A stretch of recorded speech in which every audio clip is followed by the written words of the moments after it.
Zhang Yuanhai hesitated as he looked at Zhou Yufeng, his expression complicated, unsure of whom to trust. Zhou Yufeng smiled slightly, appearing calm, but suddenly made a move, forcefully pressing Zhang Yuanchen to the ground and then feeling around his face. My junior apprentice Chu never tells lies.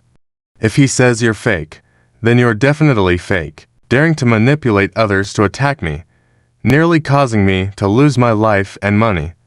I'll make you pay. With a swish, a complete human skin mask was pulled off. Stop. Zhang Yuanchen yelled in fear, instinctively covering his face with his hands. But his face was still exposed to everyone. It was an extremely ugly face, wrinkled and waxen yellow, appearing as old as a 70 or 80-year-old man. This was Zhang Yuanchen's true face. The young masters and daughters looked at Zhang Yuanchen in horror. Zhang Yuanchen turned out to be the menacing geisha of Jai Crossing Building, and they had been with the devil all this time. The more they thought about it, the more frightened they became, involuntarily taking several steps back. Even Chu Hang and Feng Lang were surprised. The notorious geisha of Jai Crossing Building looked like this. An old man. Wow! Truly worthy of being called geisha. As ugly as a ghost. An ugly monster. Almost made me lose my money. How despicable. Zhou Yufeng, looking disgusted, threw the human skin mask into the nearby trash can and kicked geisha fiercely before leaving. The kick landed on geisha's broken leg, causing him to gasp in pain. Zhou Yufeng, how dare you ruin Jai Crossing Building's plan? Get ready to face Jai Crossing Building's wrath. Zhang Yuanhai was stunned, his face pale as he grabbed geisha's collar angrily, demanding, Old man, where is my third brother? Where have you taken my third brother? Geisha sneered, unafraid. Zhang Yuanchen, that old man has long been dead, and now his body is probably gone as well. See that? Geisha pointed at the human skin mask in the trash can, sneering. This face skin was peeled from Zhang Yuanchen's face by me. Only real human skin can create the most perfect human skin masks. Zhang Yuanhai staggered, almost falling down, retreating a few steps in a daze. Sitting down by the flower bed, his eyes suddenly turning red. Seeing this, Zhou Yufeng turned to Chu Hang. Junior apprentice, I've been fighting for over 2 hours. Can't let go. Have to cater to these old guys at every turn. Tired. It's your turn. The faces of the people froze, wanting to find a place to hide. But the most embarrassed were the heads of several prominent families who had lived for many years and were openly humiliated by a young man. Although they could clearly feel that Zhou Yufeng was deliberately holding back, saying such things in front of so many people, did these elderly people have no dignity left? Chu Jiani felt his face burning and, with Chu Shanshan's support, silently sat down by the flower bed. Young people nowadays have no martial ethics. Geisha, seeing that he was being ignored, sneered and struggled to stand up. Knowing that there was no escape today, he decided to take someone down with him, even if he had to die. Laughing darkly, he said, Chu Hang, don't get too cocky. Zhang Yuanchen died last, and the next one will be you. Daring to kill Lord 9th, and disabling Lord 13th by cutting off his hand, Lord 1st won't let you off the hook. Just wait to be captured by Lord 1st and face a cruel punishment. Chu Hang smirked, flexing his wrist. You won't be around to see if I'm tortured or not. You wanted to know how Lord 9th died. Right. I'll show you right now. Geisha's heart skipped a beat, fear entering his clouded eyes for the first time. To avoid being passive, Geisha decided to strike first. Go to hell. He pulled out a sharp dagger from his sleeve, sneering, and lunged towards Chu Hang. But before he could get close, Chu Hang's fists came smashing down. Bang, bang, bang. Chu Hang aimed for Geisha's mouth with his punches. Geisha's sparse teeth glinted as they were quickly knocked out, his mouth filling with blood. The onlookers were stunned, especially the Zhang descendants who had planned to bully Chu Hang earlier, their faces turning white with fear. Could it be that Lord 9th was killed this way? It was brutal. Fortunately, Chu Hang didn't hit them like that earlier. Otherwise, they wouldn't have enough lives to spare. They exchanged glances, faces filled with fright, discreetly retreating to the edge of the crowd where they wouldn't be noticed. Even the seasoned heads of the prominent families were dumbfounded. They had initially thought Zhou Yufeng was ruthless, but compared to Chu Heng, Zhou Yufeng seemed almost gentle. Bang! Chu Heng's fist smashed down again, directly on Gisha's forehead. Gisha spat out old blood, his eyes widening before collapsing. Lao Feng, can you please take care of this old guy? Chu Heng let out a breath, speaking. As the words fell, he noticed something was off. Why is no one speaking? Chu Heng turned around in confusion, only to find everyone around him staring blankly at him, their faces full of fear. Even Feng Lang looked shocked. Brother Feng, Chu Heng asked in confusion. Feng Lang finally reacted and cleared his throat awkwardly. It's nothing. Okay. I understand. I'll have it taken care of later. When he saw the bodies of the 9th Lord and the 13th Lord in the backyard earlier, he was just shocked at how Chu Heng could kill the 9th Lord. Now, seeing Chu Heng punching the Spectre King to death, he was truly frightened. On one hand, he was shocked by Chu Heng's decisive action, and on the other hand, he was shocked by Chu Heng's strength. Hesitating, Feng Lang asked unsurely, Little Chu, your current strength is at the level of a Three Blossoms realm person. Chu Heng smiled and nodded. Yes, I just broke through half a month ago. Hiss. Feng Lang was amazed. Chu Jianyi was also amazed, and everyone present was amazed. Being at the Three Blossoms realm at such a young age. Weren't you just at the peak of Chet transformation before? How long has it been? You broke through again? Feng Lang asked in astonishment. Such talent is truly incredible. Actually, it's not that difficult. As long as you're serious, anyone can break through. Chu Heng said. This statement made everyone feel a little uncomfortable, especially for Chu Jianyi and others of his generation, who had spent almost half their lives barely breaking through to the realm of flowers, or heaven. It was like hitting a wall with a soft tofu. Arrogant. Simply too arrogant.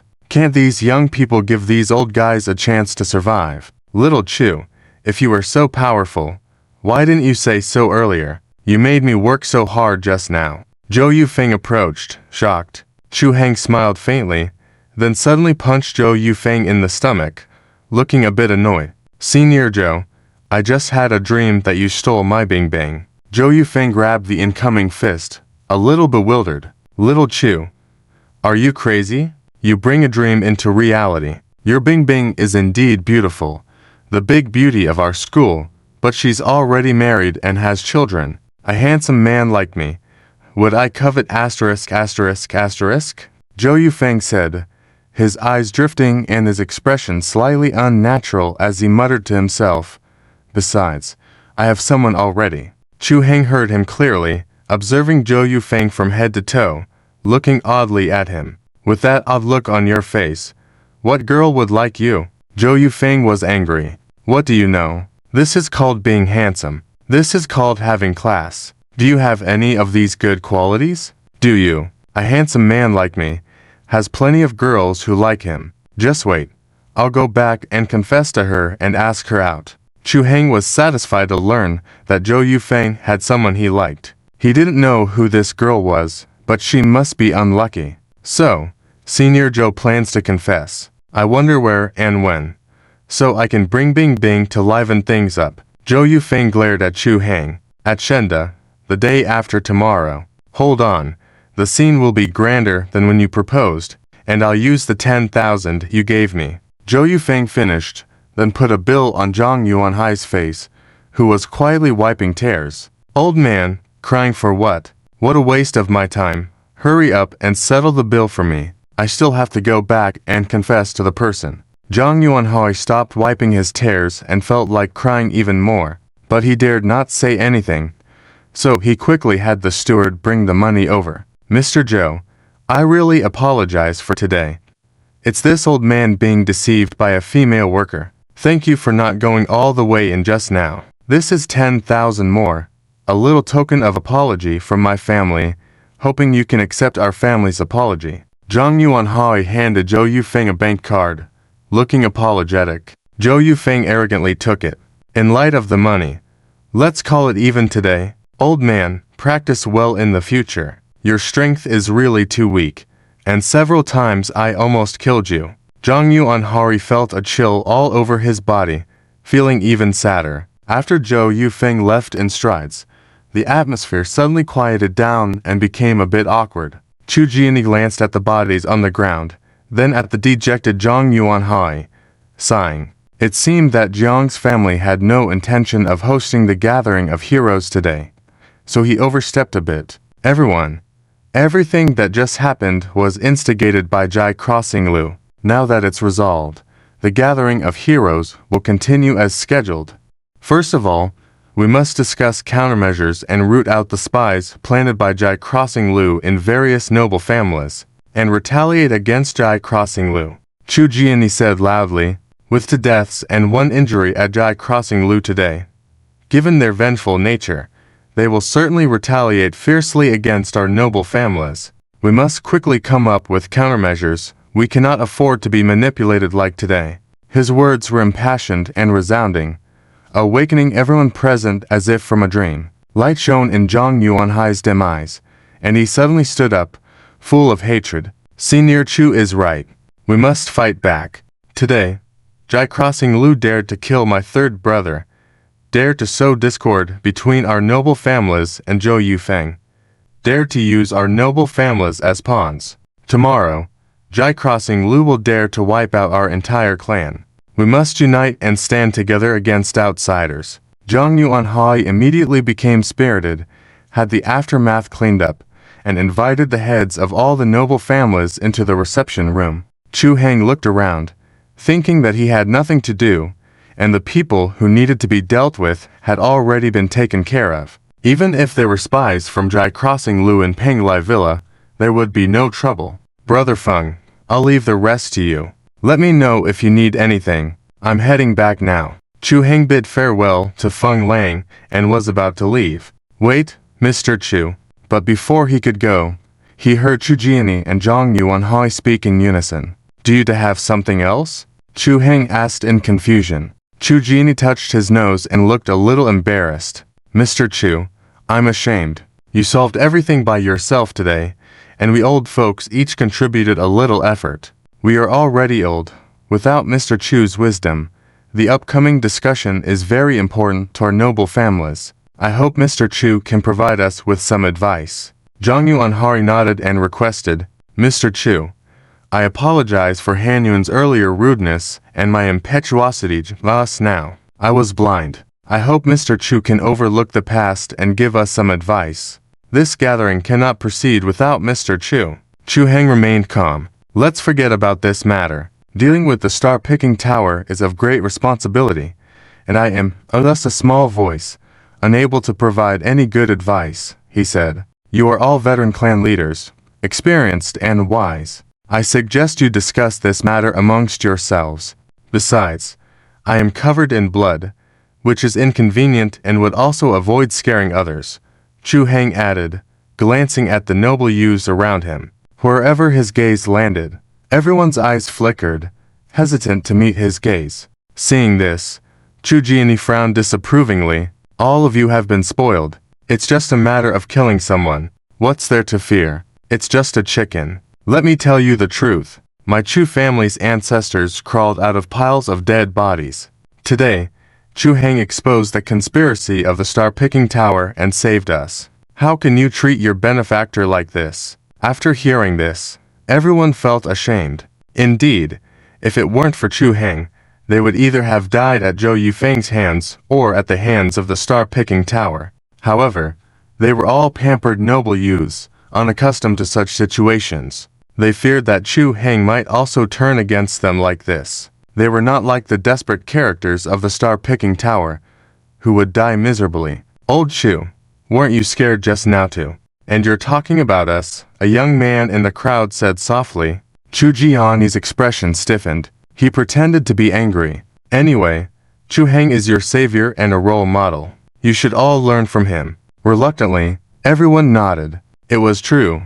Without Chu Heng, they would have all met a grim fate under the circumstances. Chu Laoyi, since I helped you teach them a lesson, how about staying here? We'll just have a simple meeting. You can sit on the side and listen. If there's anything inappropriate, Feel free to give your input, Chu Jiani said, trying to be more amiable. To be honest, a few of us old folks were slightly injured today.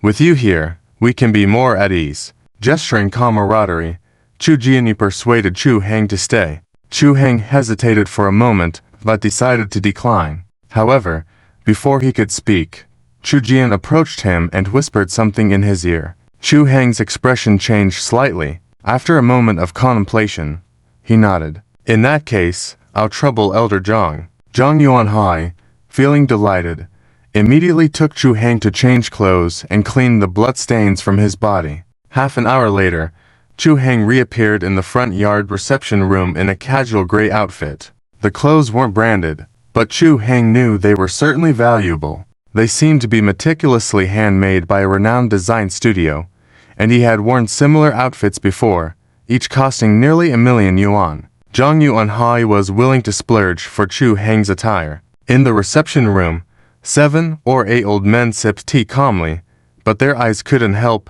but glance towards the entrance eagerly, full of anticipation. Chu Jian approached Feng Lang and asked with a smile, "Old Feng, you are really lucky.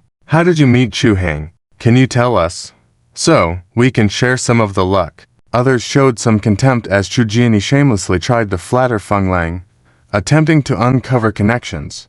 While they disapproved, they couldn't help but listen in, perking their ears. Chu Shanshan even sat at Feng Lang's feet, eager to hear more. "Grandpa Feng, Chu Heng is really amazing. I want to know more about him. Please tell us." Chu Jian secretly praised Shanshan for her enthusiasm. Feng Lang beamed with pride. "The bond between my Feng family and Chu brother is destined. Furthermore, Chu brother is incredibly skilled in medicine. He saved my life and even my son's leg.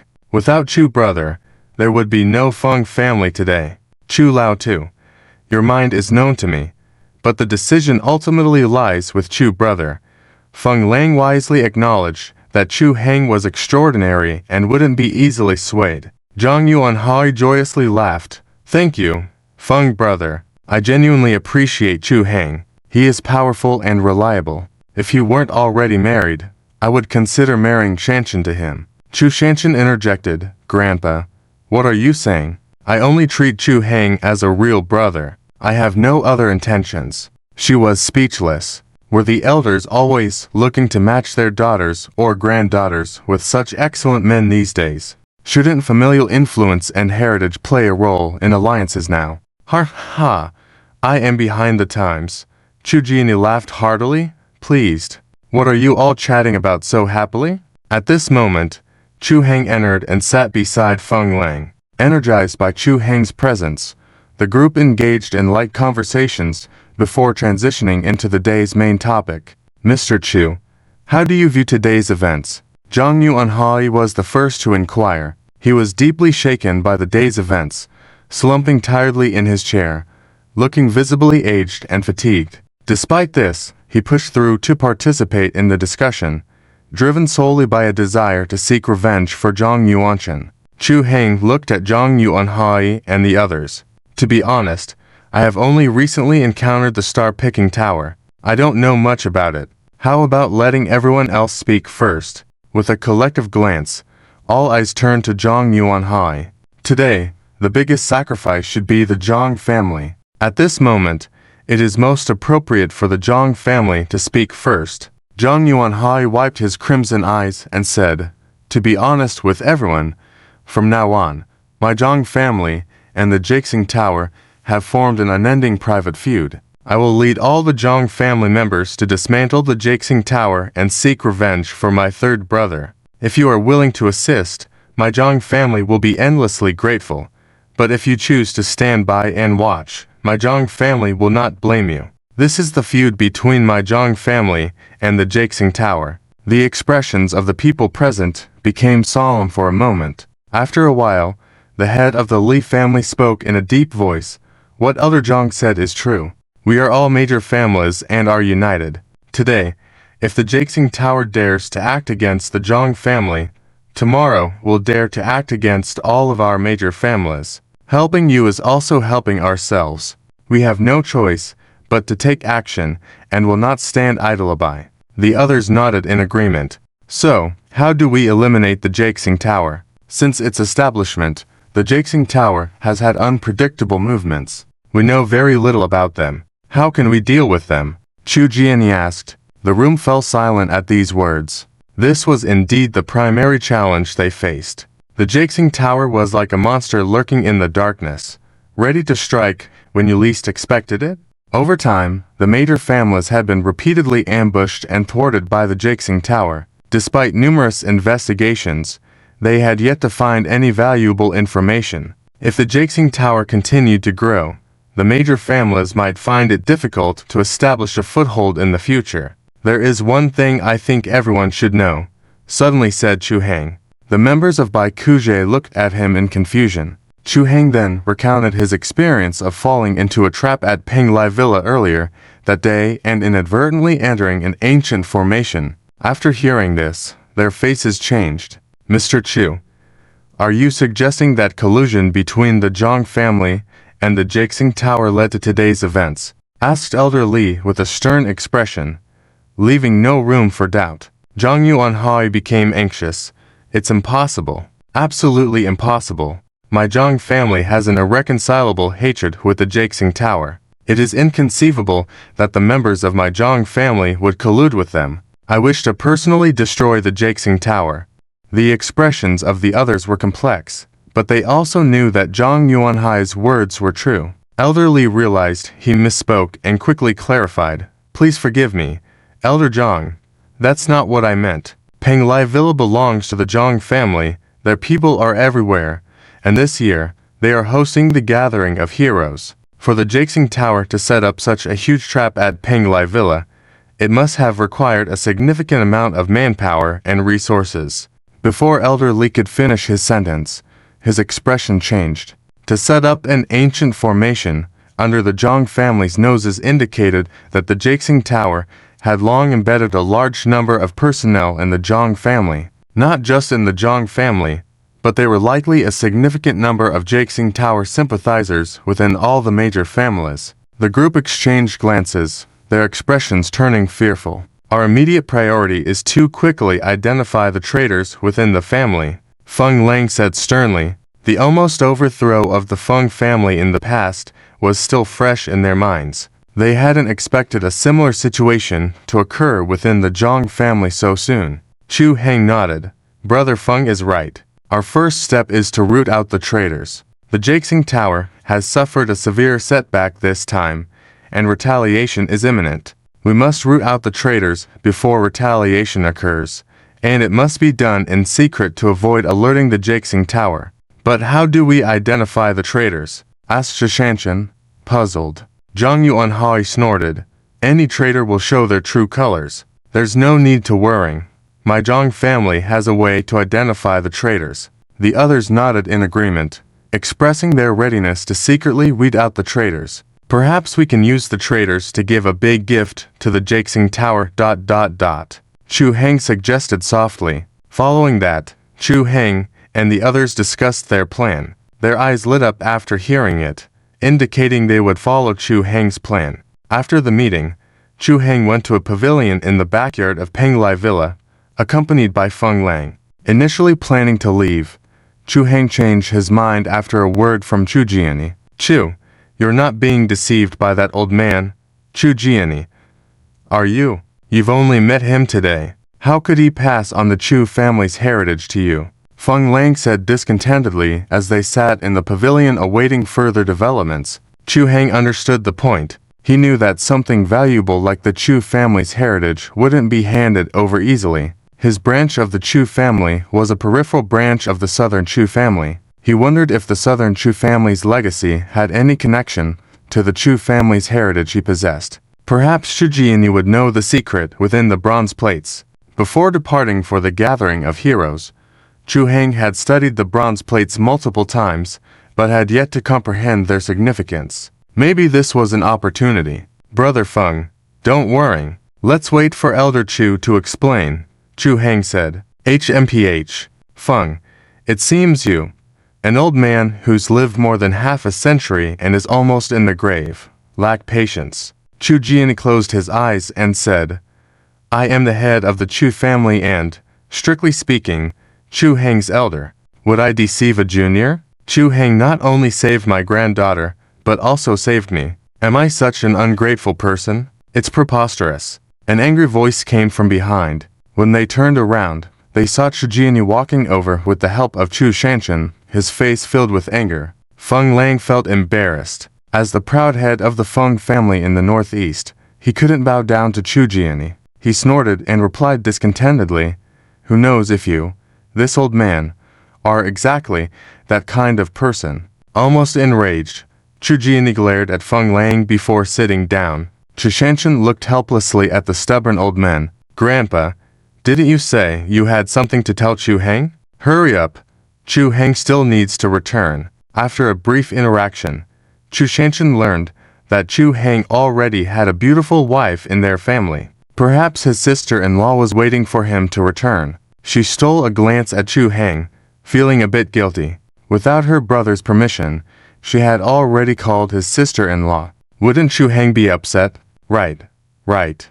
I'm almost getting crazy because of this old man. Chu Jianyi smacked his forehead and said, "Chu Heng, as a member of the Chu family, have you ever heard the elders mention something about the bronze plates?" Chu Heng felt his heart skip a beat. Indeed, it was about the bronze plates. Were there more than just 3 pieces? Despite his excitement, Chu Heng remained calm and asked nonchalantly, "Bronze plates. What are they? Have you never heard of the bronze tablet?" Chu Jianyi looked strangely at Chu Heng, a bit surprised. Although he was not clear about the sideline matters of the Chu family, as the head of the main branch of the Chu family of Shangxi has always preserved a bronze tablet. This bronze tablet was said to have been passed down from their ancestors, and when he took over as the head of the family from the old patriarch, he learned a secret. The bronze tablet was originally one large piece, but due to discord among the ancestors, the Chu family's main line was scattered, with many branches splitting off. Even this bronze tablet was divided into several pieces. Chu Jianyi didn't know if there was a bronze tablet in Chu Heng's branch of the family, but if there was, it would definitely be passed on to outstanding family members to be kept as the next head of the family. So, why hadn't Chu Heng heard of it? Could it be that Chu Heng was not considered excellent enough within the family? Chu Jianyi observed Chu Heng with astonishment for a long time, but didn't see anything unusual on his face. He sighed lightly and said to Chu Shanshan, "Shanshan, I need to speak to your brother Heng about something important. You go over there and guard. Don't let unrelated people get close." Chu Shanshan nodded solemnly and immediately walked a few hundred meters away to guard the pavilion. Chu Heng knew that Chu Jianyi was preparing to talk to him about the bronze tablet. He wondered if today would finally be the day when the secret of the bronze tablet would be revealed. "Old Chu, what exactly is this bronze tablet you're talking about?" Chu Heng pretended not to understand and asked, "You really have never heard of the bronze tablet?" Chu Jianyi confirmed once again. Chu Heng shook his head. Chu Jianyi then glanced at Feng Lang, with a hint of wariness in his eyes. Feng Lang immediately understood and stood up, saying, "Old Chu, you stay here at ease, I'll guard for you." As the head of a family, he understood the importance of ancestral heirlooms. The bronze tablet that Chu Jianyi mentioned must be as crucial to his family as the Feng family's inheritance was to him. Feng Lang was not a greedy person and had no interest in such things. Seeing Feng Lang walk away, Chu Jianyi took out his phone and placed it in front of Chu Heng, whispering, "Little brother, take a look at this." Chu Heng calmly took the phone and looked down at it, feeling instantly excited. There on the phone screen was a bronze tablet, and it was a large piece, equivalent to his 3 bronze tablets put together. That explained why he had been unable to unravel the mystery of the bronze tablet before. He only had a part of it. Chu Heng carefully examined the phone. The photo was taken in dim light, making it hard to see clearly. He could only make out some blurry characters on the rested bronze tablet, which were difficult to discern. It would have been better if the image were clearer. Chu Heng felt a bit regretful. "Old Chu, what is this ... Chu Heng feigned confusion and asked. Though Chu Jianyi and he were from the same family, this was their first meeting. Trusting others was not something he did lightly. Chu Jianyi hesitated for a moment before saying, "Honestly, this is the ancestral heirloom passed down by my Chu family in Xiangnan. It has been passed down for over 1,000 years. At that time, when I took over as the head of the family from the old patriarch, he told me a secret. Within this bronze tablet hides an unparalleled martial arts manual." Chu Heng was astonished. An unparalleled martial arts manual. So that was it. Ice's words turned out to be true. Chu Heng had considered many possibilities, but had never imagined it would be a martial arts manual. He had speculated that maybe the bronze tablet held a treasure map. Was it similar to the Feng family's inheritance? A unique cultivation method perhaps. But why split it into several parts if it was just a regular cultivation method or technique? Chu Heng couldn't figure it out. So he asked in amazement, "An unparalleled martial arts manual. Is this the true ancestral treasure of the Chu family?" Chu Jianyi nodded, silently observing Chu Heng, and continued, "Yes, this martial arts manual is the real ancestral treasure. The so-called 1,000-year-old treasure is a cover-up for the secret within the bronze tablet. Furthermore, the old patriarch also told me another secret. The old patriarch said that this martial arts manual is not your ordinary martial arts from ancient times, meant just for fighting and keeping fit. Instead, it is a cultivation manual. Once one comprehends its secrets, they can achieve immortality, like immortal beings in this world." Chu Heng was amazed. This reminded him of scenes from some martial arts TV series where the protagonists could ride clouds, wield swords, and possess endless life. It made him somewhat envious. He never imagined that such a thing truly existed in the world. Chu Heng felt like his horizons were being expanded once again.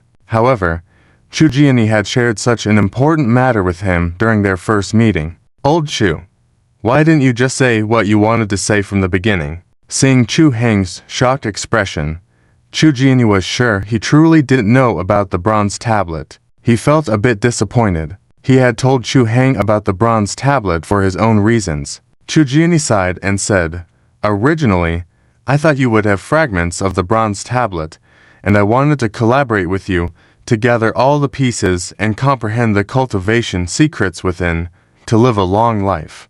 But after today's events, I've changed my mind." Chu Heng poured a cup of hot tea for Chu Jianyi, signaling him to continue. Chu Jianyi continued, "I am old now, and Xiangnan Chu family is not what it used to be. Internally there's decay within the family. The people from the second, third, and fourth branches seem harmonious, showing respect for this old man, but I know behind my back they are ready to kill for treasure. Once this old man, passes away, my precious granddaughter Shanshan won't have it easy. I am no longer able to protect my granddaughter Shanshan, so I need to find a strong pillar for Shanshan.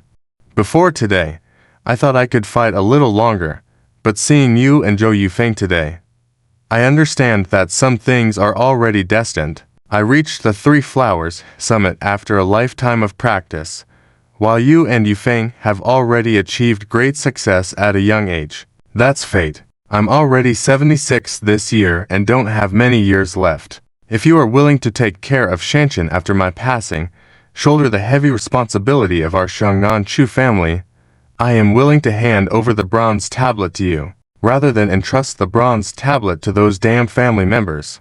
He'd rather give it to someone trustworthy. Aren't you afraid I would disregard Shanshan after getting the bronze tablet?"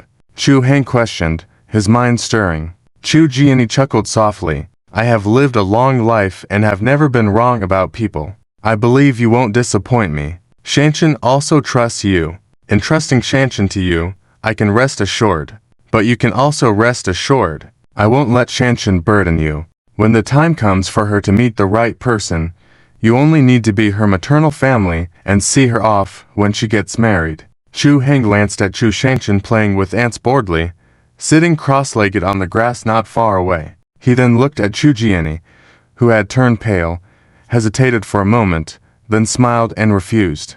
"Master Chu, if it's just taking care of Chu Shanshan, I might agree. Since we are all from the same lineage, I can make my parents recognize Shanshan as their goddaughter, and she can marry into our Chu family in the future.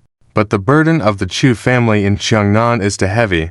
I'm afraid I can't bear it. Thank you for your kindness, Master Chu. Feel free to find me at the Chu family in Xiangnan. The doors of the Chu family in Xiangnan will always be open to you. After Chu Jiani finished speaking, he took out a jade pendant from his pocket, engraved with an ancient totem. This jade pendant is the symbol of the head of the Chu family in Xiangnan. Seeing this pendant is like seeing the head of the family. Take this jade pendant to the Chu family in Xiangnan, and no one will stop you. Chu Jiani handed the jade pendant to Chu Heng, fearing rejection, then quickly walked away. Chu Heng was helpless. In fact, he really didn't want to go to Xiangnan at all. Chu Jiani values you quite a lot. He even gave you the symbol of the family head. He intends to pass on the position of family head to you, that old cunning fox. Feng Ling walked over, sneering at the jade pendant in Chu Heng's hand. Chu Heng was at a loss. I only met Chu Jiani for the first time, and he already wants to pass on the position of family head to me, and entrusts me with taking care of Chu Shanshan. This situation doesn't seem simple. Feng Ling played with the jade pendant for a moment, then returned it to Chu Heng, with a hint of disdain in his eyes. Although the Chu family in Xiangnan looks prosperous, the internal conflicts are deep. The old man Chu has 2 sons. He favors the elder son, Chu Yao, but unfortunately, Chu Yao is sickly, even worse than Chu Jiani. He probably won't live long. Chu Yao has a son and a daughter. The son is disabled, confined to a wheelchair all day. The daughter, though talented, is a delicate girl who can't bear the weight of the family burden. The younger son that Chu Jiani has left is only interested in gambling all day. If he doesn't squander the family fortune, that's already good enough. Can we really count on him to take over the family? Feng Lang sighed, showing some sympathy for Chu Jiani. The Chu family has several concubines, each one tough as nails, just like my Feng family in the past. If it weren't for Chu Jiani struggling to support, the Chu family would have fallen into others' hands long ago. However, once Chu Jiani is gone, the main branch members of the family won't be able to hold onto the Chu family. It's only a matter of time before it falls into others' hands. Old Chu saw your skills today and believes that you can suppress those arrogant concubines. That's why he sought you out. But gaining inheritance from the Chu family in a bad deal. As for the concubines of the Chu family, if they don't obey, we can deal with them in a remote place without witnesses. If you don't want to get involved, just leave it to me, bro. I'll take care of it for you. Feng Lang patted his chest, promising earnestly. Chu Heng was at a loss. Feng bro, I'm not a gangster. Why do you always talk about violence and killing? We are all civilized people. Show some civility. Feng Lang's mouth twitched, strangely sizing up Chu Heng. Who are you calling a civilized person? Are you civilized? Which civilized person kills 2 people with their fists in a day and cuts off a hand without blinking an eye? Are you trying to tell me this is civilized? Chu Heng didn't seem to notice Feng Lang's gaze. He thought in silence for a moment while rubbing the jade pendant thoughtfully. After a while, he softly said, "This jade pendant is too heavy. I should find an opportunity to return it to Master Chu." Leaving Penglai Villa and returning to Villa No. 1 by the bay. It was already 11 at night. Master, hearing a sound, the butler, Uncle Che, came out, respectful. Chu Heng nodded and handed the car keys to Uncle Che. Uncle Che, how is Bing Bing doing these days? Eating and sleeping. Chu Heng looked up at the warm yellow light coming from the 3rd floor of the villa, feeling warm inside. Although it had only been 2 or 3 days since he left, Chu Heng felt like it had been a year or 2. Indeed, he couldn't be without Bing Bing. Miss Bing hasn't been doing well these days, eating very little, and mostly in a daze. She's been vomiting more than before, Uncle Che said worriedly. Chu Heng frowned. How could Bing Bing deteriorate like this in just a few days? Has a doctor been called? No one told me, Uncle Che replied. Miss Bing didn't want anyone to say anything. She knew you were out, fearing you'd worry, so she kept it quiet. A doctor was called a few days ago. The doctor said it's a normal early pregnancy reaction, and she just has to get through the first 3 months. Chu Heng felt slightly relieved, but still very concerned. He quickly went upstairs after taking off his coat. He was somewhat annoyed. Despite having video calls with Bing Bing every day these past few days, he didn't notice Bing Bing's condition earlier. A great physician he was. Chu Heng almost drove himself crazy with self-blame and decided that he wouldn't go out again until Bing Bing gave birth. Up on the 3rd floor, he cautiously pushed open the door, afraid of waking up the person in bed. The person on the bed had their eyes closed, sleeping deeply, with a pale face, looking weary. Chu Heng felt heartbroken and even more guilty. He quickly took a shower, changed into a soft pajama, and snuggled into bed, falling asleep holding the person he had been yearning for day and night. Early the next morning, Wang Bingbing woke up hungry. After waking up, she habitually reached out to touch the bed next to her. Strange, last night, why did it feel like Heng Heng was sleeping next to me? Could it be that I miss Heng Heng too much? Not seeing Chu Heng in the room, Wang Bingbing thought it was just a dream. Her stomach growled again, and she didn't pay much attention to it. Since becoming pregnant, she got hungry exceptionally fast and felt like she could eat a whole cow every day. Recently, it had become more extreme. Several times, she hadn't even finished washing the dishes from the last meal before starting the next. She feared she'd be as big as a pig before giving birth at this rate. Wang Bingbing pinched her newly chubby cheeks, feeling helpless, quickly got out of bed, and called out as she walked down the stairs. "Uncle Che, what's for breakfast this morning?" "Uncle Che, I'm hungry. I can eat a whole cow right now." Chu Heng, busy in the kitchen, burst into laughter. "Darling, why would you want to eat a cow when they are so cute?" Wang Bingbing was startled for a moment, then her eyes lit up, and she rushed over. "Heng Heng, I knew it was you." Chu Heng's heart skipped a beat and he hurriedly went to support Wang Bingbing. "Darling, you don't seem like yourself now. Take it easy. Don't fall." Wang Bingbing giggled, tightly wrapped her arms around Chu Heng's waist and nuzzled her face against his chest, coquettishly saying, "Silly Heng Heng. I knew it must have been you who held me while sleeping last night. You came back last night and didn't tell me. HMPH. What a stinker?" While Wang Bingbing was being coy, she twisted Chu Heng's waist with her mischievous little hand. Chu Heng grabbed her misbehaving hand, wincing in pain. "Darling, be gentle. I didn't want to wake you up since you were sleeping like a little pig." "What? Upset that your husband came back?" Wang Bingbing giggled again and started to fall asleep while hugging Chu Heng. Happy? Since you're happy, how about a kiss?" "No. It's daytime. We might be seen by Uncle Che later. Uncle Che left early this morning to buy cattle for you. There's no one at home. We won't be seen." Then ... how about a kiss?" "Moi, that should do. Here's a kiss." "Moi, mua." The two cuddled together for a while, but at this moment, Wang Bingbing's stomach inconveniently growled. Wang Bingbing blushed. Heng Heng. Baby says he's hungry." Chu Heng couldn't help but chuckle. "Darling, is it the baby who's hungry? Or are you hungry?" Wang Bingbing pouted, looking unhappy. "I'm not hungry. It's the baby who wants to eat. So I'm eating." Okay. It's the baby who's hungry. Go wash your hands and sit down." Chu Heng, helpless, went to the kitchen and brought out the freshly cooked breakfast. Eggs, milk, meat porridge, buns. Several plates were placed on the table, emitting a fragrant aroma. Wang Bingbing's mouth watered, and she quickly finished eating a bun in 2 bites. Chu Heng was speechless. "Darling, eat slowly. Be careful not to choke." He hurriedly handed her the milk. Wang Bingbing took the milk, gulped it down in 2 sips, and then finished a bowl of porridge. While eating, she asked, "Heng Heng, is there meat?" "I want meat." Chu Heng was surprised. Wang Bingbing used to be very delicate about her diet.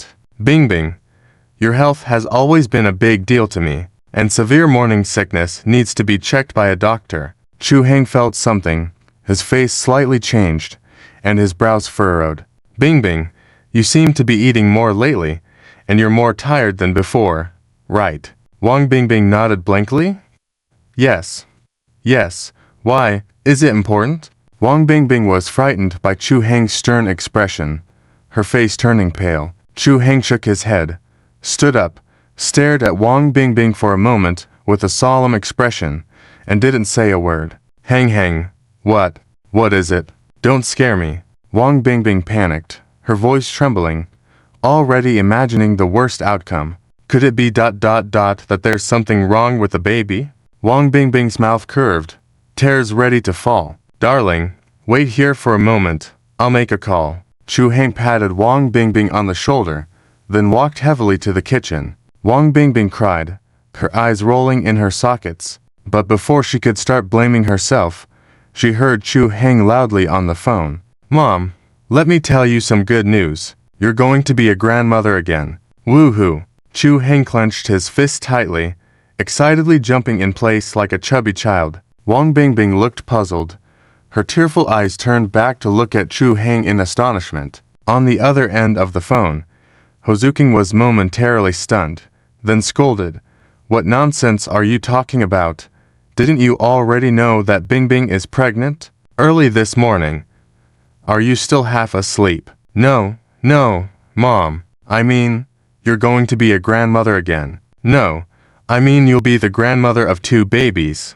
No, I mean you'll be the grandmother of 2 babies. Bingbing is carrying twins. Ha. Chu Heng was so excited that he couldn't speak clearly, laughing heartily and spinning in place. On the other end of the phone, Hozuking was drinking water from a glass, but upon hearing this, she was frozen. Bang! She accidentally dropped the glass.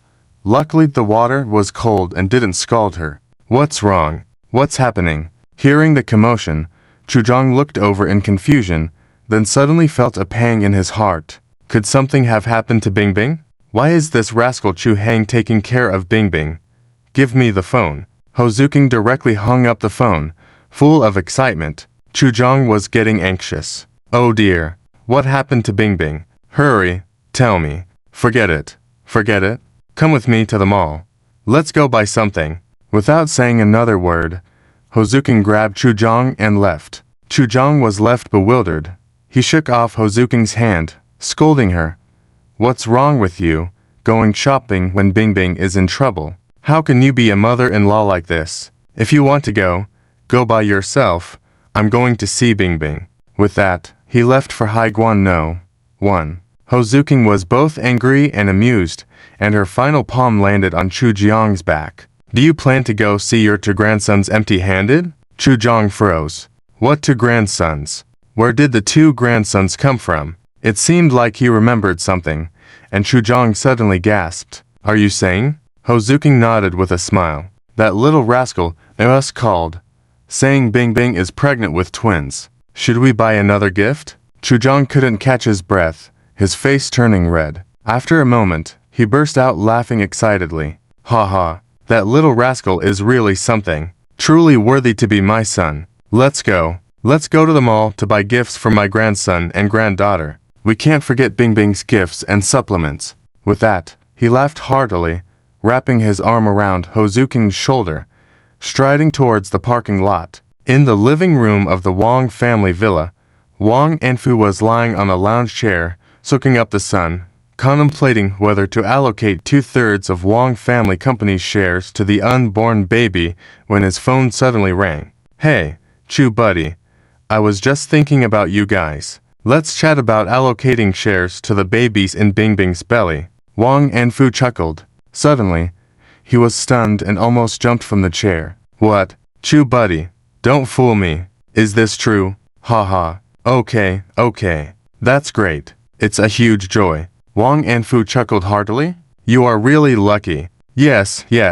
I'm also lucky. Ha. It seems we need to redistribute the shares. No need. I'll just tell them. You wait, I'll come over shortly, and let's have a drink. Ha. Inside the villa, Wang Xiangrong was sitting on the sofa reading the newspaper. He was startled to see Wang Enfu's sudden excitement. Dad, what's happening? What's going on? Liu Ningxiang also heard the commotion and came out, looking at Wang Enfu curiously and asking with concern. Dad, is everything okay? Who called? Why are you so happy? Wang Enfu hung up the phone, took a deep breath, then suddenly punched Wang Xiangrong's shoulder with excitement. His face flushed. Wang Xiangrong was pushed back several steps by the punch, nearly spitting blood, looking at Wang Anfu bewildered and aggrieved. Dad, have I done something to make you angry recently? You dare. Wang Anfu stared, then slapped Wang Xiangrong's shoulder vigorously a few times, laughing heartily. You lucky rascal, you're going to be a grandfather to 2 kids. Ha ha. Chu Buddy called and said Bingbing is pregnant with twins. Ha ha ha. Twins. Ha ha ha. What? Twins? Really? Wang Xiangrong exclaimed excitedly, jumping up. Ha ha. I'm so lucky. Ha ha ha. Come on. Let's go see Bingbing now. Twins. Bingbing is really so talented. Liu Ningxiang excitedly covered her mouth, fearing she might scream like Wang Xiangrong. Just over a month after the previous surprise, another surprise came. Her judgment was indeed correct. Chuang, her son-in-law, was exceptional in all aspects. Let's go. The mall should be open now. Let's hurry to buy more supplements for Bingbing. We need to buy more sour plum and preserved plum. Bingbing must be suffering from severe morning sickness with twins. We must buy more. Dad, Xiangrong, wait for me.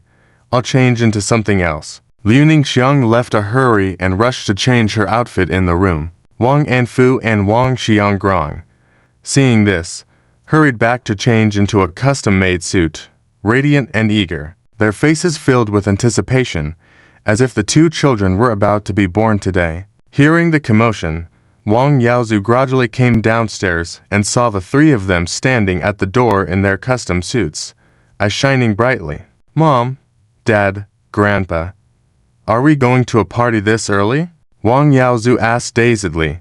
Which party is in the morning? Are they going for breakfast? Wang Yaozu smiled. You rascal, what are you talking about? It's so late already. You're just getting up now. Quickly wash your face. Come with us to buy gifts for your 2 nephews. Wang Yaozu was even more puzzled. 2 nephews. But I only have 1 sister. Then, he suddenly realized and became alert. No way. 2 nephews. Are we having twins? Wang Anfu proudly nodded. Exactly. You really figured out this deep question. You rascal. Indeed. You are really clever. Truly worthy of being my grandson. So smart. Wang Yaozu twitched a corner of his mouth. Grandpa, are you praising me or scolding me? Forget it. The important thing now is twins. Ha ha, twins. Such a joy. Wang Yaozu exclaimed excitedly. Mom, Dad, are you planning to visit your sister and brother-in-law? I'm coming too. This time, you're not leaving me behind. Excited, Wang Yaozu didn't even bother to change out of his pajamas, directly getting into Wang Xiangrong's car. Inside the Beino, 1 villa, Chuang was delighted as he made call after call, as happy as a village full. Wang Bingbing looked at Chuang, who was excitedly on the phone nonstop. Hang, what are you talking about? Who is pregnant with twins? Am I pregnant with twins? She felt like this scene was familiar, as if it had just happened not long ago. Only then did Chuang realize that in his excitement, he had forgotten to tell Bingbing. Baby, you are truly amazing. Chuang turned around and affectionately kissed Bingbing several times on the face. Wang Bingbing was both shy and puzzled. Hang, you mentioned twins just now. Am I really pregnant with twins? Chuang excitedly nodded. That's right, baby, you are pregnant with twins. You really are pregnant with twins. Last night Uncle Che told me that your morning sickness has gotten worse. I found it strange. And just now after checking your pulse, it was finally confirmed. Baby, we are truly lucky. Wang Bingbing was both surprised and happy, her face blushing. Really? But it's only been a little over 2 months. I haven't felt any fetal movements yet. Can it be seen? Chuang chuckled. Baby, do you doubt your husband's medical skills?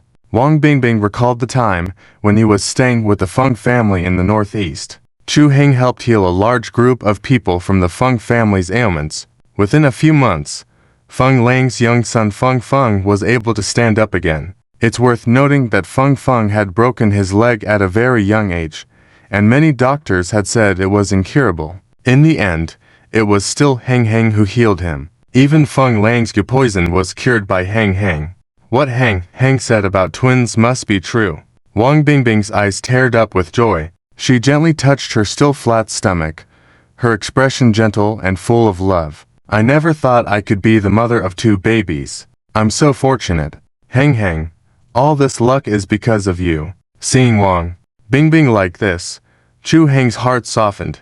Deeply moved, he gently embraced Wang Bingbing, feeling a happiness he had never experienced before. Darling, you're wrong. All this is because of you. Thank you for being willing to marry me. Thank you for being willing to have babies with me. The two sat on the sofa, holding each other tightly. Chu Heng was still immersed in happiness when he suddenly heard a soft and steady breathing sound. Looking down, the person in his arms had closed eyes, a slightly red face, and was breathing evenly and steadily. She had fallen asleep. Falling asleep so quickly. No wonder you were still sleeping when I called you yesterday afternoon. Chu Heng chuckled, gently carried her back to the room to let Wang Bingbing sleep well. Inside the mall, 3 people dressed in high-end custom-made dresses strode into a maternity store with great fanfare. Miss, hand over everything in your store. A middle-aged man in a black tailcoat with a white feather pinned on his chest hurried to the front desk of the maternity store. His face was flushed, trembling all over, asking menacingly. The girl at the front desk felt a pang of fear. But when she saw the man followed by a similarly dressed man and woman, she was bewildered. The woman was wearing a high-slit cheongsam with gloves on, holding a fan with a heavily made-up face half covered with the fan, revealing glittering eyes with exaggerated false eyelashes and heavy smoky makeup. Then there was the man next to her, the elderly man. He wore a black tailcoat and a nearly floor-length black cloak, with a half-face mask resembling a masked ball. The more the girl looked, the more strange they seemed. Isn't it morning now? Why are these 3 already going to a masked ball so early? Hey, what are you staring at? Hurry up. Pack up everything in your store. The middle-aged man yelled in exasperation, seeing the girl staring blankly. That's right. Are you even conducting business? Don't waste our time. We still have other shops to sweep. Hurry up. The girl was startled and almost on the verge of tears. What do you want? To rob. These people seemed mentally abnormal. Could they be escaped from a mental hospital? The girl cried, thinking about how to call the police. Dad, Mom, Grandpa, you scared the poor girl. All right, I'll do it. At that moment, a young man in a cotton sleeping suit with a Pikachu pattern walked in, gently pushing aside the 3 strange people, and smilingly walked up to the girl at the front desk, speaking kindly. Miss, pack up everything in your store for me. Don't force me to act. But the smile on his face appeared more sinister to the girl than the 3 strange individuals. Chilling. I'm sorry. We're not doing business today. Come back another day? Our store has been booked for today. The girl trembled, cautiously explaining. When the 4 heard this, their eyes widened in concert, shouting, Booked. By whom? The girl was on the verge of tears, pointing to the VIP reception room in the store. There's a couple in the reception room. They came early and said they want to reserve our store. Not only that, they have also booked all the maternity shops in the mall. I saw it when I came to work earlier. It can be said that now all things related to maternity in this mall have been booked by them. Look, all the maternity stores in the mall are busy packing. Why don't you ask them? The girl quickly ran away, silently screaming. What grudges? What grievances? How could she encounter such a thing on her first day of work? The world of the rich is so terrifying. Mom, I want to go home. The 4 were at a loss, turning to look at the other maternity stores around them, noticing that all the store staff were busy packing goods. Many stores had many items placed at their entrances, obviously just packaged. Damn it, daring to steal from me. An old man. Dare to compete with me in wealth. I'll show them. Wang Enfu cursed furiously, rolling up his sleeves, striding into the VIP reception room. The others, Wang Xianrong and 2 more, hurriedly followed, already prepared to deal with the couple by using money. When the door of the VIP reception room was pushed open, everyone stared at each other, completely stunned. In-laws, What are you doing here? After a moment, a loud and shocking voice echoed from the VIP reception room. After the shock wore off, everyone laughed. In-laws, the people who reserved the mall turned out to be you. Wang Xianrong was both confused and amused, realizing he almost ended up fighting with someone else earlier. Chu Zhang laughed heartily, nodding. It's because Bingbing is pregnant with twins. How could those items suffice? We need to buy the best. I don't even know how much we need exactly. So I thus decided to book the entire mall. But it's all paid with that kid Chu Heng's money. Ha ha ha. Upon learning that Chu Zhang and Ho Zuking came to buy gifts for Bingbing's twins, Wang Anfu's family was even more excited. However, Chu Zhang and Ho Zuking were a bit unhappy, looking down at their ordinary clothes, feeling even more dissatisfied. How could they let their future grandchildren be embarrassed with such common attire as the in-laws were dressing so lavishly? So the two turned and entered a high-end clothing store. 2 hours later, a group of people arrived at Beino, one in high spirits. Following them were several pickup trucks filled with boxes. They arrived discreetly, flamboyantly, except for the leading to luxury cars. No one noticed who they were. Uncle Che had received a call early on and was prepared, but when the long convoy orderly entered, he was still startled. His mouth twitched, quickly walking up, and seeing the strange outfits of the people getting off the vehicles, he couldn't help but be amazed. Uncle Che, where is my precious son-in-law Bingbing? Liu Ningxiang got off the car and asked excitedly. Uncle Che looked up at the third floor, then hesitated as he looked at the group of people dressed strangely. Madam, sir, in-laws, lord, would you like to change clothes? I can have some prepared for you right now, Uncle Che said tactfully. What clothes to change into? These clothes are fine, meticulously selected and custom-made. They won't embarrass our future grandson. You can rest assured.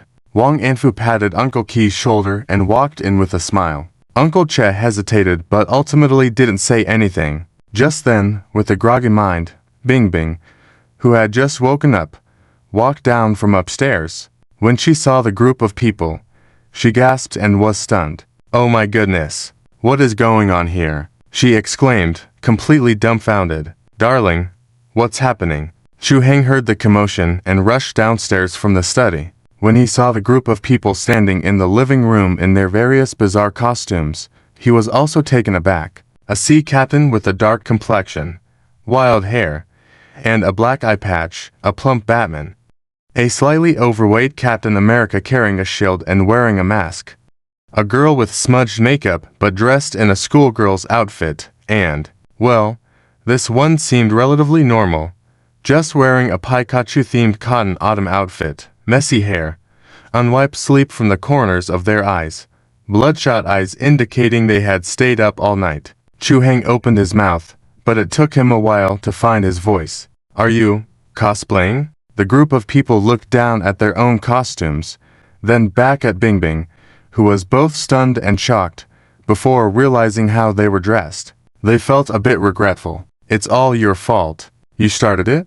Ho Zuking pinched Chu Jiang's waist, then glanced awkwardly at her own Sailor Moon costume, feeling like she wanted to find a hole to hide in. Chu Jiang scratched his head in embarrassment. He didn't originally intend to choose the eccentric sea captain outfit, but opted for a plain suit. However, at a nearby anime clothing store, he impulsively went in and, after some persuasion from the staff, bought the sea captain costume. Surprisingly, it looked pretty cool when worn. The Wang family members were impressed and each went in to choose their own outfits. They were all engrossed in the enjoyment of the eccentric outfits, completely forgetting how startling their appearances were. After listening to Chu Jiang's explanation, Chu Heng and Wang Bingbing couldn't help but burst into laughter. Wang Bingbing found it amusing and exasperating at the same time. Who would have thought that a usually serious and dignified group of elders would get so excited because she was pregnant with twins? Parents, Elder Wang, why don't you go change into some other clothes with Uncle Che first? Your outfits are indeed quite eye-catching, Chu Heng said helplessly. The group found themselves in an awkward situation, but changing clothes wasn't the priority. It was taking care of the business they had undertaken at the mall. Son-in-law, let's change clothes later. Uncle Che, have the stuff brought in. Liu Ningxiang stood at the door, clapped her hands mysteriously. Uncle Qi's eyes widened, and he quickly instructed someone to move the items in the pickup truck. Soon, rows of people entered the villa carrying all kinds of baby supplies and maternity nutrition products. In less than half an hour, the spacious living room of the villa was filled to the brim. But this was just the beginning. Wang Bingbing looked at the continuous stream of people carrying things in and was left dumbfounded. Moms, did you empty out the mall? Ho Zuking and Liu Ningxiang turned their heads simultaneously and echoed. Huh? Bingbing, how did you know? Wang Bingbing was taken aback, realizing it was true. Bingbing, hurry over here. Ho Zuking pulled Wang Bingbing's hand with a smile, eagerly introducing the items. Look, these are baby clothes for boys and girls. And these little socks winter, summer, morning wear, evening wear. Oh, and these are skincare oils to prevent stretch marks on your belly. You're so pretty, it would upset you if you got stretch marks. They are safe to use according to the doctors. After the introductions, they moved on to Liu Ningxiang, both women enthusiastically introducing items to Wang Bingbing. The three men were left on the sidelines, unable to get a word in. Wang Bingbing couldn't help but laugh and cry. In the end, she turned to Chu Hang for help. Seeing the pleading look in Wang Bingbing's eyes, Chu Hang felt sorry for her and protectively held her in his arms. Moms, I'll take these things. I'll have them put away in the nearby building for our future children to use when they're born. It won't go to waste. Bingbing just woke up and hasn't eaten yet. Let's go eat first. Upon hearing this, the mothers finally relented and hurried off to the kitchen to prepare a nutritious meal for Wang Bingbing. Wang Yaozu sat on the couch with a messy hairstyle, watching the bustling scene with sympathy towards Wang Bingbing. He quietly decided that if his own wife ever got pregnant, he would definitely keep the parents in the dark about it. He couldn't bear to see his wife being so doted on by the elders. With these thoughts in mind, he silently retrieved a large box of past year's exam papers and mock exams from the trunk of the car and placed it among the baby essentials. Nephews, Uncle can only help you with this. Inside the room of the star-picking tower, a dimly lit room, a man in a black mask sat in a chair. He was dressed in a well-tailored black suit, glossy leather shoes, and sported short curly hair. The top buttons of his white shirt were open, revealing a sexy Adam's apple. His legs were crossed, and his long fingers rhythmically tapped on the table. His gaze was calm and serene, not uttering a word, almost terrifying the person in front of him. First Lord, this time was my fault. Please punish me. First Lord. The 13th Lord was half kneeling on the ground, trembling slightly, his face pale and full of fear. His left hand was wrapped in thick bandages, but they were already seeping blood. Despite the pain, the 13th Lord clenched his teeth and didn't dare to move a muscle. I'll ask you one last time, who killed the 9th Lord? The voice of the First Lord came coldly from behind his mask. The voice was icy and emotionless, but it sent a chill through the 13th Lord's heart, as if he fell into an ice cave. He remembered Chu Hang's words at Penglai Manor. Indeed, the First Lord doubted him. Back to the First Lord, it was Chu Hang. Chu Hang killed the 9th Lord. I saw it with my own eyes. He just beat the 9th Lord to death with his fists. Not only that, Chu Hang also cut off my left hand. The 13th Lord suppressed his fear, clenching his fists to hide Chu Hang's actions. Looking up and noticing the First Lord's gaze, he trembled in his heart and quickly lowered his head. First Lord, we all underestimated Chu Hang before. He is not an ordinary person. His true strength is at the Three Flowers Unity Realm, and he has learned the Feng family's legacy. Both I and the 9th Lord are not his match. The First Lord's eyes remained unchanged, but upon hearing about Chu Hang's strength at the Three Flowers Unity Realm, there was a hint of surprise in his gaze. However, to him, the Three Flowers Unity Realm was nothing but a minor existence. What truly concerned him was the First Lord's calm and emotionless gaze swept towards the 13th Lord again, with a faintly cold smile. Oh, are you sure the 9th Lord was beaten to death with fists, and by a devil as well? From what I know, the Ninth Lord had only one fatal wound, and it was from a knife. As far as I remember, your preferred weapon happens to be a knife. The 13th Lord was shocked to realize that Chu Hang had even figured that out. The First Lord actually suspected him. Chu Hang. This man had a meticulous mind, but what shocked him the most was that the Ninth Lord's body had not been found yet. It was probably long gone, turned to ashes. How did the First Lord know this? Did the First Lord already know where the Ninth Lord's body was, but chose not to retrieve it? The 13th Lord grew colder as he thought about it. He believed that the Star-Picking Tower did not keep useless individuals alive. The Ninth Lord was killed by Chu Hang, and the mission failed. Hence he had no utility value. Why would the Star-Picking Tower bother to retrieve the body of someone useless? With these thoughts in mind, the 13th Lord grew anxious, kneeling heavily on the ground. First Lord, please listen to my explanation. This is all part of Chu Hang's scheme. Chu Hang wants to see internal conflict within the Star-Picking Tower.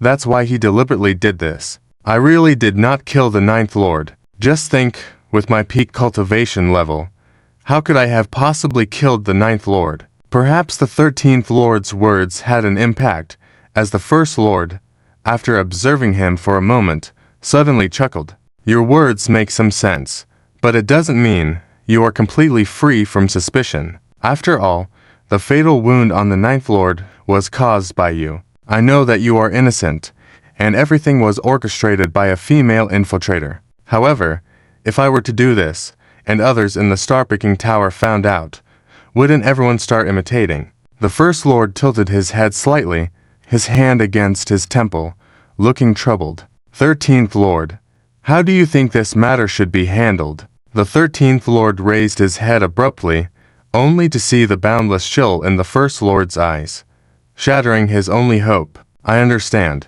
I am willing to go to the snake pit. The snake pit was the punishment of the 5th rank, equivalent to self-destructing one arm and entering the alligator pond. It was the most severe punishment in the Star-Picking Tower, more terrifying than the alligator pond. In recent times, the snake pit was set up by the Star-Picking Tower, housing over 100 venomous snakes. These snakes had not been fed since they were captured, left to prey on each other inside the pit. Over time, these venomous snakes developed a bloodthirsty nature, attacking any living being they encountered. The danger of the snake pit was 100 times greater than that of the alligator pond. The 13th Lord could hardly bear to imagine himself falling into the midst of these venomous snakes. He had not expected to die by Chu Hang's hand, only to meet his end in the mouths of venomous snakes.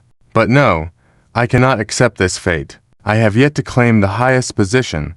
How can I die now? I will fight to the end, whether it be against Buddha or God. The 13th Lord gritted his teeth fiercely, surging with an endless murderous intent in his chest. Watching the 13th Lord's transformation with cold eyes, the First Lord sneered. Perfect. The snake pit needs a test subject for the first time. If you manage to survive, I will grant you the Ninth Lord's position. Understood. I am grateful. First Lord. The 13th Lord felt a pang in his heart, a glint of determination in his eyes. The Ninth Lord's position. I will secure it.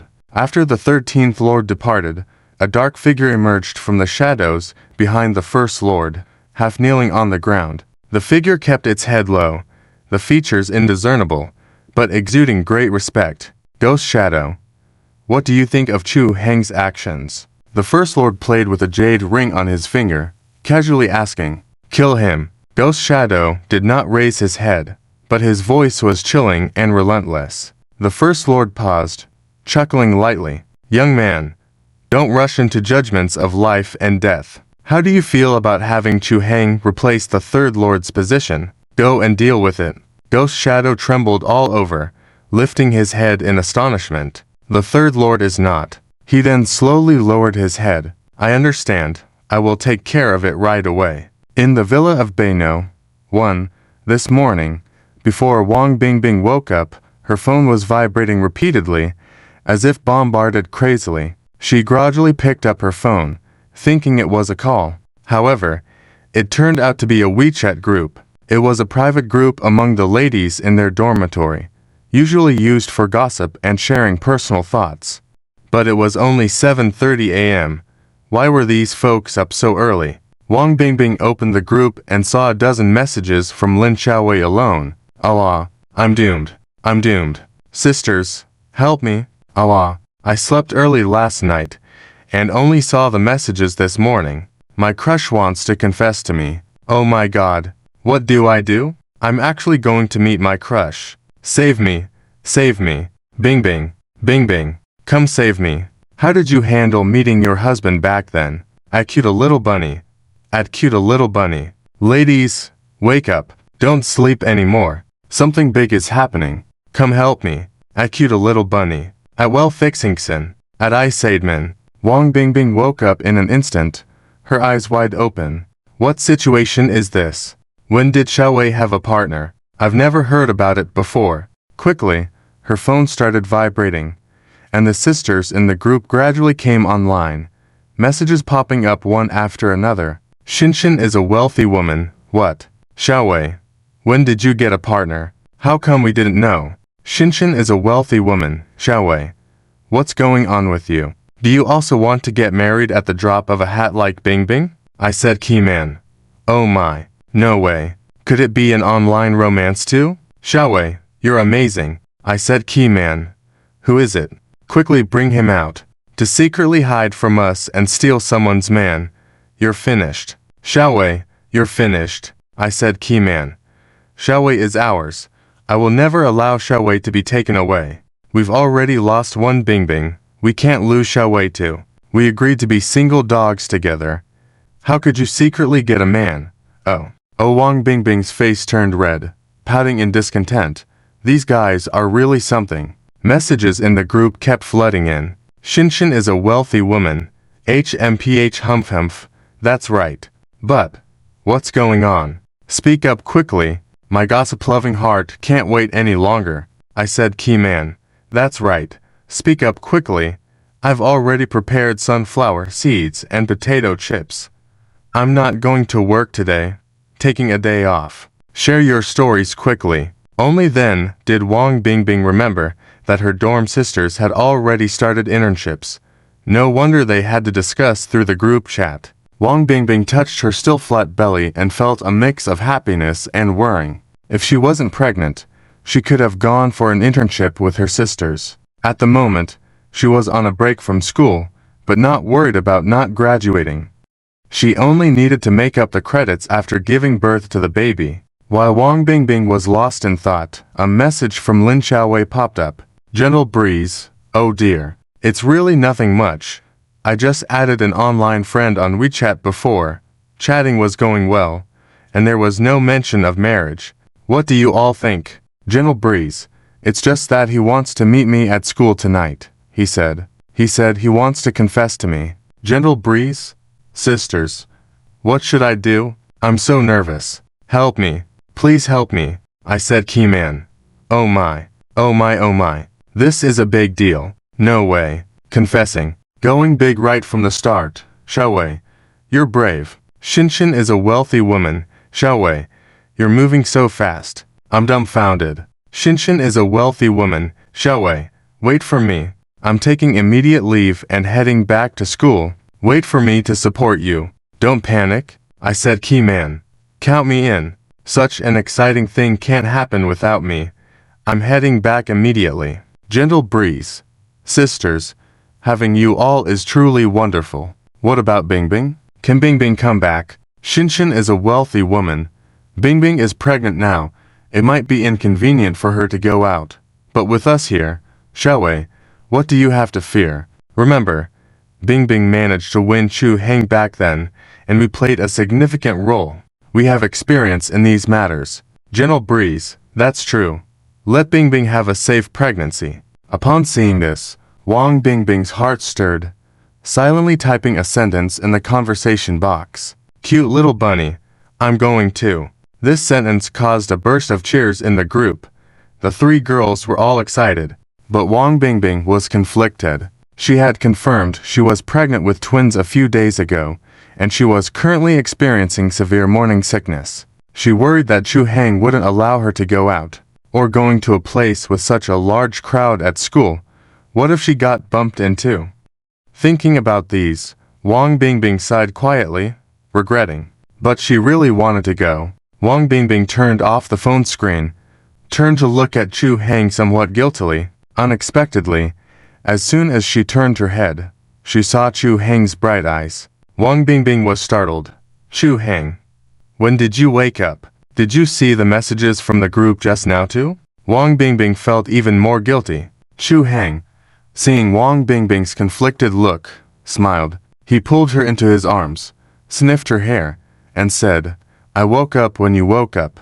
Darling, do you have plans today? If not, let's go to school today.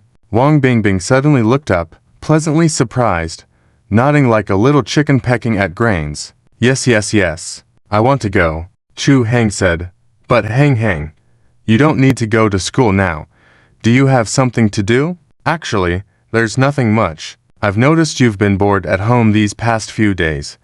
So I wanted to take you out to relax. Coincidentally, I met Senior Joe a couple of days ago, and he said he would confess to his partner at school these days.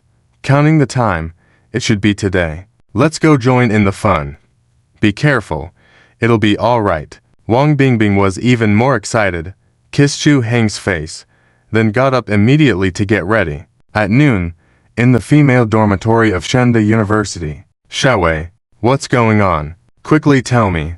The dormitory door was suddenly pushed open. Lumian rushed in, throwing bags and pouches on the bed, and grabbing Lin Xiaowei to question her. Lin Xiaowei blushed. Oh my, I really didn't know. I just thought of him as a good friend. Who knew? Who knew? He suddenly said, he likes me, wants to confess to me in person. Lin Xiaowei blushed like a tomato by the end. Din came in right after, laughing directly, teasing, Xiaowei, you're quite good at hiding. You even kept it from us. Humph humph. You even said you only treated him as an ordinary friend.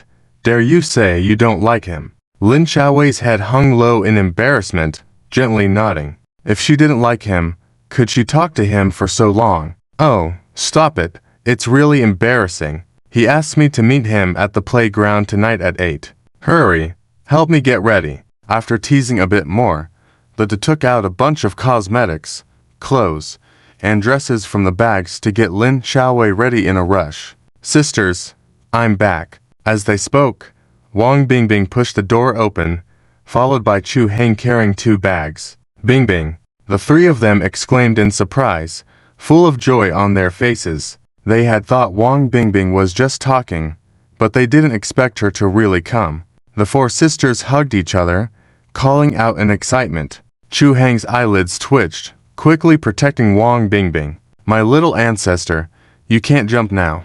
Be gentle, take it easy. Wang Bingbing chuckled and hugged Chu Heng around the waist, leaning his head against his chest affectionately. I got a little carried away. Heng, don't worry. I will definitely be careful. Actually, as a pregnant woman, I can't help much. At most just be there for the company. The 3 roommates nodded in agreement. Heng, don't worry. We will take good care of Bingbing. We won't let her do anything. Only then did Chu Heng relax, patting Wang Bingbing on the forehead and saying helplessly, You're such a worrywart. Since that's the case, I'll go back to the dorm to check on things and come pick you up later tonight.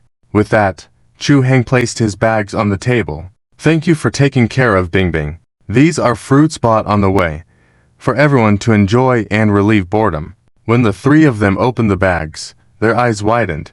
Besides some seasonal fruits, there were also 3 sets of expensive skincare products from international luxury brands, each set worth at least 20 to 30,000. This Chu Heng was really something so generous. Wow, Chu Heng, you really are a wealthy person, so generous. The 3 of them exclaimed in astonishment, both surprised and delighted. Life as a rich person is indeed unpretentious. Several tens of thousands worth of skincare products given away freely. No wonder Bingbing is becoming more and more beautiful, making them envious. Chu Heng chuckled lightly, gave some instructions to Wang Bingbing, and then left. As soon as Chu Heng left, the roommates in the dormitory returned to their gossiping and starry-eyed looks. surrounding Wang Bingbing with questions. They asked about post-marriage life, pregnancy experiences, seeking advice from Bingbing. They even ventured into asking if delaying gratification for 10 months would harm Chuheng, and if there were any other solutions. These questions made Wang Bingbing blush. Oh, are you guys not ashamed? Why ask such questions? But leave that aside. Today, Xiaowei is the star. Let's quickly dress her up, Wang Bingbing said as she pulled out a pink dress from her bag. I grabbed this from my wardrobe. It's new and never been worn. It's too rushed to go buy one now. Xiaowei, if you don't mind, try it on. When Xiaowei looked at the brand label on the dress, she was shocked. It was from Xiang's Couture. My goodness, such a high-end couture piece, and Bingbing just freely gave it away. Xiaowei hurriedly declined. Bingbing, this gift is too valuable. I can't accept it. However, Wang Bingbing insisted and handed it over to Xiaowei. Xiaowei, why be polite with me? Don't you want to look beautiful for your loved one? As Xiaowei hesitated, thinking about the person she had been chatting with for over 2 years, she blushed and nodded. After leaving the women's dormitory, Chuheng planned to go directly to the men's dormitory. It was still about 10 minutes before noon dismissal, and the dormitory was quiet with few people around. Walking up the stairs of the men's dormitory, Chuheng felt a sense of nostalgia. Although he had already made a large donation to the school and no longer needed to graduate in the normal way, the time spent in school was truly nostalgic. In the late autumn, there was already a slight chill in the air. The breeze rustled the leaves, and the ground was covered in golden hues. Standing at the dormitory door, Chuheng looked out at the late autumn campus and suddenly remembered his first year of school. Time really passed quickly. Not everyone had graduated yet, but he already had a wife and children. Just then, Chuheng sensed someone approaching from behind, a chill creeping closer. He narrowed his eyes and swiftly turned around, delivering a fierce punch. Bang! Perhaps the person did not expect Chuheng to react so quickly, let alone anticipate him striking suddenly. He tried to step back but still got hit in the chest. Chuheng finally got a clear look at the person. Dressed in all black with a black duckbill cap pulled down low to cover most of the face, only revealing a pale chin. With a slender figure, the person seemed young, and if walking on campus, others would think he was a student at Shenda. But Chuheng instantly recognized him as one of the lapdog lackeys from Jakesing Tower. The fact that Jakesing Tower's minions had found their way to his school filled Chuheng with a sudden burst of killing intent. If they dared to do anything at Shenda and harm Wang Bingbing, he would take their lives. Wiping the corner of his mouth, a cold chuckle escaped Chuheng's lips as he spoke in an extremely hoarse and low voice. Indeed, the one who killed the Ninth Lord and the Ghost Fiend is quite skilled. But don't get too comfortable. Your good days are about to end soon. Maybe thinking he misspoke, the man paused for a moment before correcting himself. No, I misspoke. I should say your good days are about to begin. HMPH. Count yourself lucky. The First Lord has taken notice of you and is considering having you replace the Third Lord. But don't think Jakesing Tower is easy to enter. If you want to enter Jakesing Tower, you must pass a test. Chuheng frowned, his tone unfriendly. If you're sick, go get treated. Don't come out spouting nonsense. I don't have a death wish, and I'm not interested in joining your Jakesing Tower. Daring to prance around in front of me with only the cultivation base of the elemental realm, seeking death. Chuheng snorted. As soon as he finished speaking, his fist had already swung out. Fierce tiger's strike. What Chuheng used was the Feng family's horizontal fist. After countless days of practice, Chuheng had mastered the Feng family's horizontal fist to perfection. When the fist struck, it was as unstoppable as a broken bamboo. In the man's eyes, it felt like a fierce tiger suddenly opened its bloody maw and roared towards him. The man was shocked and swiftly dodged, but the tiger's speed was too fast, and he still got punched in the chest. Bang! The man staggered back several steps, spitting out a mouthful of blood. He was both shocked and furious, not expecting Chuheng to be so much stronger than he had imagined. Even more terrifying was the fact that he had been trying to conceal his true strength, Yet Chu Heng could still see through it. He was starting to believe what the 11th Lord had said. They were no match for Chu Heng. Wiping the blood from his mouth, the man spoke coldly. Don't get cocky too soon. I'm just here to tell you that your real test is still ahead. If you fail the test, there's only a dead end waiting for you. Also, because the First Lord has taken an interest in you, I'll kindly inform you that the test will be overseen by the Third Lord in person. The Third Lord is no ordinary warrior, so be prepared. With that said, the man suddenly threw a smoke bomb and disappeared without a trace. Chu Heng did not give chase for him. Killing that person would be easy, but he didn't want to cause too much of a stir at Shenda. More importantly, Bingbing was still there, and ensuring her safety was his top priority. Chu Heng called Wang Bingbing to ensure there were no abnormalities at the women's dormitory before finally letting go of his worries.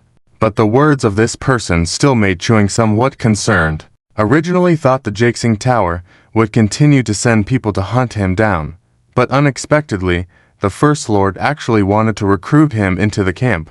What was even more unexpected was that it was the Third Lord who came to test. The previous Third Lord had already been killed by Zhou Yufeng, and the new Third Lord was an unknown entity. Thinking about this, Chuing dialed Feng Lang's phone number. Brother Chu, what's the occasion today? How come you thought of calling me? Feng Lang's happy voice came through as soon as the call connected. Chuing was a bit surprised. Brother Feng, what good news is making you so happy? Haha, I was actually planning to tell you later, but since you called now, I'll reluctantly tell you. Haha, I'm going to be a grandfather. Chuing raised an eyebrow. Huh? Is Feng Feng becoming a dad? Oh dear, my clever brother Chu. You've even guessed this. Yes, it's Feng Feng. This kid has really made something of himself. He's secretly dating a girl outside, and he didn't even tell me. He insists on waiting until the girl has a kid before telling me. Shouldn't I give this kid a lesson? I used to think this kid would never get married in his life. Thanks to you, Brother Chu. Haha. Chuing twitched a corner of his mouth. Should give a lesson. I see you're laughing so happily. Not because you want to scold your son, but because you want to reward Feng Feng with a few million. Congratulations. But I also have good news for you. Bingbing is pregnant with twins. Heh. Chuing narrowed his eyes, deliberately saying, Twins. Oh my god, really? Feng Lang on the other end of the phone paused, his voice suddenly rising a few levels. Suddenly, he didn't feel so happy about becoming a grandfather. He even had some complaints about Feng Feng. How come this kid didn't have twins to make his old man happy? Really? Feng Lang secretly decided that he would go talk to Feng Feng later and bring the girl back tomorrow. Take good care of her. 2 kids in 3 years. Brother Chu, it's all thanks to you. Can't compare with you. Same joy. Same joy. Haha. Feng Lang was still very happy and spoke loudly. But Brother Chu, this time you called me. It shouldn't be just to tell me this simple thing, right? Chuing chuckled. Indeed. Nothing can be hidden from you. Brother. Chuing told Feng Lang about the recent events. Feng Lang's face changed after listening. The First Lord actually wants you to join the Jaxing Tower. Brother Chu, what do you think? Feng Lang was shocked and couldn't help but feel nervous. Naturally, I won't go. But Feng brother, there is one thing I need your help with. Please investigate the Third Lord for me. According to what that person said just now, the Third Lord is likely to cause me trouble in the near future. I have a hunch that the Third Lord is not an ordinary person.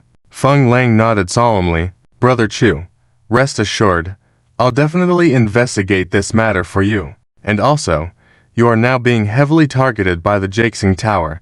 You must be careful, especially in protecting Bingbing. Chuing understood naturally that today's outing was unexpected. He had originally planned to go back to the dormitory, but it seemed he would have to do it next time. He went directly to stand guard at the female dormitory door, not allowing anyone to harm Bingbing. Chuing glanced at the dormitory and then turned and went downstairs. Before going downstairs, he called Zhou Yufeng and told him about the presence of Jaxing Tower people at the school. Out of goodwill, he didn't want Zhou Yufeng's affairs today to be disrupted. Unexpectedly, Zhou Yufeng laughed as soon as he heard it. Third Lord, ha, so quickly found a replacement. Who's this lousy rat? A junkie. Ignore him. If he dares to come, I'll kill him, and us the same. Chuing was surprised. You actually know the new Third Lord. This made Chuing once again doubt Zhou Yufeng's identity. What does this guy do? To know the Jakesing Tower so well. Met once. But he's just a cockroach. Not worth mentioning. He's got some skills. Masterfully playing illusions. I'm fine. But you should be careful. Chuing sneered. Heh, you can shut up now. Where are you going to make your confession tonight? I've already brought Bing Bing to Shendai. I want to see what kind of girl she is, why she likes you. As he said this, Zhou Yufeng began to get nervous, not speaking for half a moment. In the field.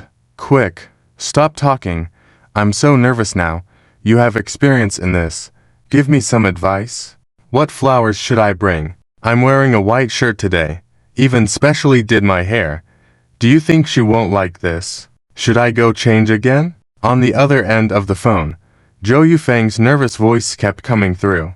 However, Chuing decisively hung up the phone without hesitation. If you want to pursue a girl, figure it out yourself. Chuing sneered, turned directly and went downstairs to guard his wife. At this time, it was already time for school to end at Shendai, and there was a lot of activity in the male dormitory building. People at once saw Chuing, who stood out with extraordinary temperament, causing quite a stir. At Shendai, Chuing was already a celebrity, not only because of his high-profile proposal and marriage to the campus belle, Wang Bingbing, but also because he had previously made a large donation to the school. Now, in the eyes of students at Shendai, Chuing had become synonymous with wealth. Just as he descended from the dormitory building, Chuing was immediately surrounded. Look, it's Senior Chu. Oh my god, it's Senior Chu who previously married Wang Campus Belle. What's the occasion today? To actually see Senior Chu at school. Is he coming back to buy Shendai? I guess we'll be working under him in the future. Don't say that, it's kind of exciting. A group of friends and acquaintances were all saying hello to Chuing.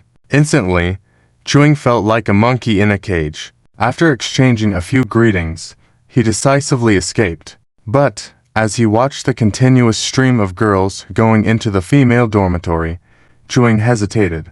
After a moment, he meandered and finally arrived at the flower shop that Zhou Yufeng was at Shendai. Upon entering, he saw Zhou Yufeng struggling to tie his tie. When he saw Chuing, Zhou Yufeng seemed to have found a savior and directly pulled Chuing over. Junior, you have experience in this. Come help me. Chuing didn't move. Just his sharp, eagle-like eyes assessed Zhou Yufeng from top to bottom. You're going to confess to a girl in this outfit. Zhou Yufeng looked down at his attire, puzzled. What's wrong with it? Chuing didn't speak. Just let his gaze sweep over Zhou Yufeng's sleeveless white shirt. Just this.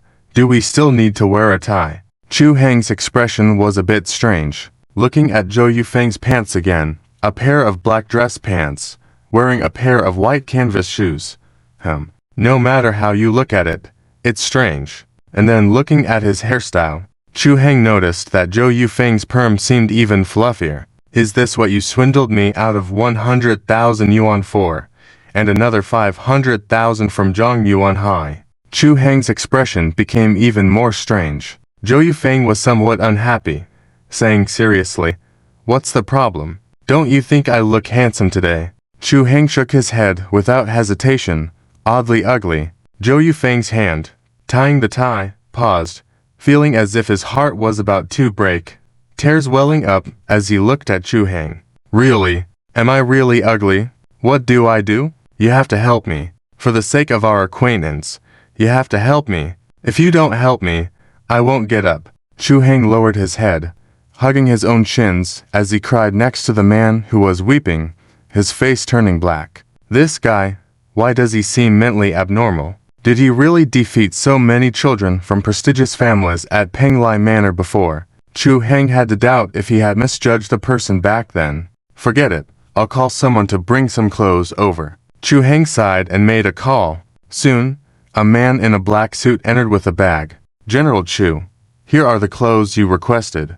Chu Heng nodded, allowing him to put the things on the table before leaving. When Zhou Yufeng opened the bag and saw that it was actually a set of white suit, feeling the excellent quality, he was immediately touched. "Student Chu, I knew you'd be the best to me. In appreciation for your kindness, when you are being chased by the Z Crossing Mansion, I will save your life." Chu Heng coldly smiled, pressing his hand on the bag. "These are custom-made clothes I previously ordered for you as an emergency. Bespoke, a set of 120,000 not negotiable. In consideration of our acquaintance, I'll give you a discount, 100,000. Zhou Yufeng's face stiffened, grumbling unhappily for a while, but eventually transferred the 10,000. Once the 10,000 came through, Chu Heng smiled. Now all he wanted to say was, "What goes around, comes around."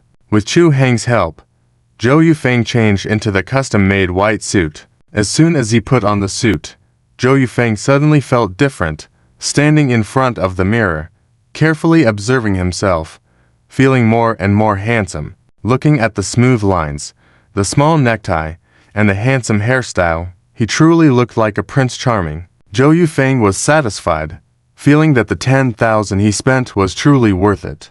The process of confession that followed, Chu Heng did not mention to Zhou Yufeng, thinking that this guy was at least a bit older and an adult. Besides, he had previously confessed and proposed at Shenzhen University, so this guy should understand, right? Zhou Yufeng owned a flower shop himself, so he had no shortage of flowers. Looking around the flower shop, several bouquets of red roses, Chu Heng felt relieved. However, there were quite a few people confessing today. Could it be that during the time he was away, all the singles at school had paired up? While Chu Heng was pondering, a voice suddenly resounded in his mind. Ding. Signing mission about to be released. Ding. Sign-in mission. Host, please proceed to the cafeteria dessert shop for registration. Chu Heng felt happy. Another sign-in mission. It's been a while since the system had issued missions. Without hesitation, Chu Heng turned and left. It was perfect timing since he was hungry. He could grab a meal in the cafeteria and also buy some food for Bingbing to deliver to her. Senior Zhou, is the confession venue set up? Before leaving, Chu Heng asked. Zhou Yufeng stiffened all over, turning to look at Chu Heng, his voice trembling. No, I just arranged to meet my partner at the playground. Does that place need to be decorated too? Before he could finish, Zhou Yufeng immediately rushed over to Chu Heng, sobbing. Student, you have experience in this. You have to help me. Chu Heng scoffed, pulling out his foot. I'm busy. It's lunchtime, and I have to go buy something to eat for my wife. Goodbye. Chu Heng waved his sleeve and left gracefully, leaving Zhou Yufeng alone in a panic. In the cafeteria, Chu Heng called to ask Wang Bingbing what she wanted to eat. Wang Bingbing was delighted to hear that Chu Heng was at the cafeteria. Heng, are you at the cafeteria? Ziwei said the cafeteria recently opened a new dessert shop, with lots of delicious desserts. Heh, I want to eat. Chu Heng chuckled, picturing the playful expression on Wang Bingbing's face without even needing to see it. Okay. I'll buy some for you and deliver it over. Was there anything unusual in the dorm just now? Did any strangers come by? Did anyone vomit? No. Today was quite normal. No vomit either. Heng, hurry up. I'm hungry. I want to eat desserts, drink chicken soup, and have a whole chicken. Hurry up. Chu Heng nearly laughed to death at this little foodie. Wait, I'll buy them for you right away. After hanging up the phone, Chu Heng walked around the cafeteria until he found the dessert shop that Wang Bingbing had mentioned. As he approached the dessert shop, the voice of the system rang in his mind. Ding. Host detected entering sign-in location. Do you want to sign in? Sign in. Ding. Sign in successful. Congratulations. Host receives a god-tier illusion.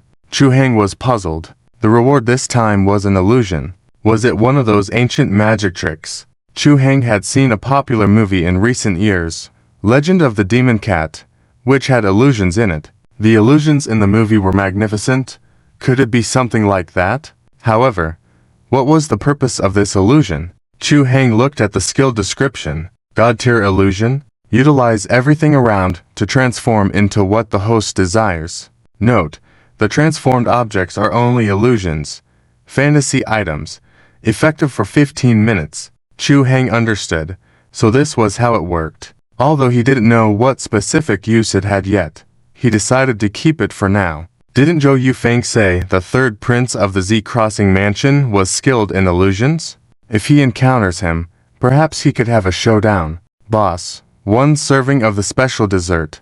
With the reward in hand, Chu Heng sat down in the dessert shop in a great mood. The shop owner was a young man, appearing to be around 25 or 26, wearing a cute and fresh apron, a black duckbill cap, with a small mole on his chin. When he saw Chu Heng, he warmly approached with the menu in hand. Hey handsome, what would you like to eat?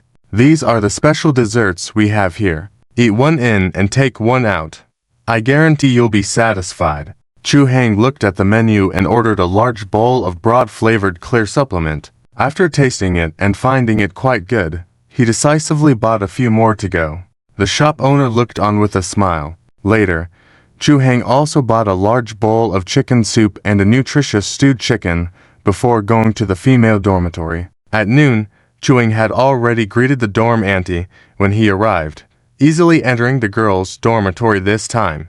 Inside the dorm, 3 girls were still helping Lin Xiaowei with her makeup, and things were scattered all over the table. As soon as he arrived at the door, Chu Heng saw Wang Bingbing standing on the ladder by the bed, sticking her little butt up as if trying to reach for something on the bed. Chu Heng's eyelids twitched again, and he put down his things and rushed over. Baby, what are you doing? Stay there and don't move. No moving allowed. Chu Heng yelled and leapt over in an instant. Like a flash of lightning, the 3 sisters in the dorm felt a gust of wind blow past them. My big baby, what are you trying to get? Let me help you. You scared me to death. Chu Heng protected Wang Bingbing's body and lifted her down directly. It wasn't until Wang Bingbing's feet touched the ground that he let out a long breath, wiping the cold sweat off his forehead. Wang Bingbing looked puzzled. Heng, why did you come so quickly? Chu Heng, not in a good mood, said. What do you mean? You almost scared me to death. Heh, I just wanted to get a pillow to sit on the chair for a long time, causing me backache. Now that my belly is still small, there's nothing wrong, and I'm not that old. Climbing a ladder can't cause any problems. Don't worry, Heng, I'm fine. Wang Bingbing hugged Chu Heng's arm and coquettishly smiled. I can't do anything with you. You can't do this in the future. Your back hurts. Let me massage it for you. Chu Heng helplessly touched Wang Bingbing's forehead and gently massaged her lower back. Wang Bingbing felt a warm sensation in her sore lower back, soothing and comforting. After just a few minutes of massage, the soreness and swelling in her lower back significantly reduced. During these few minutes, the 3 sisters in the dorm stopped what they were doing and stared intently at the 2 of them. Liu Din looked at the food on the table, then at the 2 of them, and said, Chu Heng, it seems like you bought too much food. We're all full now. Wang Bingbing looked puzzled. Full? Didn't you say you were hungry just now? Lu Man silently said, We're full from eating your dog food. A single dog shouldn't eat human food. Wang Bingbing blushed and pinched Chu Heng's waist. You rascal, it's you. Chu Heng felt innocent.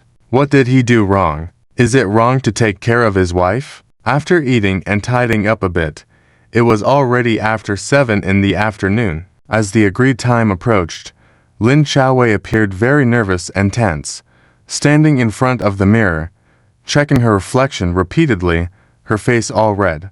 Bingbing, do I look good like this? Lin Xiaowei nervously asked Wang Bingbing. Among the girls in the dorm, only Wang Bingbing was from a wealthy family and had a higher sense of aesthetics. In such matters, she could only ask Wang Bingbing. Wang Bingbing looked at Lin Xiaowei from side to side and nodded in satisfaction. Xiaowei, you can relax. You're already very pretty.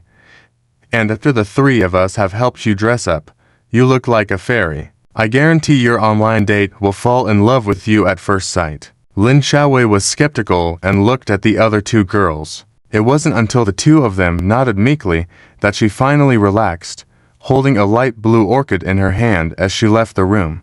This was her agreement with her online date, to recognize each other by the flower. But in her heart, she already had a guess as to who he was. She just couldn't confirm it. It was close to 8 o'clock in the evening, and the streetlights on the playground were lit up, with many students walking around in groups. The dim yellow light was filled with the youthful atmosphere. Chewing almost immediately spotted the figure of Zhou Yufeng, dressed in a white suit, standing in the crowd. And in Zhou Yufeng's hand was a basin of light blue orchids. And looking around, there were no signs of any decorations. Was Zhou Yufeng going to confess to the girl with just an orchid? So unromantic?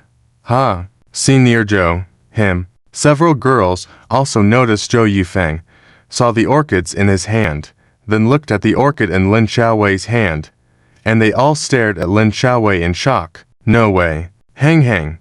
Could Xiaowei's online date be Senior Zhou? Whispered Wang Bingbing in disbelief to Chuang. It was only after Wang Bingbing said that Chuang noticed the flower Lin Xiaowei was holding matched the one in Zhou Yufeng's hand. No way. Isn't this too coincidental? Chuang was bewildered. Could the world really be this small? At this point, Lin Xiaowei also saw the bright Zhou Yufeng in the crowd and blushed as she walked over slowly. When the others saw in Xiaowei's expression, everything became clear to them. My goodness, Xiaowei's online date is Senior Zhou, the weird one. Oh my god, Lu Man exclaimed in shock. Lin Din nervously and hurriedly covered Lu Man's mouth. Xiao Man, please be quiet. Aren't you afraid Senior Zhou will retaliate later? Lu Man belatedly covered her mouth. Zhou Yufeng was known as a strange person at their school. Are you a handsome husky? Lin Xiaowei asked shyly. When the others heard this online nickname, their eyes nearly popped out. Damn, this nickname. And then Senior Zhou's image. Zhou Yufeng had already seen Lin Xiaowei holding the orchids. In his eyes, Lin Xiaowei had already become a fairy, dressed in a pink dress with slightly curled long hair cascading over her shoulders. Her fair and delicate complexion exactly matched his imagination. It's me. I am a handsome husky. I finally meet you, my wife. Zhou Yufeng happily approached her, handing her the pot of orchids with both hands. Wife, these are the orchids I planted long ago. You said you always wanted them. Right. Zhou Yufeng's serious face, coupled with this fancy speech, left the onlookers flabbergasted. My god, who calls someone wife upon first meeting? This is too casual. Xiaowei probably won't like it. Lu Man and Liu Din couldn't believe it. But to their surprise, Lin Xiaowei shyly accepted the potted orchids, blushing and avoiding eye contact. Wife, would you like to be my girlfriend? Zhou Yufeng asked again. Lin Xiaowei kept her head down, blushing uncontrollably, but finally nodded. Zhou Yufeng was overjoyed and, in his excitement, hugged Lin Xiaowei. The watching crowd was stunned. Is this it? Just like that. Where's the big romantic gesture? What about flowers and balloons? Just a potted orchid? This confession was too hasty. Even Chuang was dumbfounded. Zhou Yufeng pursued his wife too easily. Right. Is it true that fools have all the luck? But this was still a good thing. As the group was still immersed in the strange and joyous atmosphere, the weather suddenly changed. In the pitch-black night sky, a bright and shining full moon suddenly rose slowly, hanging high above everyone's heads. The dazzling moonlight was as bright as a white-hot lamp, shining on everyone's faces. The entire field was illuminated, and the surrounding streetlights seemed like decorations. Oh my, the moon. How did it rise so quickly? Did it just jump up all of a sudden? Wow, so bright, so beautiful. This is too romantic, isn't it?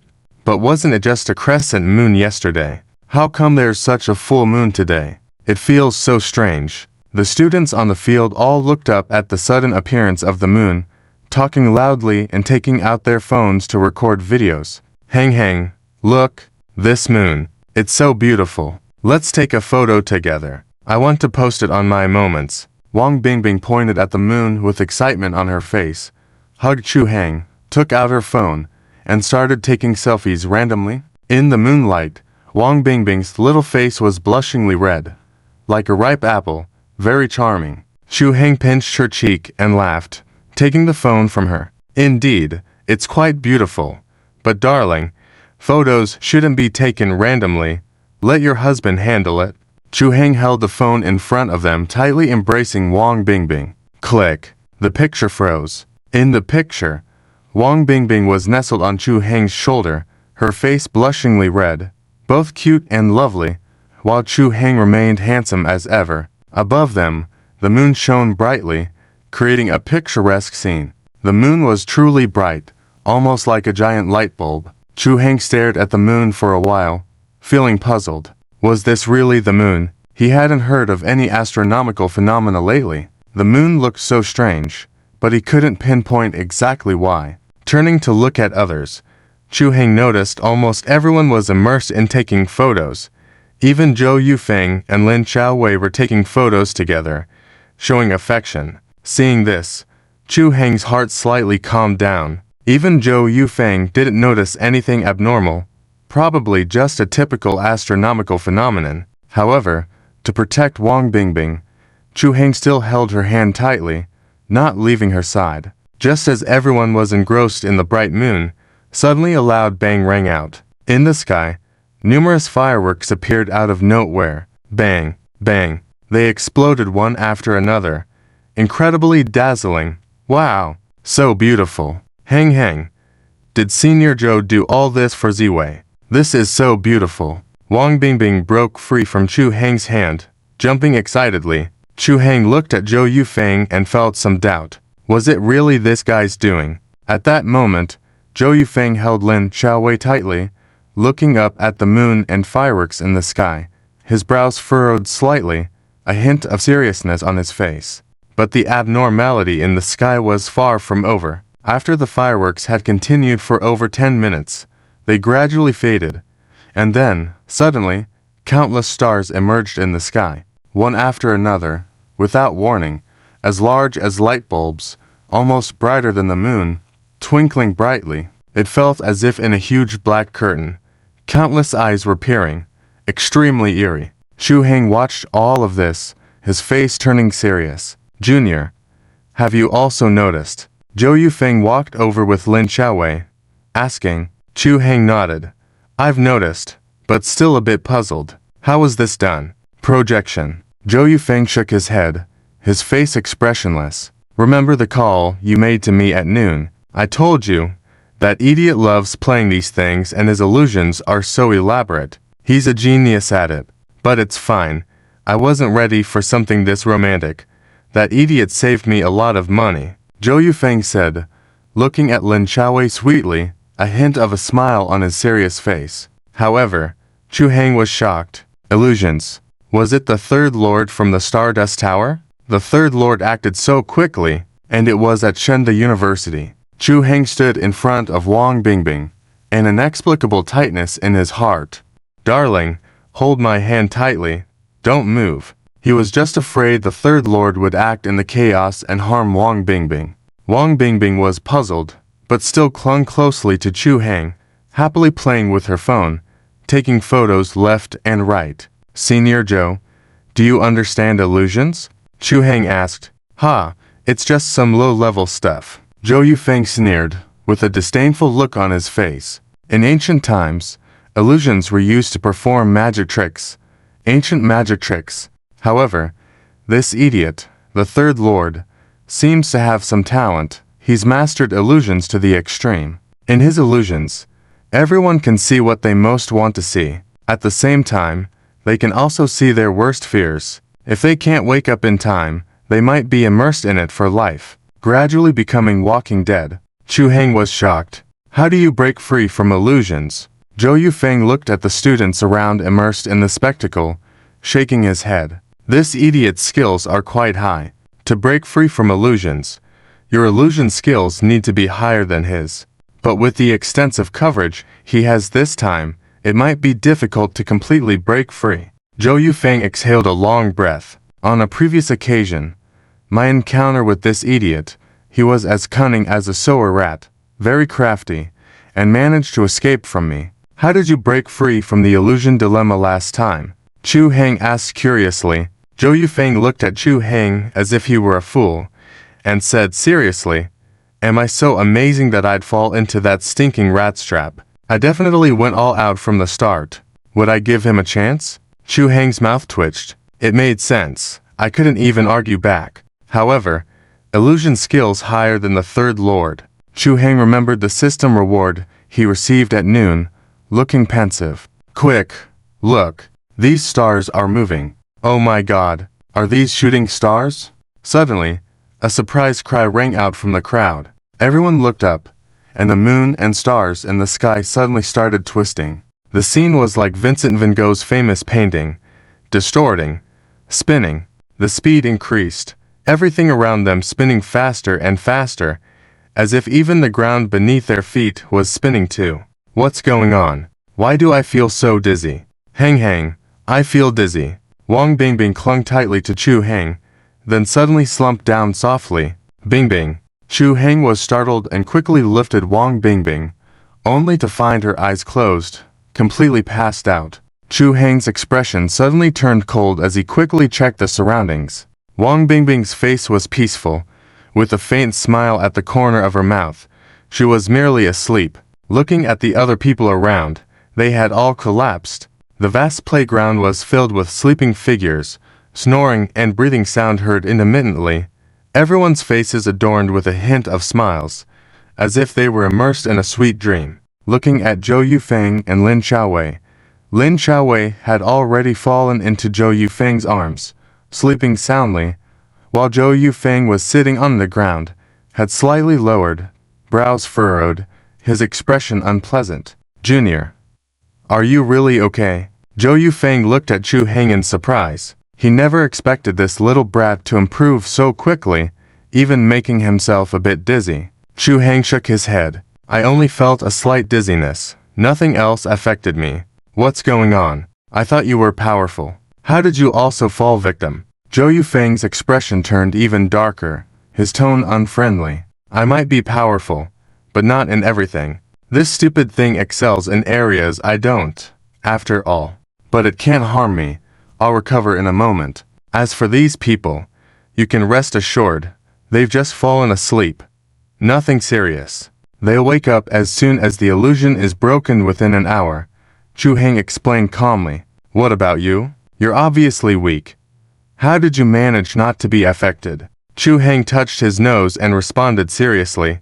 Maybe I'm even more amazing than that stupid thing. Zhou Yufeng suddenly fell silent, focusing on resisting the illusion's invasion. Since nothing major was happening for now, he had nothing to worry about. He believed that some people would come looking for trouble without any extra effort. Indeed, shortly after Chu Heng sat down, a sudden cold wind blew in from the entrance of the playground. The cold wind howled, causing the large trees around the playground to rustle loudly, and countless white mists surged in. Chu Heng looked down at his thin short sleeves and then took off Zhou Yufeng's jacket to cover Wang Bingbing. You're strong anyway. The cold won't bother you. Cover my wife instead. Can I cover my wife myself? Zhou Yufeng snapped, frustrated. But, as he was fully focused on resisting the illusion, he couldn't divert his attention and watched helplessly as Chu Heng carefully covered Wang Bingbing with the white suit jacket he had spent 100,000 on. In the midst of the white mist, it seemed as though a massive black figure was slowly approaching. This figure had a huge head, draped in a large black cloak, tall and slender, appearing to be over 2 meters high. As the figure drew closer, Chu Heng finally noticed the black figure holding a large black scythe and dragging a long dark iron chain behind. The iron chain scraped against the ground, emitting a sharp and eerie sound. The figure's large hood shielded his face securely, making it impossible to see his features, but the chilling aura he exuded was enough to send shivers down one's spine. Chu Heng was taken aback. Could this figure be the Grim Reaper? Zhou Yufeng, do you see this guy? Chu Heng nudged Zhou Yufeng, puzzled. Could this guy be the third lord of the Plucking Stars Tower? Why does he look a bit ugly? Chu Heng poked Zhou Yufeng, questioning. Zhou Yufeng was on the verge of breaking free from the illusion cast on him, but his critical moment was once again disturbed by Chu Heng. He was infuriated and shouted, I've told you, this stupid thing is just an underground rat. Have you ever seen a good-looking rat? Stop bothering me if nothing's wrong. I'm busy. The figure trembled as the white mist surrounded him, his voice as cold as ice. How dare you disrespect me? Today, at the command of the First Lord, I've come to reap your life. Accept your fate. Swish. The figure swung the enormous scythe in his hand aggressively, creating a chilling wind as it aimed directly at Chu Heng. Chu Heng furrowed his brows, using two fingers to push the scythe aside. Then he nudged Zhou Yufeng again, asking in an odd tone, "Didn't you say you had encountered the Third Lord before? Could this guy have been so juvenile before? Can he even say such things? Nowadays, not even elementary school students use such words, right?" Zhou Yufeng, exasperated, felt like punching Chu Heng's handsome face. He shouted, "Are you out of your mind? I told you I'm busy. Why do you keep bothering me for no reason?" The figure in black shuddered, and amidst the whirlwind, his eyes beneath the huge brim emitted a crimson light, staring coldly at Chu Heng. "You're Chu Heng. You have quite the audacity to show disrespect to me. Today, under the orders of the First Lord, I've come to take your life. Surrender now." The black figure bellowed, and with a swift motion, he commanded his large scythe towards Chu Heng, who calmly diverted its path. Chu Heng prodded Zhou Yufeng once more.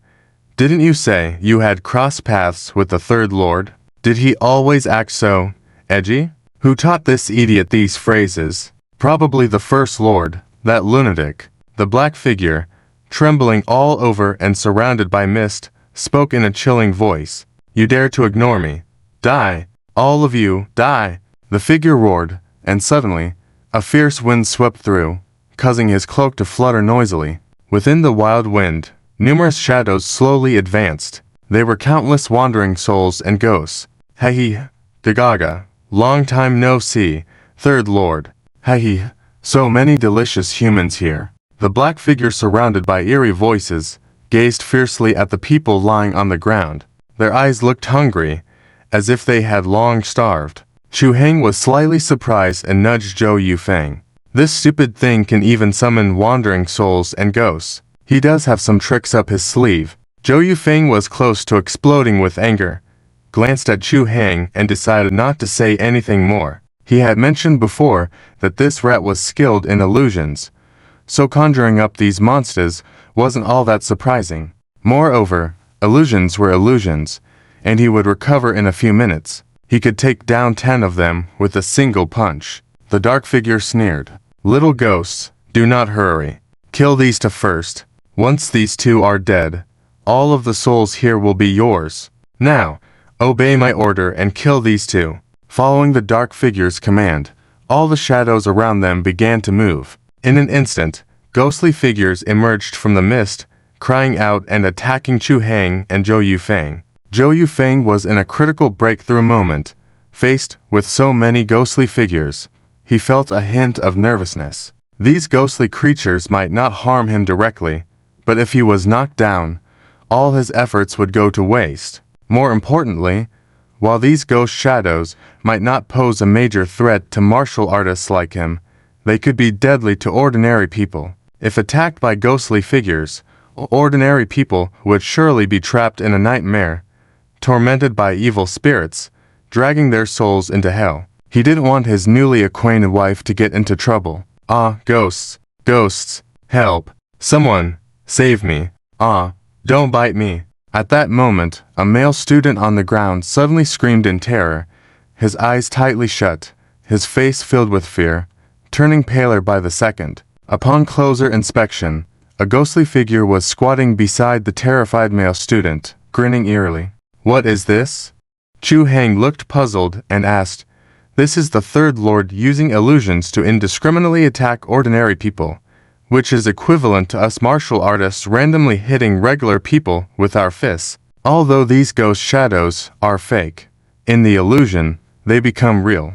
This man is currently being drained of his vitality by the ghost shadows. After a long time, the young energy will be depleted, leading to a coma, or being trapped in the illusion for a long time, which is essentially the same as being severely injured or unconscious after being beaten by someone," explained Zhou Yufeng. At this moment, screams of terror rose up constantly, Screams of agony one after another. Chu Heng raised his eyes to look, only to see a group of students lying on the ground in the playground, all trapped in a nightmare, with a sinister ghost shadow crouching next to each of them. Such a large-scale scene made Chu Heng feel a bit stunned. If he didn't know that these were all illusions, he would have thought he had entered the underworld. It had to be said that this newly appointed Third Lord did indeed have some skills. Upon seeing this, the Third Lord, under the wide brim of his hat, let out a cold sneer and grimly said, "Chu Heng,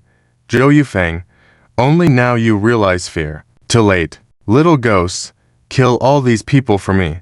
With the Third Lord's command, the ghost shadows around swarmed again, tearing and devouring the people lying on the ground, screams of agony following one after another. The entire playground was filled with ghost shadows, resembling a true earthly purgatory. Some ghost shadows tried to rush over, but Chu Heng kicked them away. Just when Chu Heng thought these ghost shadows were easy to deal with, something unexpected happened. Heng, save me, help me, get away, quickly get away," Wang Bingbing suddenly shouted, her serene face knitted in fear, her little face pale as if in great agony. Startled, Chu Heng hurriedly embraced Wang Bingbing.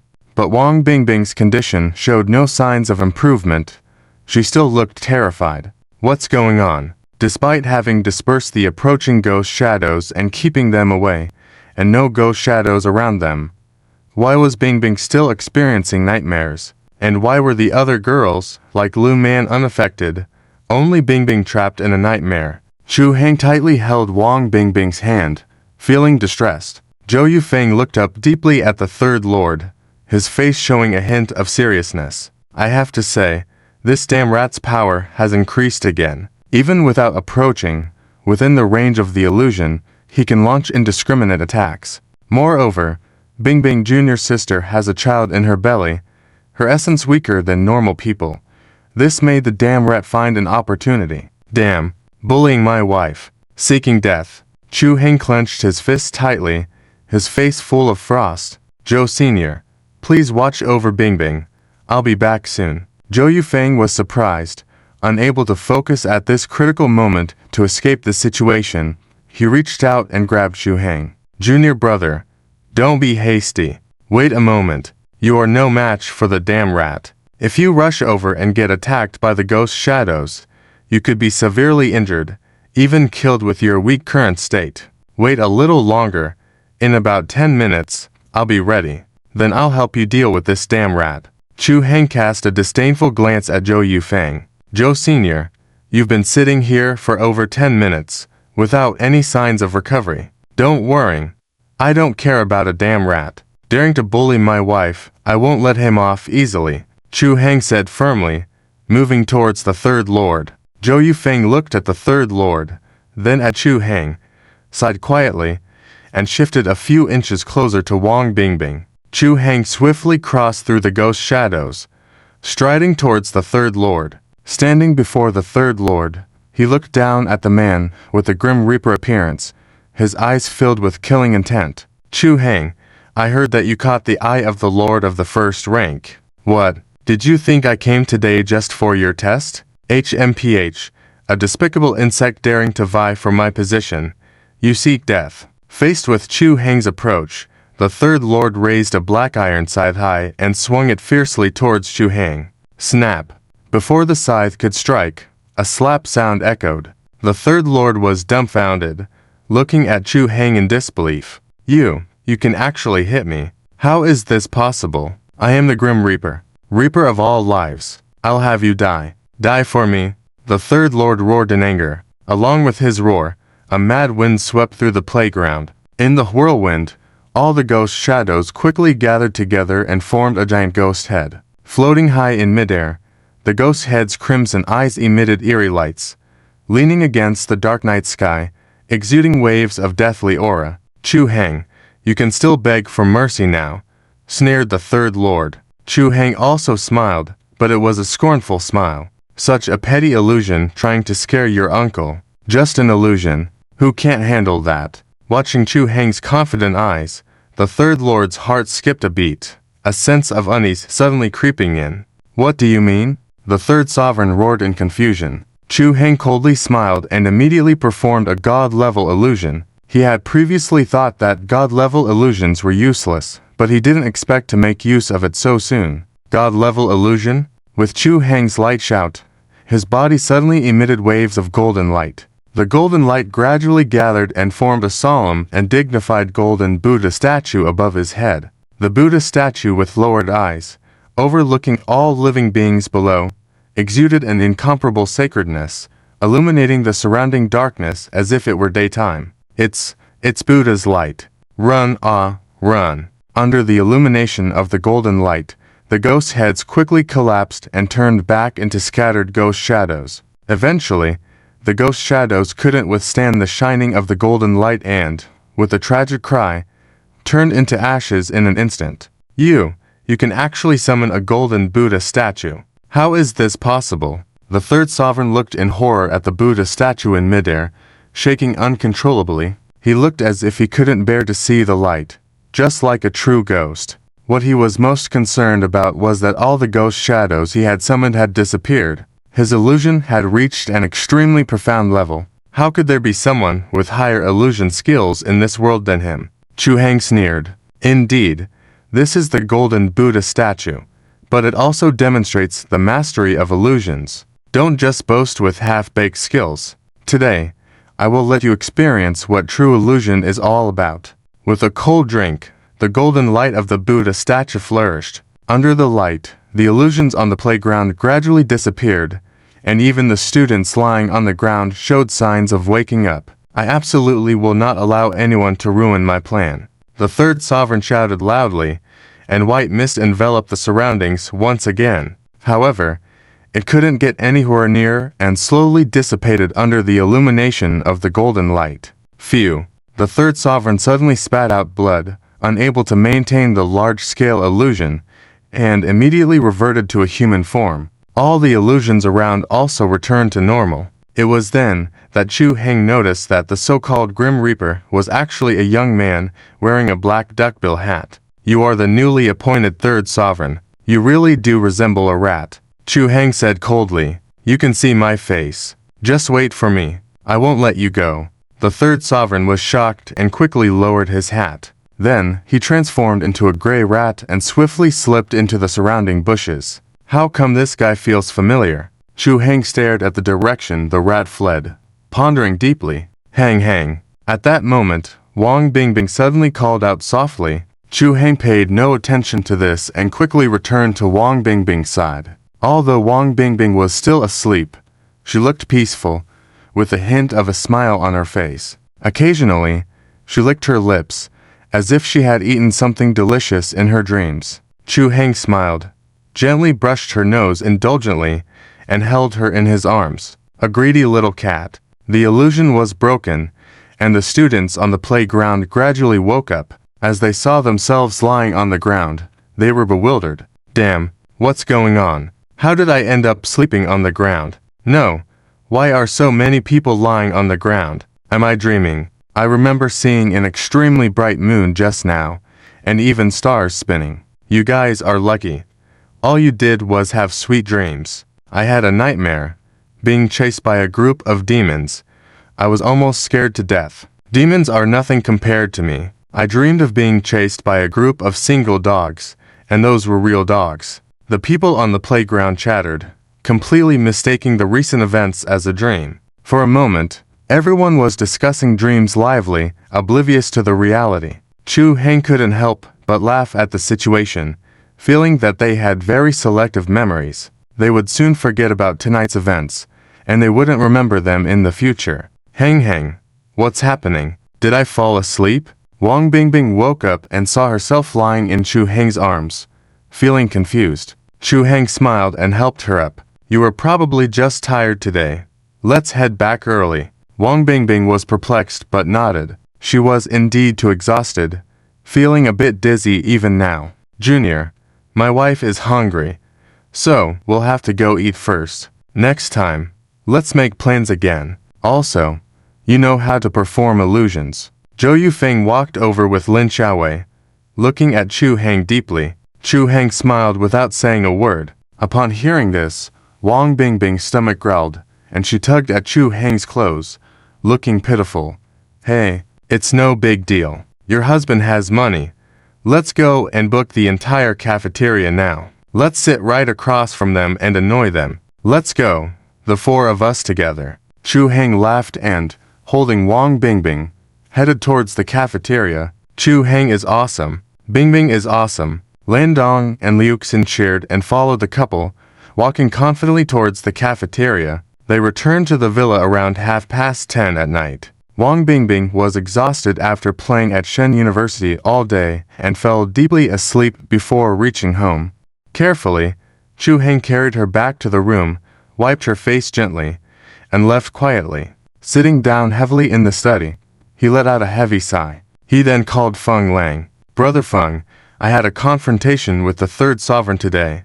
In the study, Chu Heng sat back in his chair, gazing at the lights of the homes outside the window with a serious expression. Feng Jie, I had a confrontation with the third master today. On the other end of the phone, Feng Lang, who had just drunk a calming tea and was getting ready for bed, suddenly sat upright upon hearing this. What? You already confronted the third master? What's going on? Chu Heng informed Feng Lang of what had happened that evening. Feng Lang's brows furrowed into a knot upon hearing the story. The third master actually attacked ordinary people indiscriminately. Is Bingbing okay? Bingbing is fine. I checked her pulse. She just had a nightmare. Might feel a bit tired, but she's okay. Feng Lang finally relaxed. Chu buddy, how do you see this situation? At noon today, I told you about the incident with a mysterious young man at Shenda. According to what that person said, the first master intends for me to join the star-picking tower, to replace the third master, but he gave orders to the third master to test me. But the third master obviously does not see it that way. From what happened tonight, the third master fears that I may threaten his position and will stop at nothing to kill me. Feng Lang's expression turned cold. Chu buddy was right. This third master and the lawless characters of the star-picking tower they encountered before are different. The star-picking tower had never attacked unrelated people before, but now it seems that the third master is even more ruthless than those before him. Chu buddy, what do you need me to do for you? Feng Lang asked sternly. Chu Heng didn't hesitate, directly stating, Feng Jie, I need you to quickly find out the whereabouts of the third master for me. I need to make a move ahead of time and eliminate the third master. Feng Lang's heart skipped a beat, sensing boundless murderous intent from Chu Heng's calm words, but he couldn't blame Chu Heng for being so ruthless. Bingbing is about to give birth soon, and Chu Heng can't stay by her side without blinking. There will be times when he's distracted. If the third master takes advantage of that, the consequences would be unimaginable. Chu buddy, you can rest assured. I will have someone investigate right away. Feng Lang's expression was solemn. People, get everyone to the study for a meeting. After hanging up the phone, Feng Lang didn't dare to sleep anymore, shouting outside the door and then hurriedly walking out in his pajamas. Hang, save me, save me. The next morning, Wang Bingbing was awakened by a nightmare. When she woke up, Chu Heng was not in the room. Looking at the empty room, fear surged in Wang Bingbing's heart. It was as if in her dream, and thus now, she was being chased and bitten by a ghostly figure. She felt many dark things around her. These dark things were hidden in a corner, waiting for her to let her guard down so they could drag her down. It was already 7:30 in the morning. The sun was up, but Wang Bingbing still felt cold. She shuddered, pulling the blanket tightly over her head. When Chu Heng heard her cries and pushed the door open, he saw this scene that tugged at his heart. Wang Bingbing, huddled under the blanket, her small, trembling body like a quail. Chu Heng's heart ached. He hurried over and embraced Wang Bingbing. Baby, did you have a bad dream? What did you dream about? Don't worry, I'm here. He held Wang Bingbing tightly, comforting her in a soft voice, like soothing a 3-year-old child. Feeling Chu Heng's warmth through the blanket, Wang Bingbing's anxious heart gradually calmed down. She opened her watery eyes cautiously, looked around, then quickly pulled down the blanket and rushed into Chu Heng's arms. Hang, I dreamt of many ghostly figures. We were surrounded by them, and many people were there too. And Ziwei, Senior Joe, Man, and Din, they were all there. We were on the school playground, chased by a group of ghostly figures. I was so scared. Sob. Wang Bingbing clung tightly to Chu Heng, her pale face filled with fear as she spoke. Chu Heng's heart ached even more. This was the aftermath of the illusion that had affected her yesterday. Whatever ordinary people see in the illusion will be perceived as a dream the following day when they wake up. It was obvious that Wang Bingbing was deeply frightened. Chu Heng blamed himself for not protecting her well. He comforted her for a long time before she calmed down. After leaving the room, Wang Bingbing conscientiously had a chair moved to the front yard. It wasn't until the warm sunshine bathed her that she finally felt alive again. At that moment, Wang Bingbing suddenly saw a suspicious figure outside the villa, peering inside. Her heart tightened. She called out loudly, "Who's there?" Chu Heng was in the kitchen washing fruits for Wang Bingbing when he heard the commotion and rushed out, shielding Wang Bingbing behind him, coldly ordering, "Who's there? Come out." The shadow hesitated, frozen in place. Chu Heng's first thought was the third master. He never expected the third master to be so persistent, even daring to come to his home. Just as he was worrying about finding the third master for Bingbing's revenge, the enemy appeared on his own doorstep. Wang Bingbing had just had a nightmare in the morning, and now she saw this scene, making her very nervous. Her little face turned pale as she quickly returned to the villa with the help of Cheshu. "Whether you come out on your own, or I drag you out, choose one." Chu Heng relaxed his tight fist, smirked, and walked over. The shadow froze again, then hesitated for a moment before darting away. "Don't hit me. It's me, Chu Shanshan."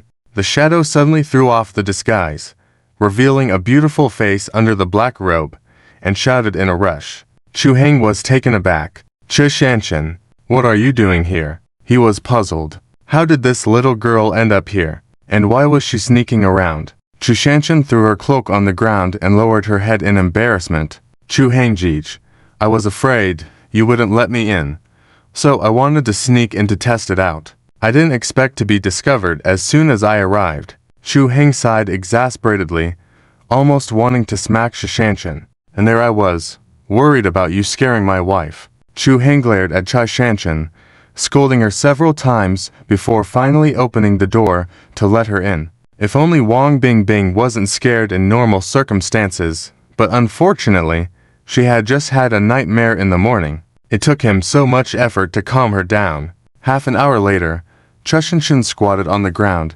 hands clutching her ears, with a sad face, watching the two people in front of her showing affection. "Bingbing, you didn't eat anything this morning. Have some congee first. Husband just made it. Beef congee, very fragrant." "No, I don't want to eat it. I want something spicy. If you add some chili for me, then I'll eat." "No, pregnant women shouldn't eat too much chili. It can cause heat and constipation. Be obedient. Let husband feed you. You're the one who's constipated, not me. Besides, I'll hit you." "Where are you going to hit? Come, try hitting me." "Oh my, you're really good at hitting." Shanshan looked at Chuang pretending to be weak lying in Wang Bingbing's arms, disdainfully pursed her lips. This guy, he even used the pregnant woman's hand to slap himself, and took advantage of the pregnant woman. How shameless. Gurgling, Shanshan really wanted to scorn Chuang, but her stomach betrayed her by rumbling. Her face turned slightly red. She turned her head away, but her gaze couldn't leave the bowl of beef congee Chuang had placed on the table. "Hungry? Want to eat?" Chuang blew the aroma of the meat congee in Shanshan's direction and asked with a smile. "Tell me, what are you trying to find out about my address for? What sneaky thing do you want to do? Say it nicely.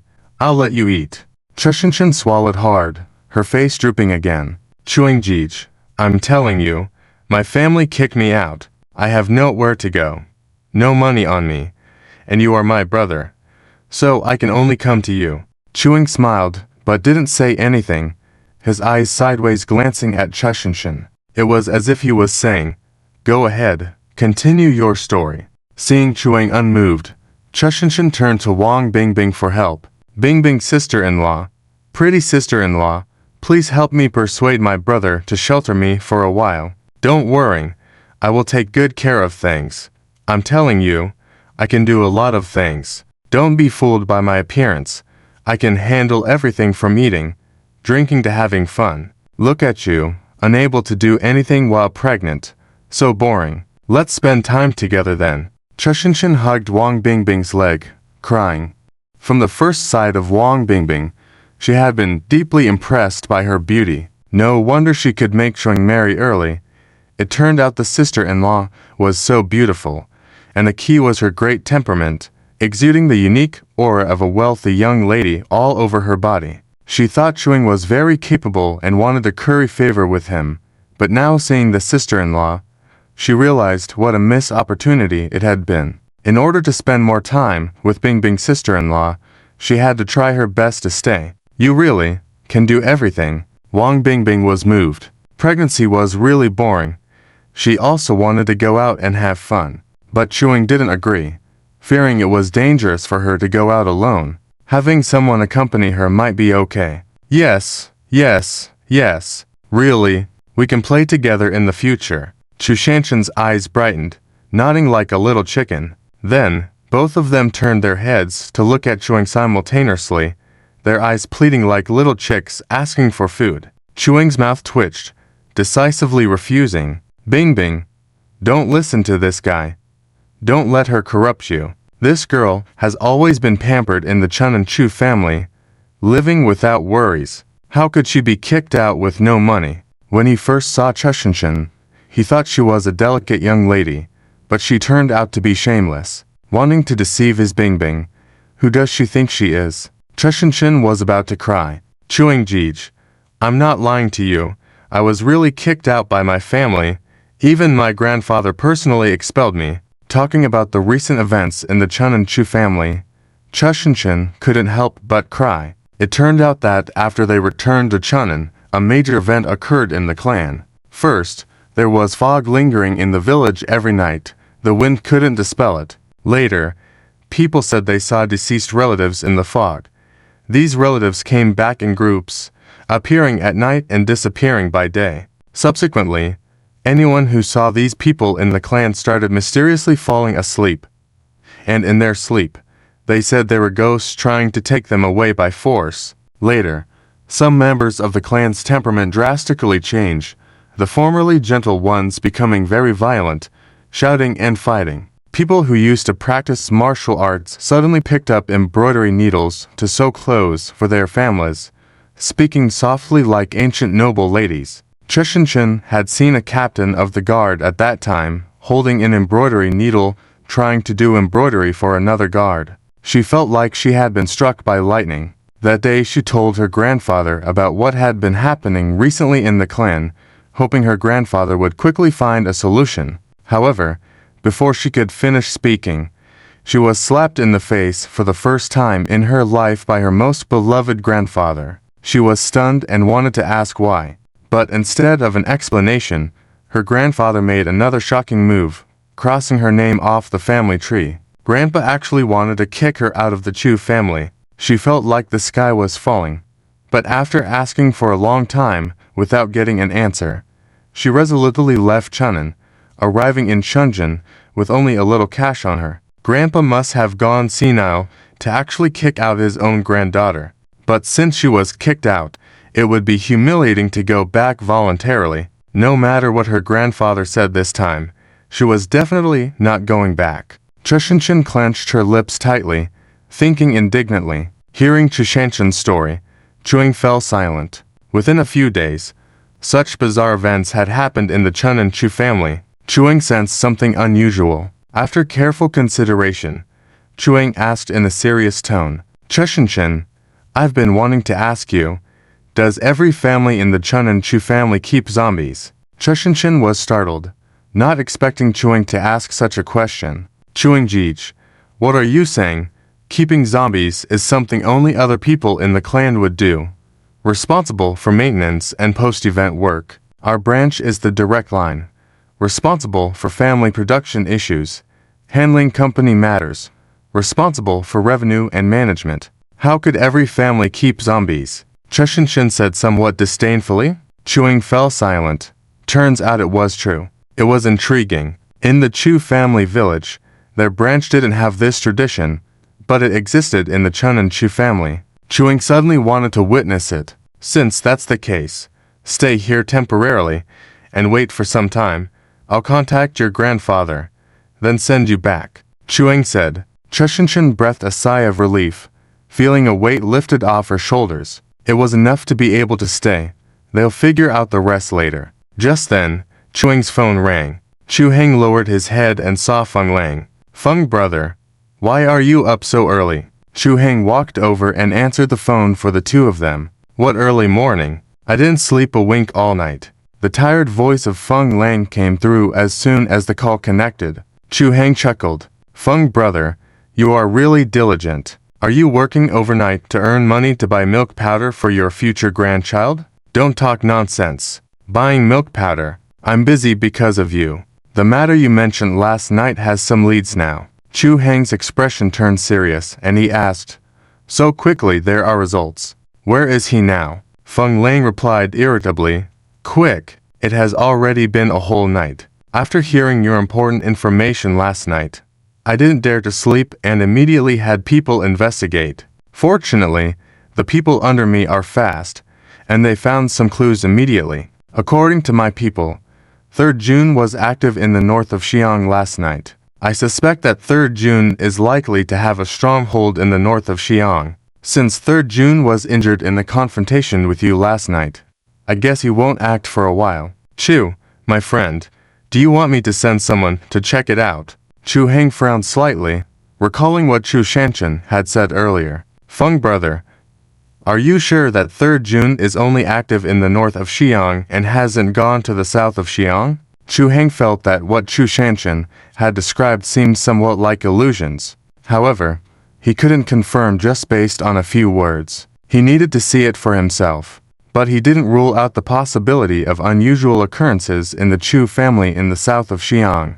Considering there might be zombies there, the best way was to go there in person. Not sure. Xiangnan and Xiangbei are separated by a river. It wouldn't be surprising if there were people of 3rd June in Xiangnan too. Moreover, the power of Jai Crossing Tower is extensive now. Xiangnan not only has the Chu family, a large family, but also many medium and small families.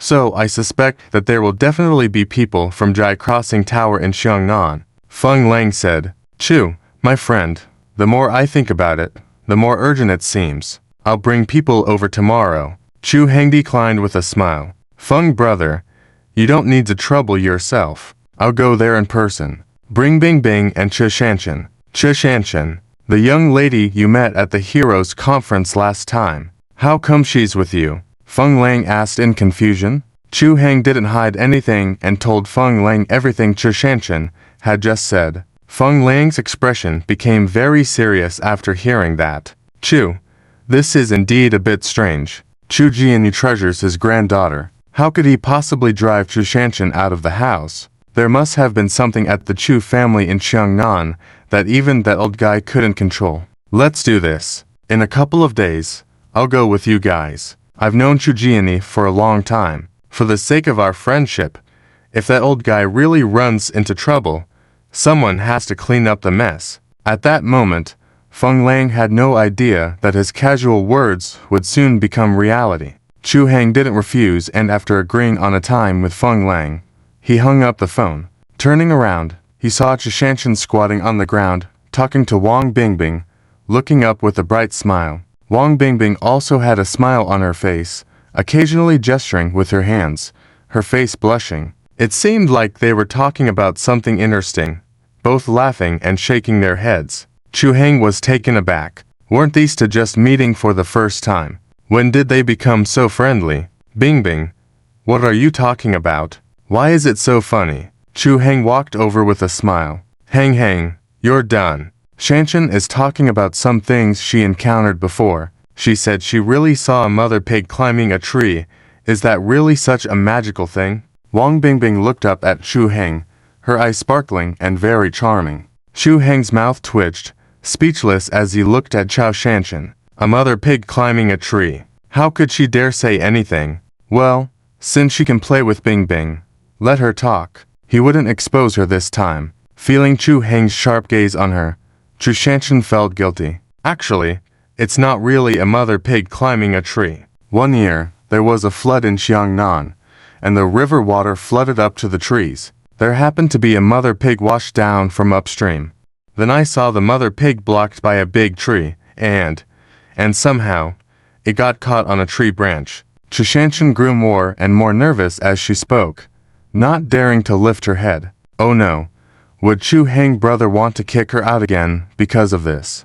This guy dared to say such odd things. Well, since Bing Bing was playing along with her, she let it slide. Seeing Chu Shanshan's expression, Wang Bingbing couldn't help but burst out laughing again. Shanshan, your place sounds really fun. If there's a chance, I'd like to come to your house for a visit. I'd like to see a mother pig hanging on a tree branch due to the river water. Chu Shanshan was taken aback and looked at Wang Bingbing, her eyes bright. She nodded vigorously, delighted. Bing Bing's sister-in-law, you can count on me. I'll definitely take you there. We'll explore the entire Xiangnan. You'll definitely love it. Soon after, Chu Shanshan lowered her head dejectedly. But I've already been kicked out by Grandpa and can't go back. Seeing this, Wang Bingbing looked at Chu Heng. Heng, how about we help Shanshan? Chu Heng smiled helplessly. Bing Bing, you're so kind. For your sake, we'll go to Xiangnan in 2 days and see what's going on at the Chu family. Wang Bingbing was happy and threw herself at Chu Heng. Heng, I knew you were the best. Hearing about returning to Xiangnan, Chu Shanshan fell silent, her mood becoming complicated. Although she had said she would never go back no matter what happened, she had been unable to contact anyone from the Chu family since she left and didn't know how things were at home. She didn't know if Grandpa was okay. She had been dependent on Grandpa since she was young. Despite being angry, Grandpa couldn't have any accidents. Thinking about these things, Chu Shanshan's expression became even more complicated and heavy. 2 days later, a group of people set off from Villa Bayno, and headed towards Xiangnan. Their first stop was the Chu family in Xiangnan. Xiangnan's Chu family held many mysteries and something Chu Heng desired. Chu Heng had a gut feeling that this trip would bring unexpected gains. This time, instead of going himself, Chu Heng let Feng Lang bring a team of elite bodyguards. If there was danger, they would strike immediately. Shenzhen was not far from Xiangnan. They left in the morning and had already reached the boundary of Xiangnan in the evening. Chu Heng planned to enter Xiangnan and find a 5-star hotel to rest, then go to the Chu family early the next morning. Chu Shanshan, looking worried, bit her lip and looked at Chu Heng, pleading, Chu Heng, can we go to the Chu family tonight? It was already deep autumn, but the autumn heat in the south was reluctant to leave. The weather in October was still scorching hot, like a summer day, with the sun hanging low in the sky, radiating residual heat baking the earth. It wasn't until the sun set that a hint of coolness appeared in the air. Chu Shanshan sat in a highway service area less than 100 kilometers from Xiangnan, looking at the distant mountains with a worried look on her face. Brother Chu Heng, to be honest, it's been almost a week since I left Xiangnan. Even though I'm still angry that Grandpa kicked me out, but I'm still worried. I have many good friends in the Chu family who know about my situation and have been secretly looking out for me on Grandpa's behalf. But starting from yesterday morning, for some reason, I suddenly can't contact them anymore. Chu Shanshan said as she dialed a phone number. The phone rang for a long time, but no one answered. Chu Shanshan's expression became even more grim. Brother Chu Heng, based on your analysis that day, I think you're right. My grandfather must have sensed that something big was about to happen to the Chu family, and he was afraid he couldn't protect me, so he deliberately kicked me out. I'm not angry at my grandfather anymore. I'm very worried about him. Brother Chu Heng. Bing Bing. Feng Shu.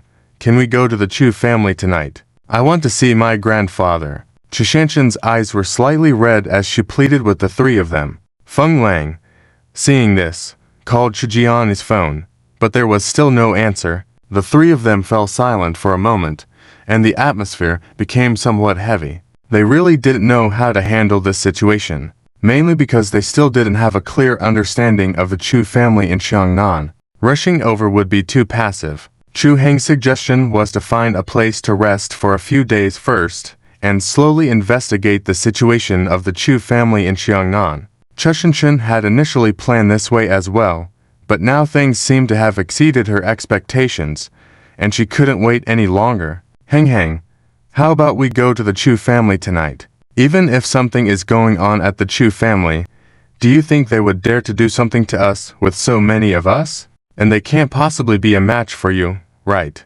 Wang Bingbing ultimately softened her stance, squeezing Chu Heng's arm and speaking in a coquettish manner. Chu Heng was almost amused by the charming expression on Wang Bingbing's face. My good wife, how can you trust your husband so much? Since Bingbing had spoken, how could he go against her wishes? After a moment of contemplation, Chu Heng said, in that case, we'll go to the Chu family in Xiangnan tonight. Chu Shanshan's eyes lit up at his words, but before she could speak, Chu Heng immediately interrupted her. Don't get too excited just yet. Let me finish. We can't go like this. We have too many people, which would make us too conspicuous and easily arouse suspicion. If something really has happened at the Chu family, we could easily become targets. We should pretend to be a family out for a leisure trip, find a place to stay around the Chu family first, and act accordingly. This method seemed to be well received by everyone. Chushinshin didn't object and showed her understanding of the intricacies of the situation, having grown up in the Chu family and being accustomed to the scheming nature of people there. After discussion, Feng Lang changed into a linen zhongshan suit to pose as the father, while Chu Heng and Wang Bingbing portrayed a young couple, and Chushinshin acted as the recently graduated younger sister. The bodyguards who had accompanied them were dismissed and stationed around the area for backup. As night fell, a discreet commercial vehicle slowly entered Xiangnan and parked in front of a distinctive inn. Have we arrived? Wow! This inn is so beautiful. Wang Bingbing got out of the car with Chu Heng's support. She was delighted by the sight of the inn. Xiangnan was a city where ethnic minorities gathered, and although there were many five-star hotels in the city, this kind of ethnic-themed inn was the most popular choice. The inn was decorated based on the local ethnic features of the Xiangmiao ethnic group, and it was very distinctive. The inn was a large courtyard with many lush bamboo trees in the front yard, with many seasonal flowers planted inside. Traditional Xiangmiao elements were also displayed, creating a dazzling sight. It was the first time Wang Bingbing had encountered Xiangmiao culture, so everything seemed novel to her. Following behind Wang Bingbing, Chushinshin warmly introduced various things to her, showing her profound knowledge of Xiangmiao culture. You don't look like a local, but you know so much about our Xiangmiao culture. You're amazing.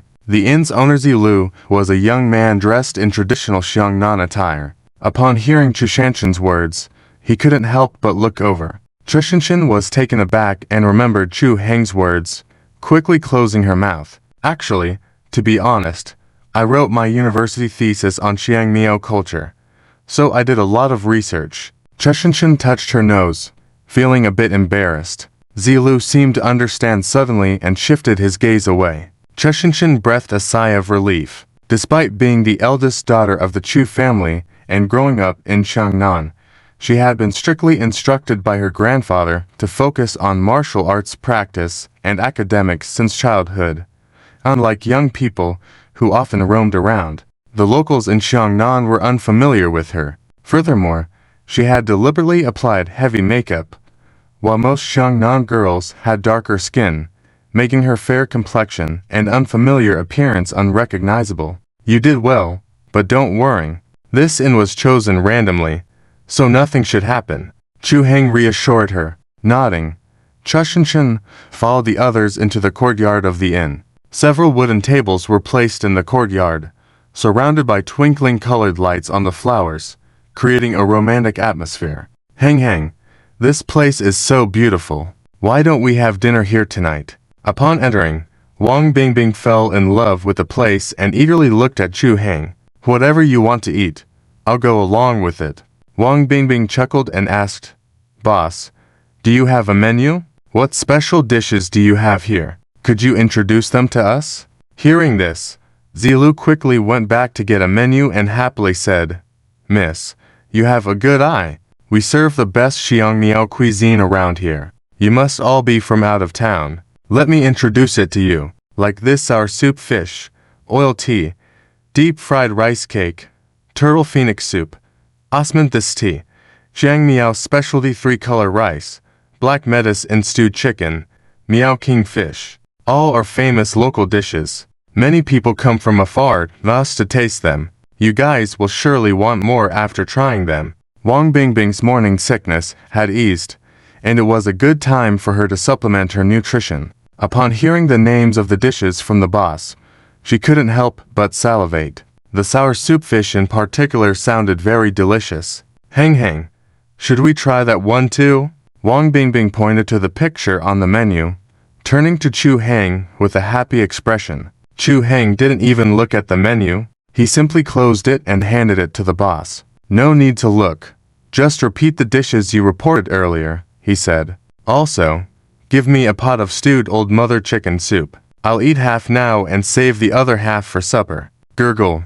Wang Bingbing couldn't help but salivate at the mention of supper. Hang, you really understand me too well. She couldn't help but happily hug Chu Hang's arm, already thinking about what to eat for supper. Chu Hang patted her head. Greedy little cat. Boss, you can rest assured. I will definitely take care of everything for you. Little Lu encountered such an overbearing person for the first time and was happy, quickly taking the menu to the kitchen. Why don't you consider me a single dog? The dishes on this table are all yours. You're not even letting us eat. Even if I don't eat, Feng Shu still needs to eat, right? Chu Shanshan propped her head and looked at the sticky to people, feeling both angry and envious. Feng Lang quickly waved his hand. Niece, you should say it, but don't drag me into it.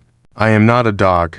Chu Shanshan choked. Does that mean I'm the only dog? Suddenly feeling so irritable, I feel like hitting someone. Wang Bingbing couldn't help but laugh. Shanshan, don't be angry. Just eat more later. After dinner, we'll go out for supper. Chu Shanshan looked at Wang Bingbing moved. Sister-in-law, you are really a great sister-in-law to me. I really like you, sister-in-law. Don't worry.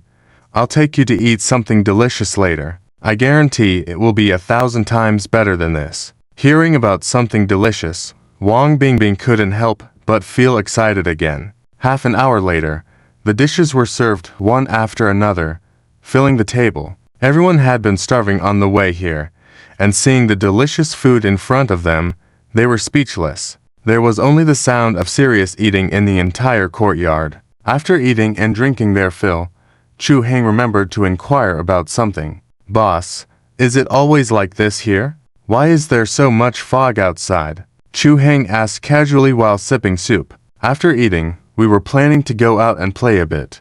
With this weather, will it rain? Little Lu, who was on the other side of the yard, harvesting the dried red peppers, paused and looked at the increasingly thick fog in the night sky, sighing. Boss, I can see you're all outsiders. Let me kindly remind you. Don't go out at night to play. After dinner, you should go back and rest. You can go out and play tomorrow morning. Chu Hang and Feng Lang exchanged a glance, understanding each other without speaking. Oh, why is that? We heard that Xiangnan is going to hold a torch festival soon. It's very lively at night. We specifically came here for that. How can we not go out? So many people. Could there be any danger? Feng Lang asked perplexed. Little Lu hesitated, moved the peppers back under the eaves, grabbed a small stool to sit closer, and with a serious expression said, I won't hide it from you. We've had some strange things happening around here recently. Little Lu moved a bit closer, looked cautiously around, and mysteriously said, There are ghosts in our area. Wang Bingbing was startled by this, and unconsciously leaned towards Chu Hang. No, that's impossible. Right, boss. Don't trick me, said Wang Bingbing, not believing it. I'm not lying to you. Because of this, the business of the surrounding bed and breakfast has declined a lot. Chu Hang reached out and pulled Wang Bingbing into his arms. Boss, I heard that there are people keeping corpses in Xiangnan. Why would you be afraid of ghosts? What's going on? Sounds quite interesting. Little Lou glanced around cautiously again, looking grim. Boss, you can't talk nonsense about this kind of thing. There are many taboos. Keeping corpses. All of this is fake. We are just ordinary people. How could we do such things? But something happened recently that made me change my mind. Little Lou paused, then nervously cleared his throat and lowered his voice even more. The four of them couldn't help but feel a bit nervous seeing the boss like this, especially Wang Bingbing and Chu Shanshan, each holding one of Chu Heng's arms, eyes fixed on Little Lou. Translating the rest of the text. Ding-ling-ling, ding-ling-ling, bang, bang, bang. Little Lou turned around and saw an old man wearing a yellow robe, holding a copper bell, slowly walking from the other end of the alley where the sows were kept. Behind the old man, a line of people dressed in ancient official clothing followed. They wore black gauze hats on their heads, and as they bounced, the red ornaments on the hats swayed up and down. Ding-ling-ling, ding-ling-ling, bang, bang, bang, ding-ling-ling, ding-ling-ling, bang, bang, bang. The thick fog became denser, and everything around was shrouded in mist, appearing vague and hazy. As the sound drew nearer, Little Lou saw more clearly. In the thick fog, an old man who looked like a Taoist priest, holding a bronze bell, shook it back and forth. Following the old man's movements, a line of Qing dynasty officials jumped forward. It turned out to be a funeral escort. Little Lou suddenly took in a cold breath. A chill rushed from the soles of his feet to his head. His whole body stiffened, as if falling into an ice cave. He completely forgot his current situation. Until, ding-ling-ling, the old man shook the copper bell violently next to Little Lou's ear, and the sharp sound of the bell pierced into his ear like a blade. Young man, it's late at night. Don't wander around. Remember to go home early. The old man stared at Little Lou with his hazy eyes, his voice hoarse. Little Lou suddenly woke up, looking in horror at the elderly, haggard face in front of him, and quickly twisted the doorknob. The tram rushed out quickly. He kept twisting the doorknob all the way until he returned to the inn. Only then did he breathe a sigh of relief. When he touched his back, it was covered in cold sweat. Since that night, he had been running a fever, only recovering yesterday morning. What I said is true. Don't doubt it. Little Lou shivered and turned pale as he spoke. The four of them looked at each other, none speaking for a moment. Hang, I think what the boss said seems true. There really are ghosts here. Maybe we shouldn't go out tonight. Wang Bingbing nestled closer to Chu Heng, saying with unease. Chu Shanshan also hid beside Chu Heng, showing fear. Chu Heng hugged Wang Bingbing tightly. It's okay, we won't go out. We've been tired all day. Let's go back and rest. Hearing this, they all breathed a sigh of relief. Little Lou laughed. But you don't have to worry. It's just zombies. We have things to deal with them. He stood up, walked to the eaves, and brought out a large basket of garlic, saying proudly, "This is a local treasure. Garlic. After I encountered the funeral escort that day, I kept having nightmares. My mother took this treasure out of the storeroom, hung it outside my room and the yard, and I no longer had nightmares the next day. And let me tell you a secret." Little Lou leaned closer to them, speaking in a mysterious tone. Recently, there have been rumors of ghosts here, and some people have even witnessed them. Strange things have been happening. Have you seen the inn at the intersection ahead? People have heard voices coming from there. It scared the wits out of me. But my inn has never had such incidents. It must be because my mother hung garlic at the gate. Garlic has always been known to ward off evil. These are all treasures. The group followed Little Lou's gaze, seeing a courtyard filled with green plants, decorated with local ethnic style. However, it was already 9 o'clock at night, and the inn was still dark, indicating that no one was there. A vacant house emitting voices in the middle of the night was indeed mysterious. The four of them exchanged glances, showing both curiosity and fear. Little Lou noticed their fear and took the opportunity to say, "Since you're all outsiders, how about I sell you these treasures? Just 508 yuan. For so many locally grown and handmade garlic, isn't it cheap?" The terrifying atmosphere dissipated on the spot. Damn, this guy has been setting this up to sell garlic. The story was completely made up, and they almost believed it. All at once, a series of strange, complex, and resentful glances fell on Little Lou. Touching his nose, Little Lou suddenly felt a bit guilty. Alright, if 508 is too much, how about 380? Don't doubt it. These are all good garlic. We never use pesticides on our garlic. It's safe to eat. Don't believe me? I'll eat some in front of you. Little Lou picked up a garlic bulb, peeled it, and took a bite, chewing loudly. Do you want to try? It's really sweet and tasty. Showing them the chewed garlic, his face full of anticipation. But little did he know, once he opened his mouth, chemical warfare ensued. A strong garlic odor emanated from his mouth, like a poison bomb, directly attacking the four of them, leaving them stunned. Wang Bingbing's stomach churned, almost causing her to vomit. Luckily, she quickly buried her head in Chu Heng's chest, sniffing his scent to control herself. But the other three weren't as lucky, their faces turning green from the smell, especially Chai Shanshan, who had just taken a gulp of chicken soup and immediately spat it out. Boss, you're not honorable. Just speak. Why resort to chemical attacks? Quivering, Chu Shanshan pointed at Little Lou with a trembling finger. She felt she would never touch garlic again in her life. Ah, I didn't mean to. I'm going to brush my teeth now. Oops, I'm really sorry. Sorry. Startled, Little Lou quickly got up. But the moment he spoke, another round of chemical warfare ensued. Chu Shanshan couldn't hold back and spat again. Little Lou couldn't say anything now, covering his mouth and quickly retreating a few steps. Strange. Is it really that bad? It was sweet when we ate it earlier. He was perplexed. Garlic was something they locals loved to eat.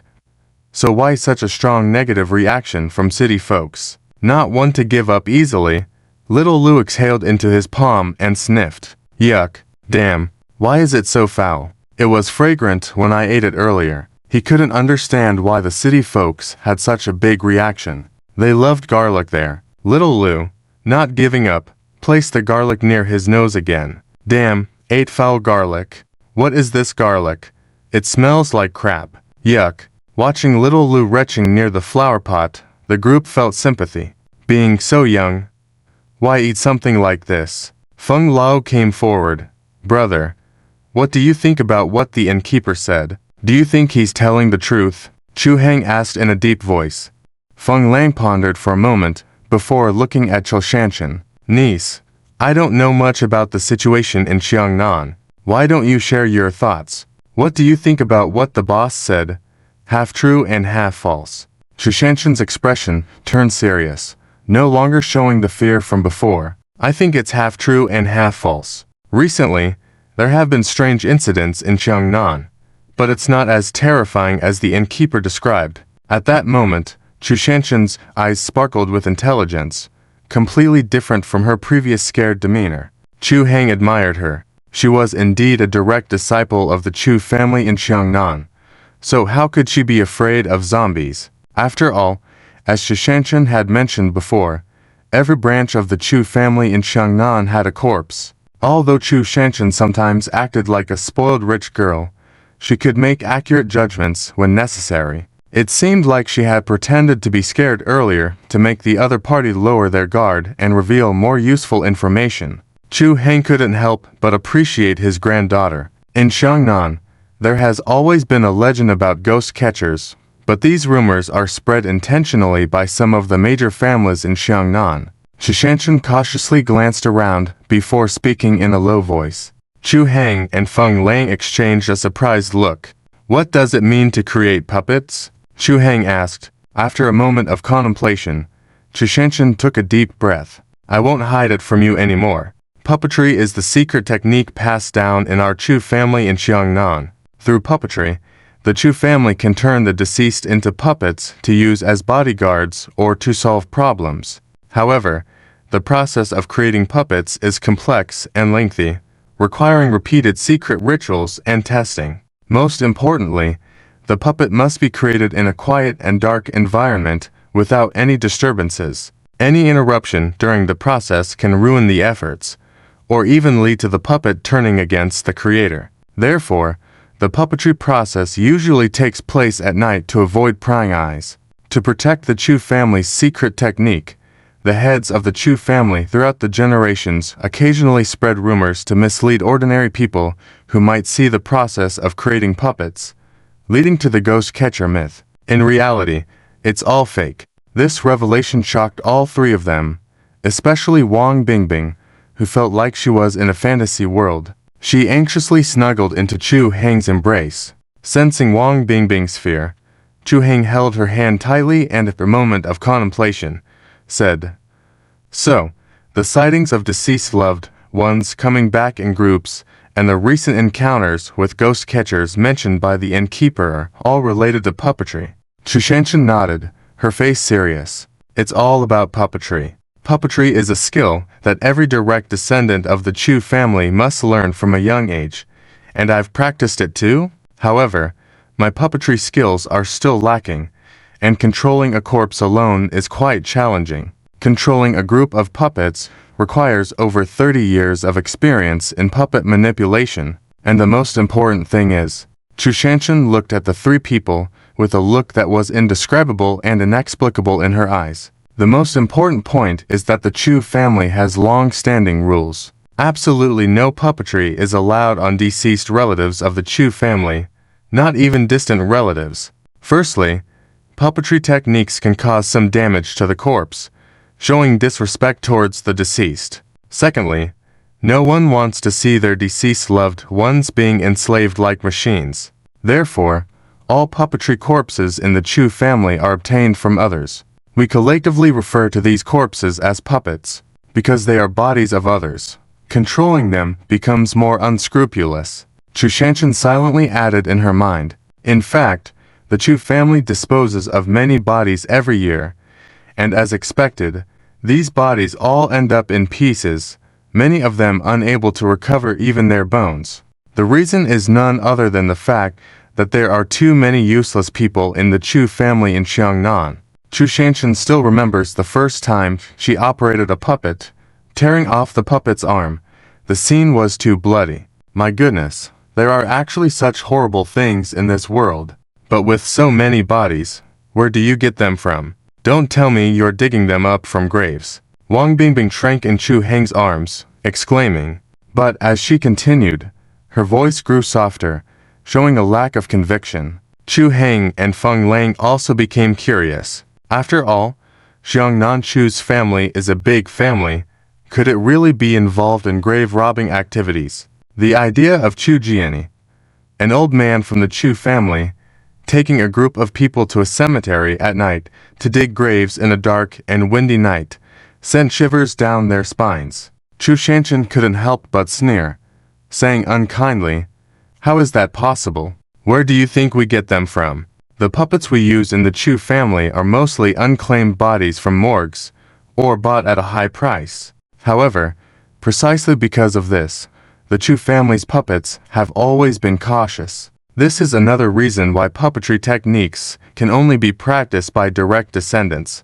Once the puppets are matured, they will be distributed to the younger members of the Chu family to guard the family and handle any sudden incidents." After this explanation, the three of them understood a bit more. Though the rush wedding event wasn't as mysterious or terrifying as they thought, it was still somewhat unbelievable. What do the matured puppets look like? Could they be invulnerable to knives and guns? Asked Chu Heng doubtfully. It was the first time he had heard of puppetry techniques in Xiangnan Chu's family, so he couldn't help but be curious. Chu Shanshan hesitated for a moment, nodding reluctantly. Although this may sound unbelievable, it is indeed true.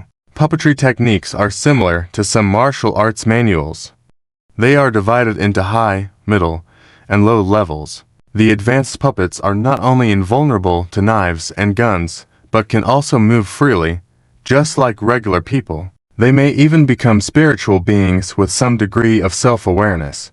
What's even more frightening is that advanced puppets can bite and even unconsciously suck blood to heal the injuries they sustain during the process of being created. They are somewhat similar to the zombies in legends. It is difficult for puppeteers with low skills to control these types of puppets. An accidental mistake could lead to a backlash, where the puppet controls them instead, turning them into puppets in the puppet's hands. This is quite dreadful. Nowadays, very few in our Chu family can create advanced puppets. Even my grandfather doesn't have that level of expertise. Furthermore, our family has always had a rule that prohibits the creation of advanced puppets. However, our Chu family has always had one advanced puppet. From what my grandfather said, it was created by an ancestor over 300 years ago and has been asleep for 100 years, in the mountains behind our Chu family. As Shushanshin spoke, she recounted an experience she had as a child.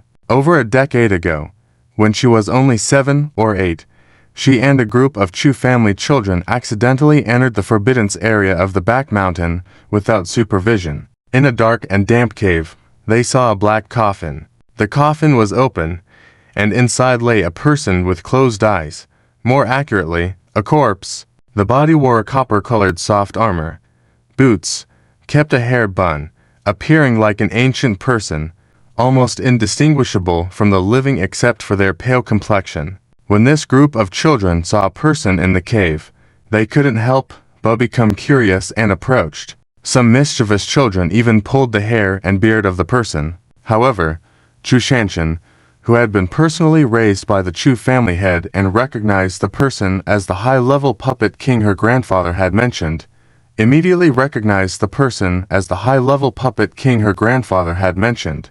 Her grandfather had mentioned a forbidden area in the back mountains of the Chu family where a powerful puppet was sleeping. This puppet was extremely ferocious and difficult to control, having developed its own consciousness. It had killed many Chu family descendants a century ago until a few ancestors of the Chu family joined forces to seal it using a secret technique. If the puppet were to awaken, it would likely bring disaster to the Chu family. Therefore, all Chu family descendants knew not to go near the forbidden area in the back mountains. Realizing the identity of the puppet king, Chu Shanshan immediately urged her friends to leave to avoid waking it. However, some children were braver and thought they were invincible due to their age and numbers, and dared to challenge the puppet king. As expected, the secret technique was broken, and the puppet king awakened.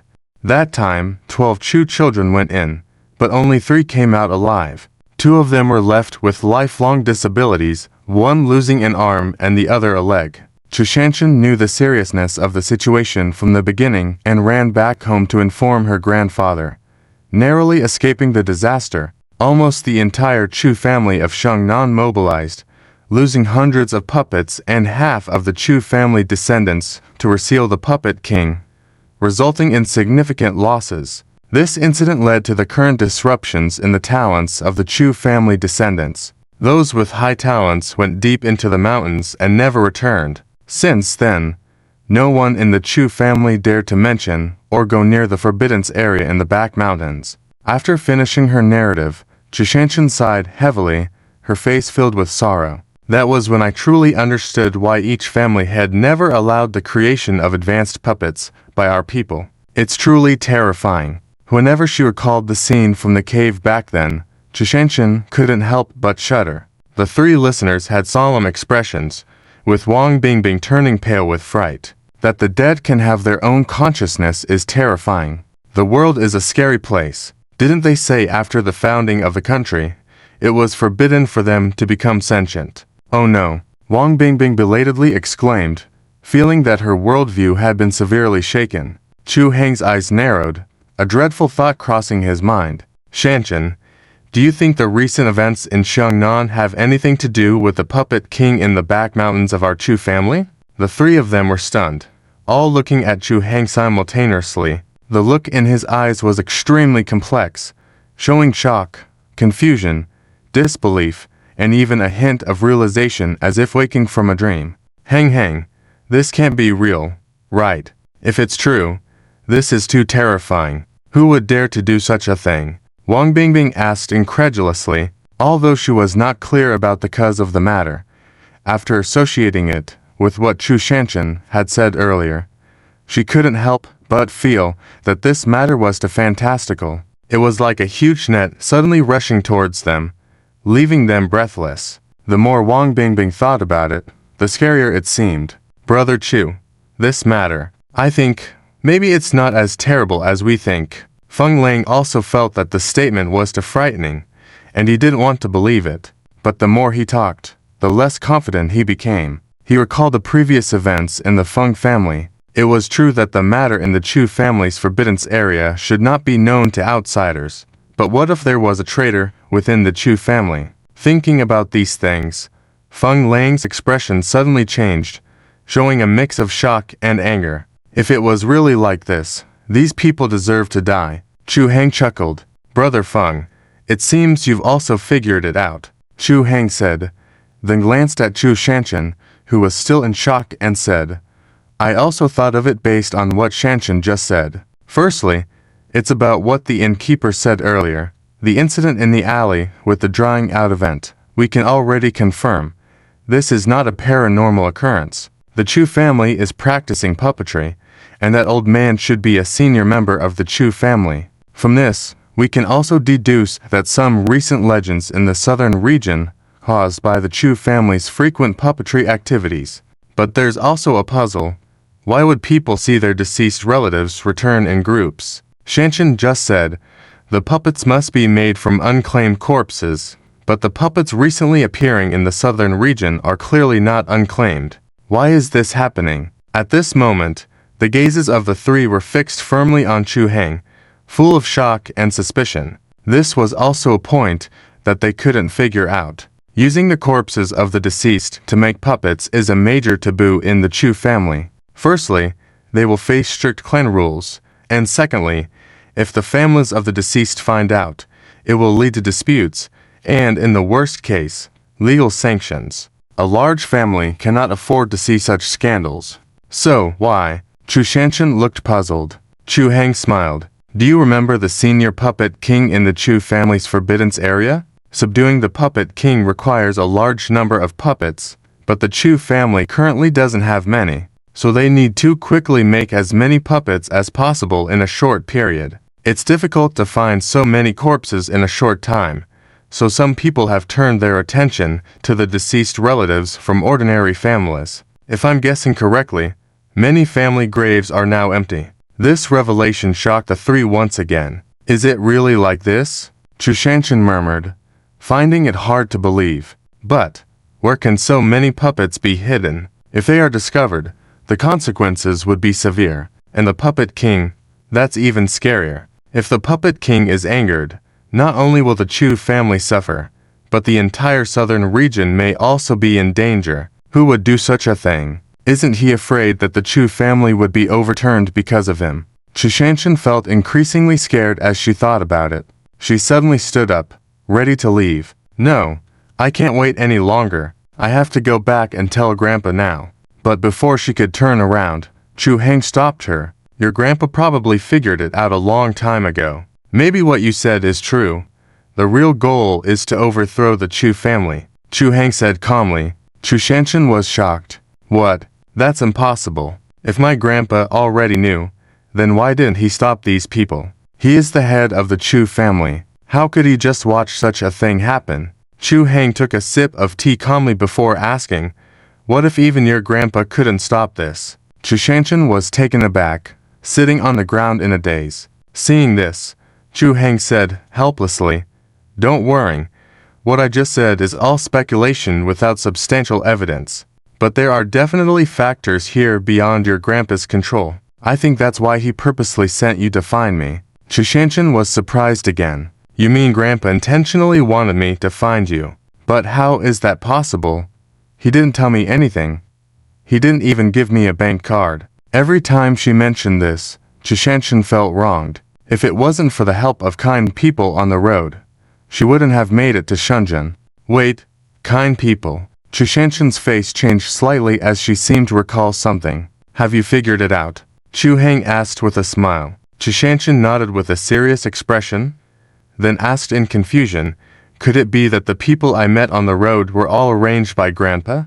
But how could Grandpa know that I was going to Shenzhen to find you guys? Feng Lang, on the side, said sarcastically, it's simple. Your grandpa definitely guided you there. Your grandpa is a cunning old fox, and I'm confident in that. Chushanshin remembered that, when she left the Chu family, she hadn't decided where to go. She wandered the streets for a long time until she heard two girls next to her talking about a food street in Shenzhen. She realized that she could visit Shenzhen where Chu Heng was. She was in a hurry, didn't have much money, and ended up hitching a ride with the two girls to Shenzhen. Now thinking back, how could things have been so coincidental? This must have been arranged by her grandpa. Now she realized that her grandpa had probably anticipated a major event in the Chu family. By sending her away, he was protecting her and hoping she would seek help from her brother Chu Heng. Thanks to her grandpa arranging for the two girls, because he probably wanted to make her less fearful. Thinking about this, Chushanshin felt touched and grateful that she had invited her brother Chu Heng. Otherwise, she would have missed her grandpa's arrangements. So, what should we do now? Do we just sit and wait? I want to go back to the Chu family. I'm a little worried about my grandpa, Chushanshin asked, looking worried. Niece, don't worry. Since we're already in the southern region, we won't just stand by. But the situation in the Chu family is a bit complicated, and there are many things we haven't figured out. Going back to the Chu family rashly will not only alert the enemy, but also put your grandpa in danger, Chu Heng explained. Feng Lang comforted Chushanshin, saying, You've had a long day today. You and Bing Bing should go back and rest first. This matter is not urgent. We can talk about it tomorrow. Don't worry. Master Feng and your brother Chu Heng are here for this matter. Chu Heng also said to Wang Bingbing, Bingbing, I'll take you back to rest first. I have some things to discuss with Feng Laozhe. You go to sleep. You don't have to wait for me. As soon as she heard about sleeping, Wang Bingbing let out a long yawn, tears streaming down from being so tired. She had been listening to scary stories before, feeling highly tense, completely unable to think about sleeping. Now that she relaxed a bit, she couldn't even keep her eyes open. She also understood that Chu Heng needed to discuss things with Uncle Feng, so it wasn't appropriate for them to be present. She nodded understandingly. Heng, I understand, but can I sleep with Shanshan tonight? I'm a little afraid. After hearing so many scary stories and now staying in this inn, Wang Bingbing felt uneasy. Chu Heng felt a bit wronged for a moment. Darling, don't you want to? I'll be fine soon, really, just half an hour, and you have a baby in your belly now. Chushanshin is definitely not honest when she sleeps. I'm afraid she might kick you. Wang Bingbing and Chushanshin were surprised, looking at Chu Heng in disbelief. Even Feng Lang was somewhat incredulous, with a face full of suspicion. After a moment, he showed an admiring expression on his face. Truly worthy of my little brother Chu. He's so good at this. Girls really like this kind of cute behavior. Although Chu is married to Bingbing, he can still come up with so many tricks. Being young is really good. Feng Lang looked at Chu Heng and Wang Bingbing, his face full of admiration. Chu Heng's eyes sparkled, his long and curled eyelashes slightly fluttering, melting Wang Bingbing's heart. Woo-woo, Heng, why are you suddenly so cute? I really like you. Wang Bingbing rushed over and hugged Chu Heng, standing on her tiptoes and reaching out to touch Chu Heng's hair. Which girl doesn't like cute puppies? They are so lovely. She liked it, too. But she couldn't help it, since she already had Chu Heng, who is the person she loves the most. Who could have thought that Chu Heng, such a man with overflowing boyfriend qualities, would also have such a cute side? She really liked it. Wang Bingbing couldn't resist.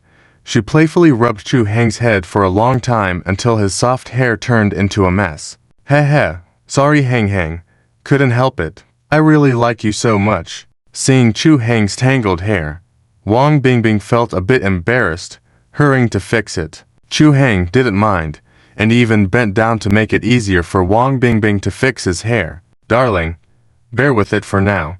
I'll let you play with it when I finish talking with Uncle Feng. Hearing this, Wang Bingbing felt happy and nodded. Okay, I'll wait for you to come back. Seeing this, Chushanshin clenched her sleeves in anger. Damn, this is really too much. Trying to seduce even my wife. Poor me. finally finding an opportunity to have a long talk with Sister Bingbing. And it's taken away just like this. Chu Shanshan glared at Chu Heng, then found a corner to squat down and started drawing circles. Chu Heng just chuckled at the sight. Little guy, still trying to snatch my wife. Feng Laozhe. When Bingbing and Chu Chu were here earlier, there were some things I couldn't say in front of them. Now it's just the two of us. Let me tell you my real thoughts, Chu Heng said. Feng Lang was not pleased. Little Chu, you are getting more and more like an old fox. Obviously you already guessed it, yet you still come to ask me. If I say the wrong thing, won't you laugh at me? Feng Lang thought. Isn't this all obvious? Chu Heng made him guess even though he already knew. He made him eat humble pie earlier, and now he's teasing him again. Not cool. Chu Heng couldn't help but laugh. Feng Laozhe, you're just joking. Let's get to the point. Chu Heng put away his smile, his face slightly serious. I think this matter is mostly related to Jakesing Tower. It's just not clear at the moment what role Jakesing Tower is playing in this. What are they trying to do with the Puppet King? If Jakesing Tower's people wake the Puppet King, it could turn out to be a big problem. Feng Lang also became serious after hearing this. I was thinking the same thing. We are in the light. Jakesing Tower is in the dark. It's hard for our people to find their traces. Another thing that puzzles me, the puppet training could make some sense. But what about the pervasive mist? Could that also be related to puppet training? Feng Lang looked at the dense fog lingering outside the inn, his face full of doubt. He had checked the local weather before they came, and it was supposed to be a clear autumn weather with stars shining brightly. Why did this dense fog suddenly appear? It was enough to make anyone scared. The endless fog, coupled with the rumors of the beast, would unsettle anyone. Chu Heng squinted his eyes, showing a hint of seriousness. This is not just mist, it's an illusion. Feng Laozhe, do you remember when I told you about encountering 3rd June in Shenda? Chu Heng looked at the heavy fog outside and sneered. He had suspected it earlier, and now that he had seen it with his own eyes, he was more convinced. However, he couldn't help but admire 3rd June, using such extensive illusions for days, risking damaging his foundation. Although it was just a simple fog, one wrong move could lead to serious consequences. What was Jakesing Tower planning this time? He was becoming more curious. Feng Lang suddenly felt a bit awkward, a sense of hindsight creeping in. You mean, 3rd June had already set things up in Xiang'an half a month ago? If it was true, then Jakesing Tower had made quite the big move. Half a month ago, they were all attending the Heroes Convention. Jakesing Tower was preparing on both fronts. The more Feng Lang thought about it, the more terrifying it seemed, and he suddenly felt some sympathy for Chu Jiani. This old man, looking tough on the surface, had no clue he was being played behind his back. It was embarrassing. Feng Laozhe, I have an idea. Listen to this. Chu Heng pondered for a moment and said, my idea is, we should cover all bases. On one hand, have people continue investigating Jakesing Tower's movements in secret. Ideally find 3rd Chun's location in Xiang'an. On the other hand, we can't delay things in Xiaobei. Continue looking into Jakesing Tower's base there. Additionally, we have to personally visit the Chu family. Going to the Chu family is definitely something we have to do. But it's okay for us to go. As for Shanshan, Feng Lang hesitated. After the analysis tonight, he increasingly felt that the current Chu family was like a wolf's den. Chu Jiani had finally managed to drive Chu Shanshan out of the den, and now they were being brought back. If that old man found out, he could probably jump out of his coffin. Another concern was that the situation at the Chu family was uncertain, and bringing Shanshan along might alert others. Chu Heng had already thought of a solution to this. It's fine, we'll just say we are younger generations of the Feng family, visiting Chu Lao Yi with your older brother. Shanshan, you are pitiful on the road. So, we picked you up. Luckily, with the gathering of heroes tonight, there were not many Chu family members present, so he could investigate as a junior. After discussing, Feng Lang immediately arranged for someone to investigate. Meanwhile, Chu Heng had already returned to his room early, living a carefree nightlife with Wang Bingbing. The next morning, Wang Bingbing was once again awakened by hunger, looking at Chu Hang still deeply asleep next to her. Her face turned red. This scoundrel Hang. Sensing movement, Chu Hang opened his eyes and saw Wang Bingbing blushing. He smiled satisfactorily and pulled her into his arms. Baby, you worked hard last night. Today, I'll take you to eat something delicious. After hearing this, Wang Bingbing blushed again and pinched Chu Hang's waist. You're incorrigible, Hang. Chu Hang chuckled and looked even more content. After a while, they happily headed towards the courtyard. As soon as they arrived at the courtyard, they saw Shanshan and Feng Lang eating. The fragrant smell could be detected from afar. Wang Bingbing's stomach embarrassingly growled again. Chu Hang was used to this and walked over with a smile to order food. Unexpectedly, Shanshan held onto the menu. I knew Bingbing's sister would be hungry when she woke up, so I already ordered the dishes. Heh, Bingbing's sister. Am I better than Brother Hang? Shanshan said with a grin, looking at Wang Bingbing as if seeking approval. Wang Bingbing smiled and sat down immediately, rubbing Shanshan's head with a happy face. Shanshan, you're so kind. I really like you. It would be great to have a sister like you. Shanshan was delighted and asked the innkeeper, Zilu, to serve the dishes. She provocatively glanced at Chu Hang. Soon, Zilu brought steaming hot dishes one after another, filling the table. Watching Wang Bingbing enjoy the food, Chu Hang suddenly felt a sense of crisis. Baby, you said you liked me the most last night. Chu Hang looked at Wang Bingbing with a hint of complaint. Wang Bingbing softened and comfortingly ruffled Chu Hang's hair. Hang, don't be jealous. Shanshan is not a stranger. You are her brother, and I am her sister-in-law. We are all family. Chu Hang felt downcast and then smiled, looking at Zilu. Boss, do you have a big sack here? Could you please get me one? Zilu looked puzzled. Boss, why do you need a sack? To put something in. I have a backpack here. It's new and suitable for carrying things. Zilu brought over a new bamboo backpack. Everyone looked on curiously. Chu Hang shook his head. This one is too small. I need a bigger sack to fit a person. Lately, I've been feeling annoyed by some young girls. I want to find a sack to throw them into the Xiang River. Shanshan tensed at his words, realizing he was referring to her. She quickly stopped Zilu and smiled apologetically. It's okay, boss. You can go on with your work. My silly brother is just joking. In this day and age, how can we still resort to such methods? It's illegal. Zilu instantly understood Chu Hang's intentions and laughed. Boss, kids these days need a good scolding. My dad used to scold me a lot. Shanshan, thank you. Now you can stop. Shanshan looked at Zilu speechlessly and resentfully. Zilu laughed heartily and hurried back to the kitchen. Wang Bingbing and Feng Lang couldn't help but laugh. Hang, stop teasing Shanshan. You're scaring her. I wanted Shanshan to take me out for fun later. Wang Bingbing scolded Chu Hang playfully, trying to ease the tension. Shanshan quickly agreed. Just because you didn't think before you spoke. Chu Hang, feeling resigned, served Wang Bingbing a bowl of meat porridge and said, Later, we can go out and have some fun. At noon, we'll visit the old Chu family residence. Shanshan paused, then looked expectantly at Chu Hang. Are we really going to the Chu family?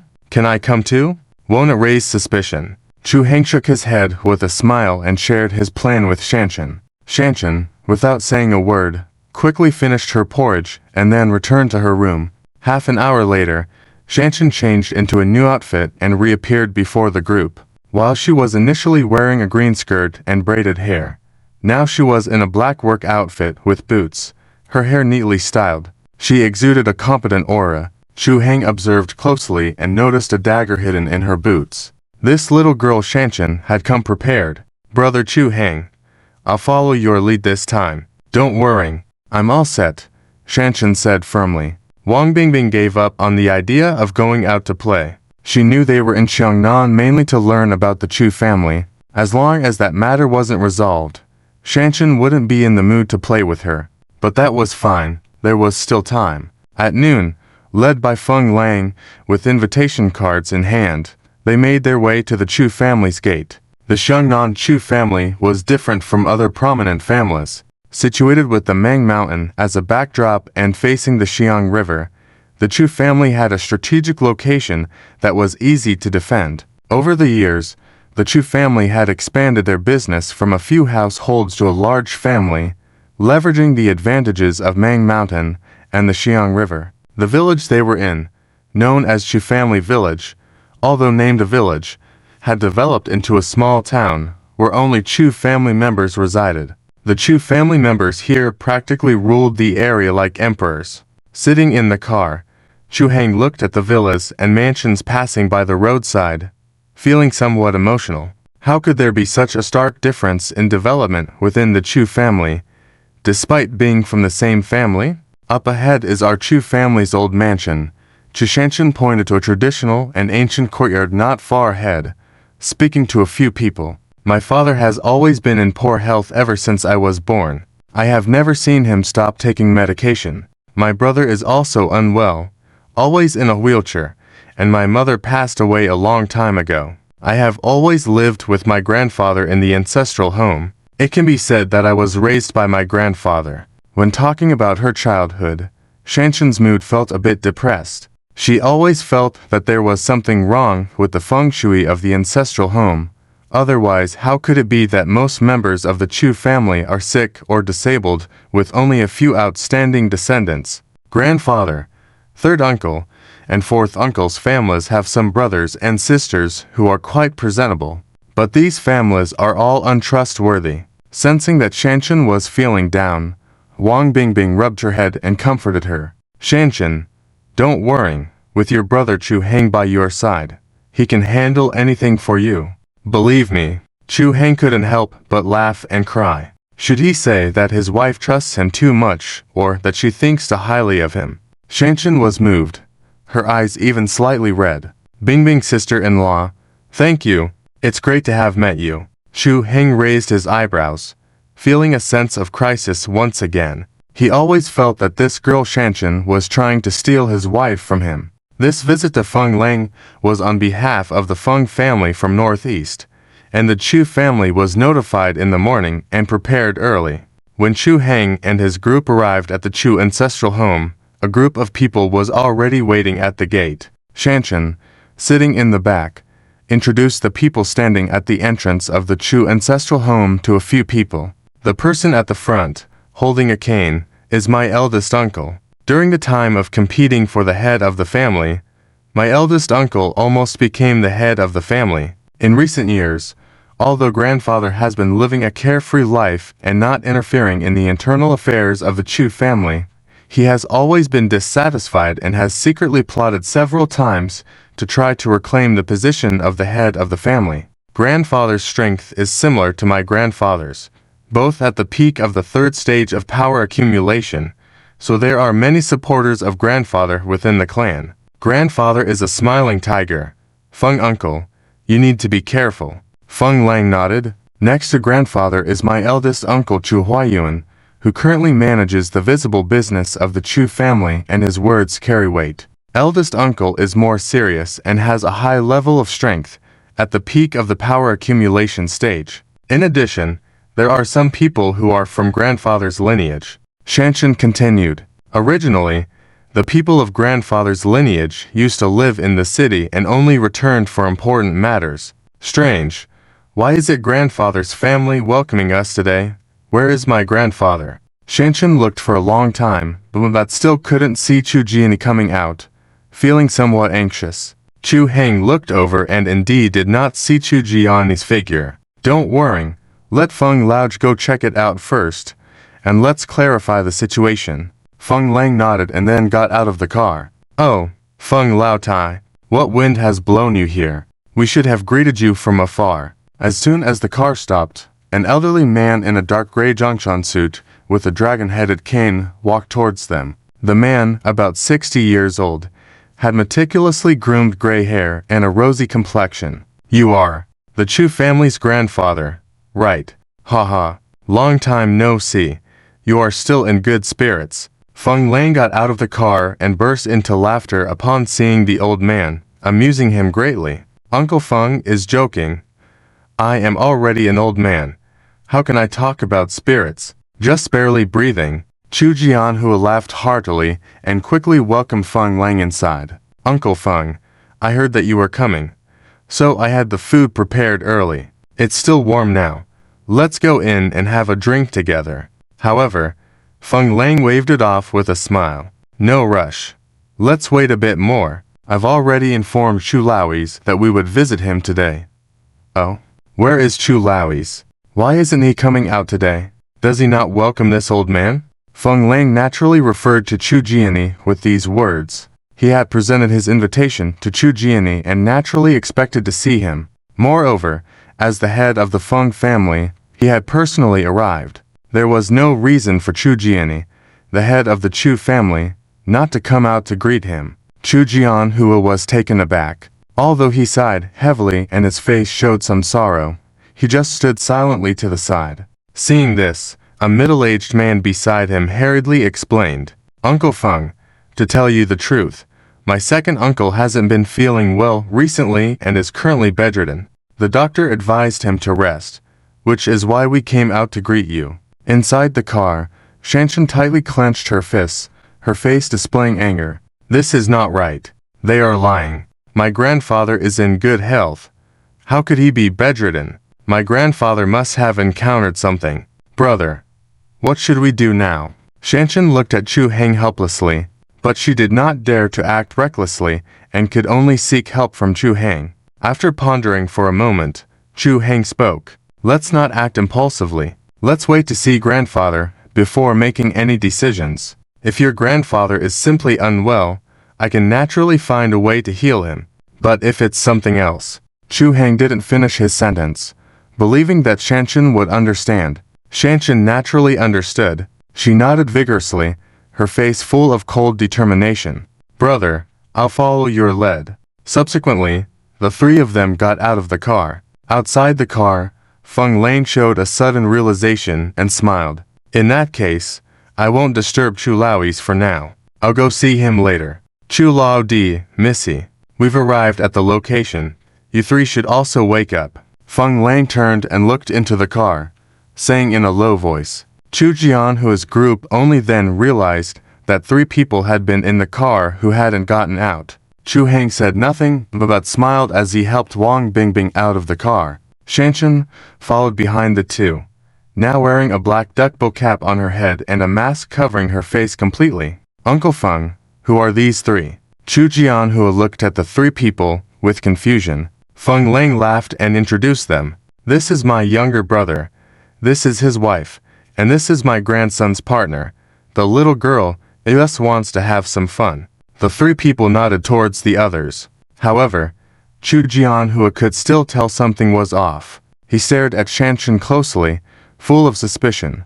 Uncle Feng, this young lady seems familiar to me. Have we met somewhere before? Shanshan's heart tightened. Could it be true? Has grandfather recognized her? After the reminder from Chu Jianhua, the people standing at the entrance all turned to look, their inquisitive gazes falling on Chu Shanshan. Even with a mask on, Chu Shanshan still felt as though these gazes were examining her thoroughly. She tightly held onto Wang Bingbing's arm, her palms sweating nervously. The current Chu family felt like a dangerous place for her, with friend and foe indistinguishable. She was afraid that the grandpa and his family would recognize her, jeopardizing Chu Heng's situation. Are you? Shanshan. Chu Huayuan looked at Chu Shanshan with confusion. The more he looked, the more he felt like the person in front of him was familiar. Chu Shanshan was extremely nervous. Even Wang Bingbing's palms were sweating as she tightly held Chu Shanshan's hand, her fingers trembling slightly, looking towards Chu Heng for help. However, Chu Heng just smiled lightly and positioned himself in front of the two. Sir, you must have mistaken her for someone else. Miss Su Lulu is the fiancée of our young master from the Chu family, not the Shanshan you mentioned. Not Shanshan. Chu Huayuan was even more puzzled. It can't be. Shanshan is someone I've watched grow up since she was little. Although this girl is wearing a mask, her figure is unmistakably Shanshan. Chu Jianhua observed for a while, and then said somewhat embarrassedly, to be honest, Shanshan is my great-niece who has been pampered since childhood. She had a little disagreement with my second brother some time ago and ran away. We've been searching for her for a long time, but couldn't find her, and we have no idea where she went. Her grandfather fell ill because of this. Chushanshan was taken aback. Grandpa fell ill because of her. She was feeling anxious and guilty. She really wanted to rush in and see her grandpa now, but her intuition stopped her from speaking out. No, absolutely not like this. Her phone has never been turned off, and grandpa has never called her. The grandpa was lying. I see. She's just a playful girl who had a disagreement with her family and went out to have some fun for a few days. Anyway, Mr. Chu, you have mistaken her identity. Lulu is my eldest grandson's newly discovered partner. My eldest grandson had no time to take her out, so he let her come along with us for a while. She's not your Shanshan. Feng Lang chuckled and said, Lulu, since Mr. Chu doesn't believe it, why don't you take off your mask to show them? We're already at the Chu family's place. There's no sun shining, and your mask must be uncomfortably hot. Take it off. Feng Lang's words were clear. Chushanshan had been wearing the mask because she was afraid of the sun. Girls love beauty, and this explanation made sense. Well, okay then. Chushanshan hesitated for a moment, but finally removed her mask and hat. As soon as the mask was removed, a beautiful and cold face was revealed. Chu Jianhua was stunned at the sight of this face. It was a completely unfamiliar face, with high nose bridge, small lips, bright fox-like eyes that seemed like they could speak, and well-defined features. Chushanshan was usually delicate and adorable, a pampered young lady from a noble family, but the girl in front of them exuded a strong aura, with a hint of toughness in her features, like a female hero. She was definitely not Chushanshan. Chu Huayuan and the other members of the Chu family's main branch stared at this unfamiliar face for a long time before withdrawing their gazes, but in their eyes, there was a hint of disappointment. Chushanshan's palms were almost bleeding from being pinched so tightly by herself. Seeing this, she breathed a sigh of relief, and her stiff back slowly relaxed. She remembered Chu Heng's plan for her transformation earlier in the day. She had originally planned to wear a mask and return to the Chu family, but Chu Heng insisted that she must make it impossible for anyone to mistake her. She didn't know what Chu Heng had in mind, but she followed his instructions. Later, Chu Heng had her sit in front of a makeup mirror and used Bingbing's makeup products to give her a new look. When she looked at herself in the mirror, she was shocked. How could there be such advanced makeup techniques in this world? It wasn't just makeup, it was a complete transformation. Heng, you're amazing, Wang Bingbing whispered to Chu Heng, her face full of admiration. Chu Heng couldn't help but chuckle. This was the agreement he made with Chushanshan from the beginning, not to reveal their identities for convenience. Normally, since Chushanshan grew up in the Chu family, the people there would be very familiar with her. It would be difficult to prevent them from recognizing Chushanshan. But with Chu Heng's incredible drawing skills, this shape-shifting ability was possible. After expressing his disappointment and embarrassment, Chu Jianhua said, "It was indeed my mistake. My apologies. This girl really does resemble Shanshan too much. I wonder when Shanshan will return. It's been so long that I've been missing her." Chu Jianhua sighed before turning to Feng Lang and saying, "It's nothing. Let's go inside. Don't stand around outside. Come on. Let me usher you in." Feng Lang comforted Chu Jianhua and then led the three of them into the old Chu family mansion. The old Chu family mansion had been passed down through generations, with its ancient charm maintained in the interior decor and furnishings, remaining very traditional. Wang Bingbing and Chushanshan walked behind the crowd, discreetly observing the mansion. The more Chushanshan looked, the more worried she became. The layout and security of the mansion had changed. The people who used to guard the old mansion were Grandpa's people, but now these people were from the Grandpa's family. What had happened? Shanshan, don't worry, your Grandpa will be fine. Don't think too much, I can see that the Grandpa cares about you. Wang Bingbing reassured Chushanshan with a voice only the two of them could hear. However, Chushanshan shook her head. No, he's just pretending. I only see the Grandpa during the New Year or when the family needs to hold a ceremony. During normal times, The grandpa's family lives in Xiangnan City. The only ones living in the Chu village are our family and fourth uncle's family. Wang Bingbing was perplexed. It was all an act. But the act was so convincing. Just as she was about to ask, Wang Bingbing caught sight of a group of people entering through the gates of the mansion. Brother, I'm late. I suppose this is the head of the Feng family. Please forgive my tardiness. Forgive me. A middle-aged man approached with a smile. He was in his 50s, wearing a gray long robe, with a kind face, full of smiles, giving off a scholarly aura, resembling a humble gentleman. This man was Chu Jiani from the fourth branch of the Chu family. As soon as he entered, Chu Jiani greeted them warmly. Chu Jian, who had turned around and saw Chu Jiani, then noticed a group of women and children following behind, feeling somewhat surprised. Little fourth, no class today. Chu Jiani smiled and said, No class. I'm skipping today too. With that, Chu Jiani burst into laughter. Chu Jian, who was taken aback, feeling somewhat puzzled. At that moment, a child ran out and cheerfully said, Uncle, Teacher Chu tricked you. There's no class today. It's the weekend. Hearing this, Chu Jiani burst into laughter again. The people around also laughed, and the whole Chu family's old mansion was filled with laughter. Although Chu Jiani was the youngest among the older brothers in the Chu family, he was already over 50 years old and nearing retirement age. Chu Jiani had been doing business outside for many years until recently returning to the Chu family and becoming a primary school teacher in Chu family village. Because of his status as the fourth young master of the Chu family, Chu Jiani was highly respected in the village, second only to the family head, Chu Jiani.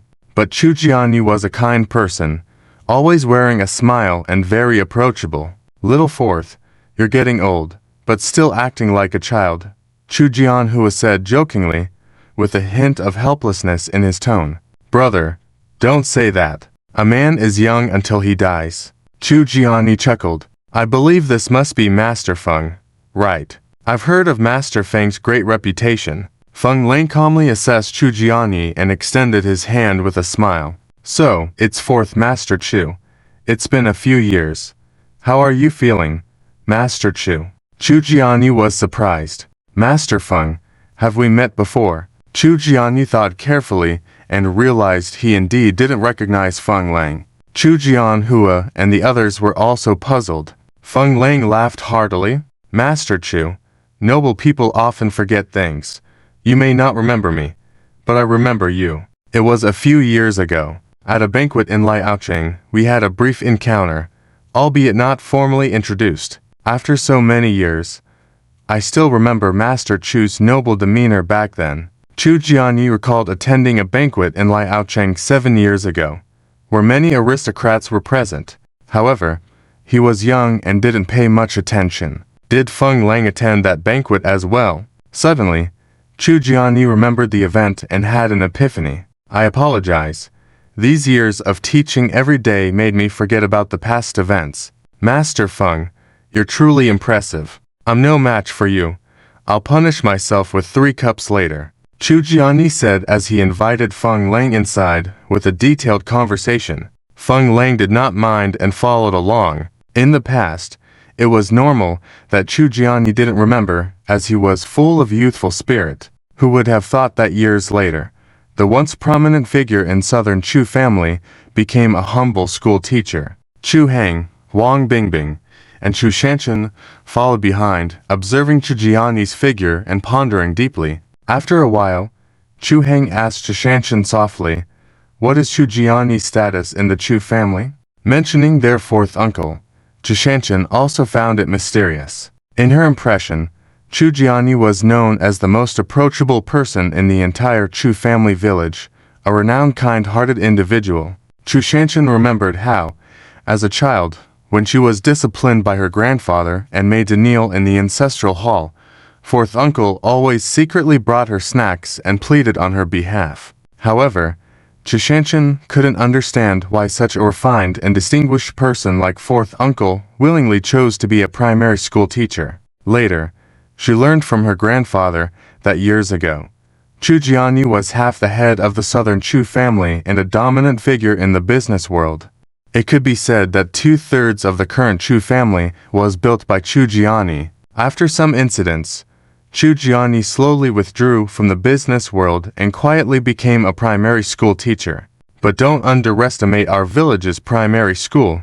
It's like a prestigious school that only Chu family members can attend. The teachers we hire are the best and top-notch. Many rich people in the city can't even enroll their children here. The Chu Family Village Primary School is exclusively for Chu family members to cultivate talents. The elders in the village also pay special attention. Worried that the two might think the village school was inferior, Chu Shanshan hurriedly explained. Chu Heng nodded in understanding. Not every village is like an affluent villa community. Although Chu Family Village was small, it was evident that everyone in the village was prosperous. This made Chu Heng wonder if their branch of the Chu family was facing financial difficulties. Was it because their village lacked someone like Chu Jiani? Deep in thought, Chu Heng's gaze on Chu Jiani intensified. The group entered the Chu family ancestral mansion's banquet hall, where the feast was already prepared on a large table. Such a grand setup in the ancestral mansion's banquet hall was reserved only for prestigious events, and not everyone had the qualifications to participate. Only the direct descendants of the Chu family could attend. Upon entering the banquet hall, Chu Jianhua naturally sat at the main seat, causing some frowns among the others present, especially Cha Shanshan and Chu Jiani. Their expressions darkened. In the Chu family, formalities were strict, and everything had to be done according to proper protocol. Only the family head had the privilege to sit at the main seat. Even if the family head was absent, his seat had to be reserved.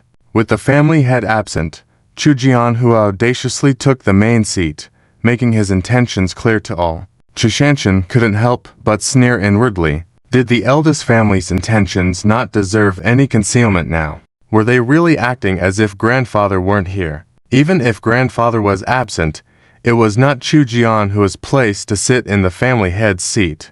Mr. Chu, I apologize for my earlier misunderstanding. I didn't realize you were the head of the Chu family. I was rash before and may have offended you. This drink, I offer to you as an apology. Chu Shanshan raised a glass of red wine and made the first toast. All eyes at the table turned to them. While the words seemed apologetic, they actually pointed out Chu Jianhua's ignorance of etiquette. Being intelligent individuals, everyone present understood the implications of Chu Shanshan's words. With a new and sincere look on her face, Chu Shanshan cleverly masked any faults. Chu Jianhua's expression stiffened, his demeanor growing colder. Chu Shanshan's sentences had placed him in a difficult position. He couldn't stand nor remain seated. The members of the main Chu family understood the situation, and although silent, they tacitly agreed. However, Chu Shanshan's words had significantly heightened the tension, making it extremely awkward. At that moment, Chu Jiani stood up, smiling at Chai Shanshan. Young lady, you're mistaken. Our family head is my second brother, but since he's not here today, we're just having a casual family meal without much formality. Please, have a seat and feel at ease. Hey. Yes, today is a family feast, not so formal. Everyone just sit, wherever. Chu Jianhua chuckled, but did not take the main seat again, instead got up and sat next to Chu Jiani. Chu Shanshan, on the other hand, had a sudden realization. I've heard that the young master of the Chu family is an easygoing person, and seeing it today, it's true. I may have been too bold. Let me drink this glass first as a toast. Chu Shanshan raised her head, drinking up the red wine in her glass. Her bold and uninhibited personality impressed everyone present. This completely dispelled the doubts of the Chu family's main branch members. Not only did they look different, but even their personalities were completely different. Chu Shanshan had always behaved like a little princess at home. Although not spoiled, she was still delicate. Chu Jianhua had some opinions about Chai Shanshan, but seeing this, he couldn't say anything more, and could only laugh and drink a glass of wine. For a while, the sound of clinking glasses and bowls echoed in the banquet hall, along with occasional laughter from the conversations, creating a very harmonious atmosphere. Hang, I don't think the young master of the Chu family seems like a bad person. Could it be that we are overthinking things? Could it be that the young master of the Chu family is really just sick? When they had finished eating, Wang Bingbing lowered her voice and whispered to Chu Heng. Chu Heng chuckled and replied in a low voice, "Darling, whether someone is good or bad can't be judged solely based on appearance. Don't be fooled by the good relationship between the Chu family members now. In my opinion, these Chu family members may not be any better than the Feng family members from the northeast before." Feng Lang nodded in agreement.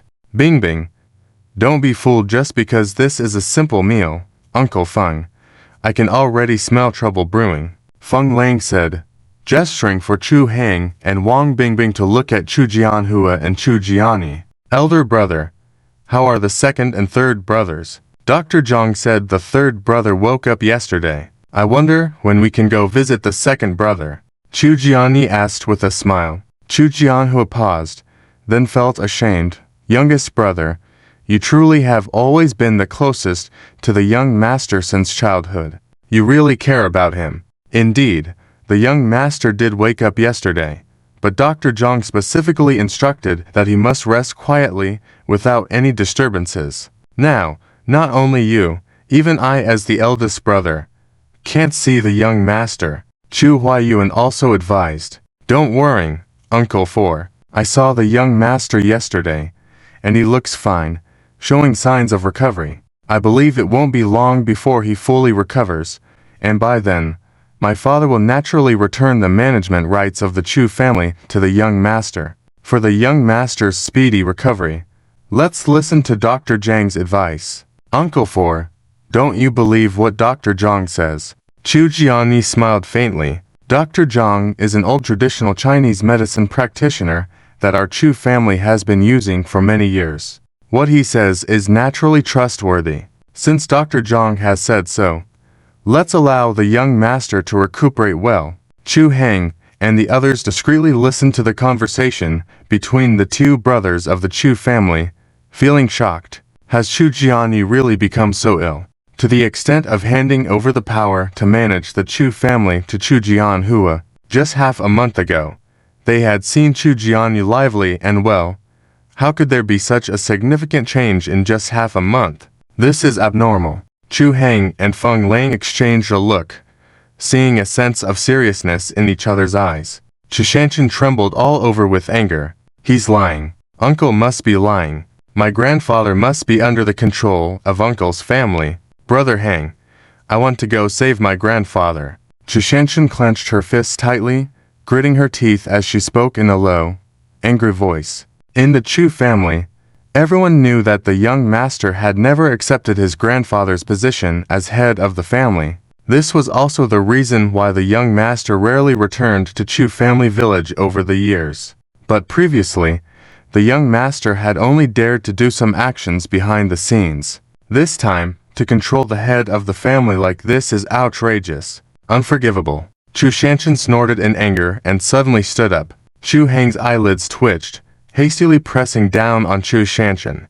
But because Chu Shanshan's movements were too strong, she accidentally knocked over the chair to the ground with a loud bang. The conversation at the dining table abruptly stopped, and everyone looked over with suspicion on their faces. Chu Shanshan took several deep breaths in a row, but still couldn't calm the anger in her heart, her face full of rage. "What's wrong with Miss Lulu? Could it be that today's dishes don't suit your taste?" Chu Huayuan asked strangely. Chu Shanshan angrily glared at Chu Jianhua and was about to speak, but was firmly pulled back to sit down by Chu Heng. "I'm sorry. Miss Lulu has had anger issues since she was young, prone to outbursts of anger. She's having an episode again. Please forgive her. It might be because she heard Mr. Chu say that the head of the Chu family is bedridden, and Miss Lulu felt sorry and was stimulated, which triggered her episode. But Miss Lulu's episodes come and go quickly, so everyone can rest assured," Chu Heng said with a smile. His hand under the table lightly squeezed Chu Shanshan's hand. Chu Shanshan felt a sharp pain in her hand, as if she had been shocked, feeling numb. She suddenly woke up, with a hint of apology in her eyes, saying, "Yes, I'm having an episode again, I'm really sorry. Another episode? Chu Shanshan suddenly realized what Chu Hang had just said, that she had anger issues. Chu Hang. How come I didn't know that I have anger issues? Chu Shanshan whispered, gritting her teeth, pinching Chu Hang's arm. Chu Hang winced in pain, then slapped Chu Shanshan on the head, pushing her back into her seat. Look, Miss Lulu has no control when she's in the middle of an episode. See how she's pinching me. Chu Hang rolled up his sleeve, showing the red mark on his arm to the others, looking innocent. Wang Bingbing covered her mouth, trying not to laugh. The others initially didn't believe it when they saw the red mark, but now they couldn't help but believe it. It was a pity. Such a nice girl, yet she had this condition. No wonder she seemed so irritable. For a moment, the gazes of the people at the table towards Chu Shanshan were full of sympathy, more so for Feng Lang, and also some admiration. The mighty Feng family of the Northeast actually found a daughter-in-law with anger issues, quite daring. Chu Shanshan felt as if she had swallowed a fly, looking very unhappy. It's nothing, just need to be careful. Chu Jianhua chuckled, trying to comfort her, but his body subtly distanced itself from Chu Shanshan.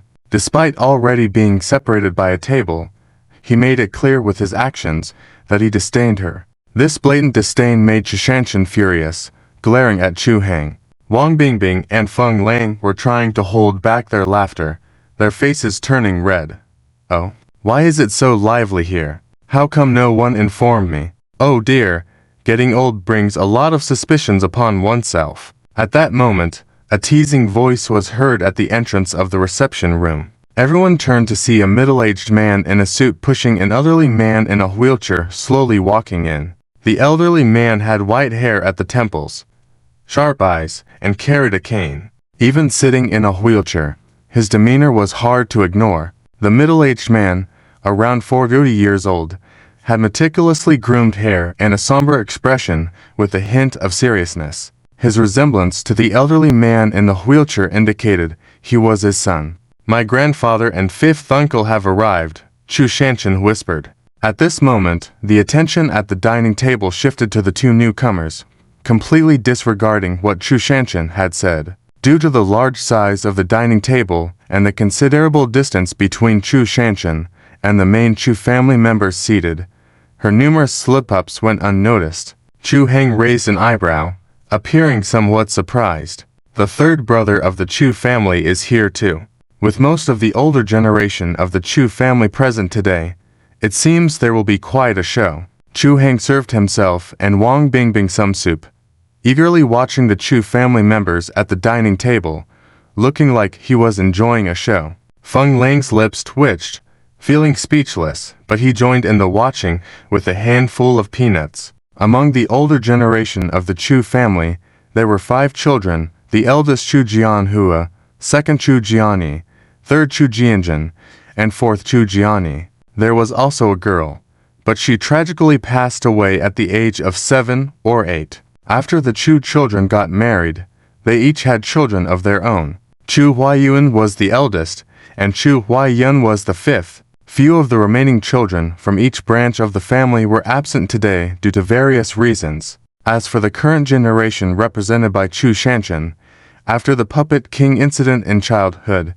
there were only 5 children left: Chu Shanshan, her ailing brother, Chu Huayan's twins Chu Yingju and Chu Ziki, and the 8-year-old son of Chu Huayan. Therefore, in Chu Shanshan's mind, the members of Chu Jianhua's household were the ones most eager for the position of family head. Over the years, Chu Shanshan had been unable to get close to the first household members. However, the third household led by Chu Jianjin wasn't any better. The Chu family in Xiangnan appeared strong on the surface, but internally it was already decayed. The siblings were embroiled in discord over the position of family head. Third brother, you're here. Just find a seat for yourself. Chu Jianhua turned to look at Chu Jianjin, his tone indifferent. We haven't seen each other for a while. Big brother, why are you so cold? Aren't you welcoming me?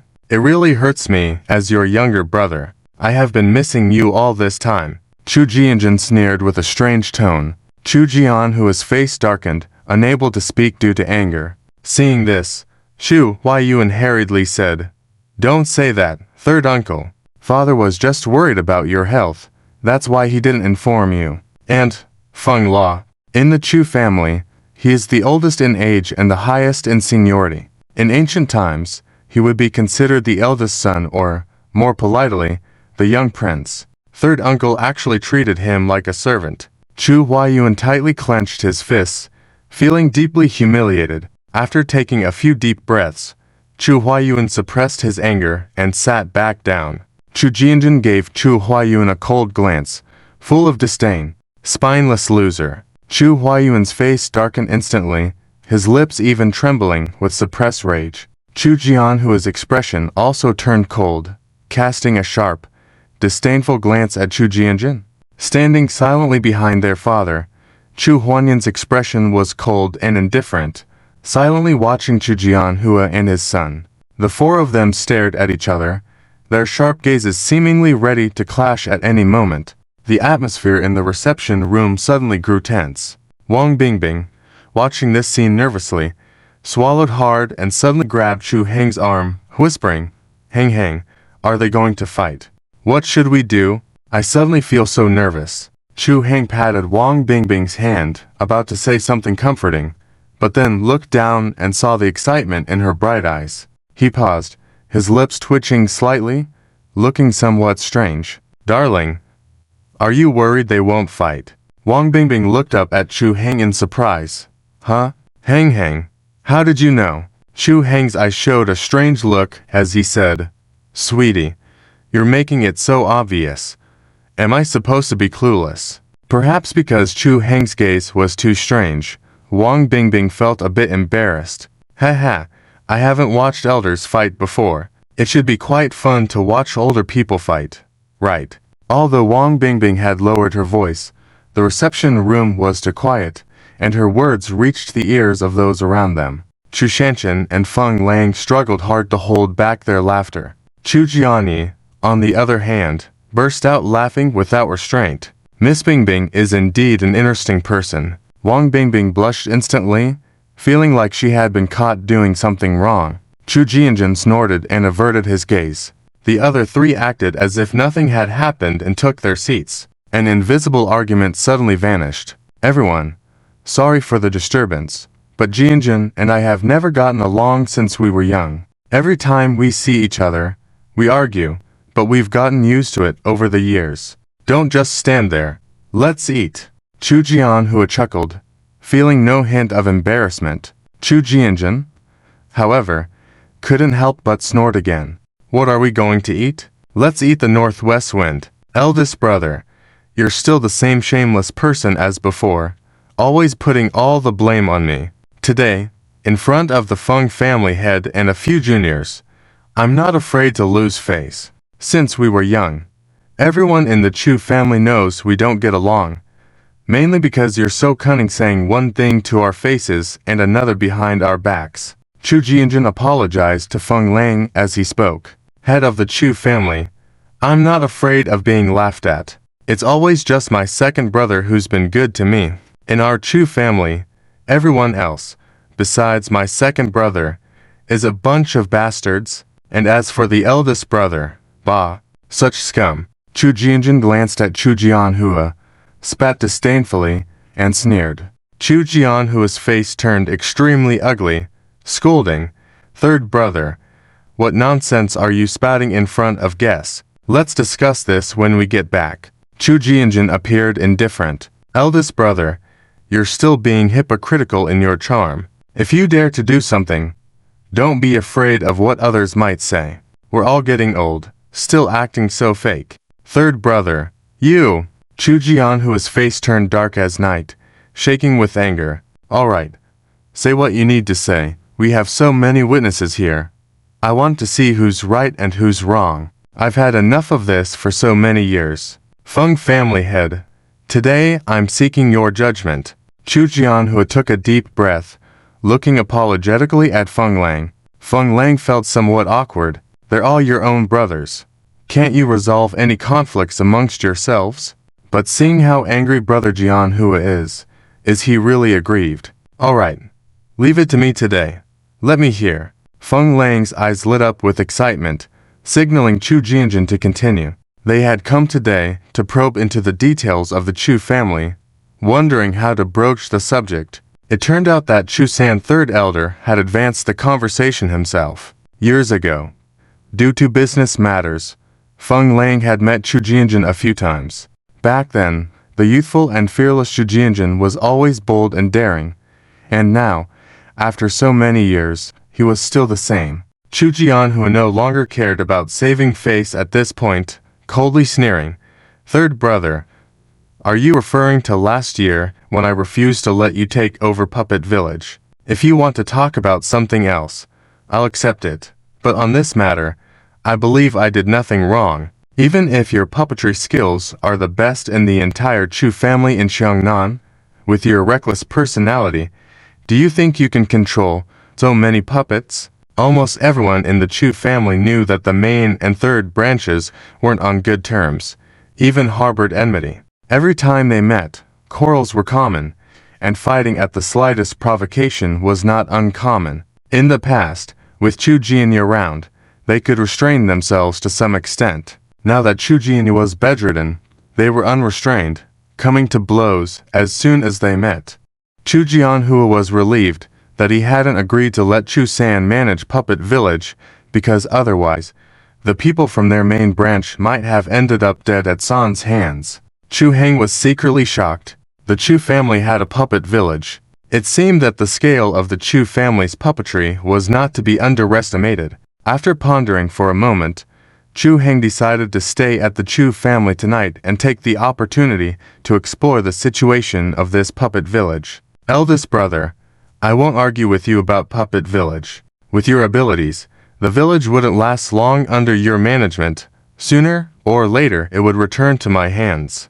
What I want to say today is about your imprisonment and abuse of the family head," Chu Jianjun declared loudly.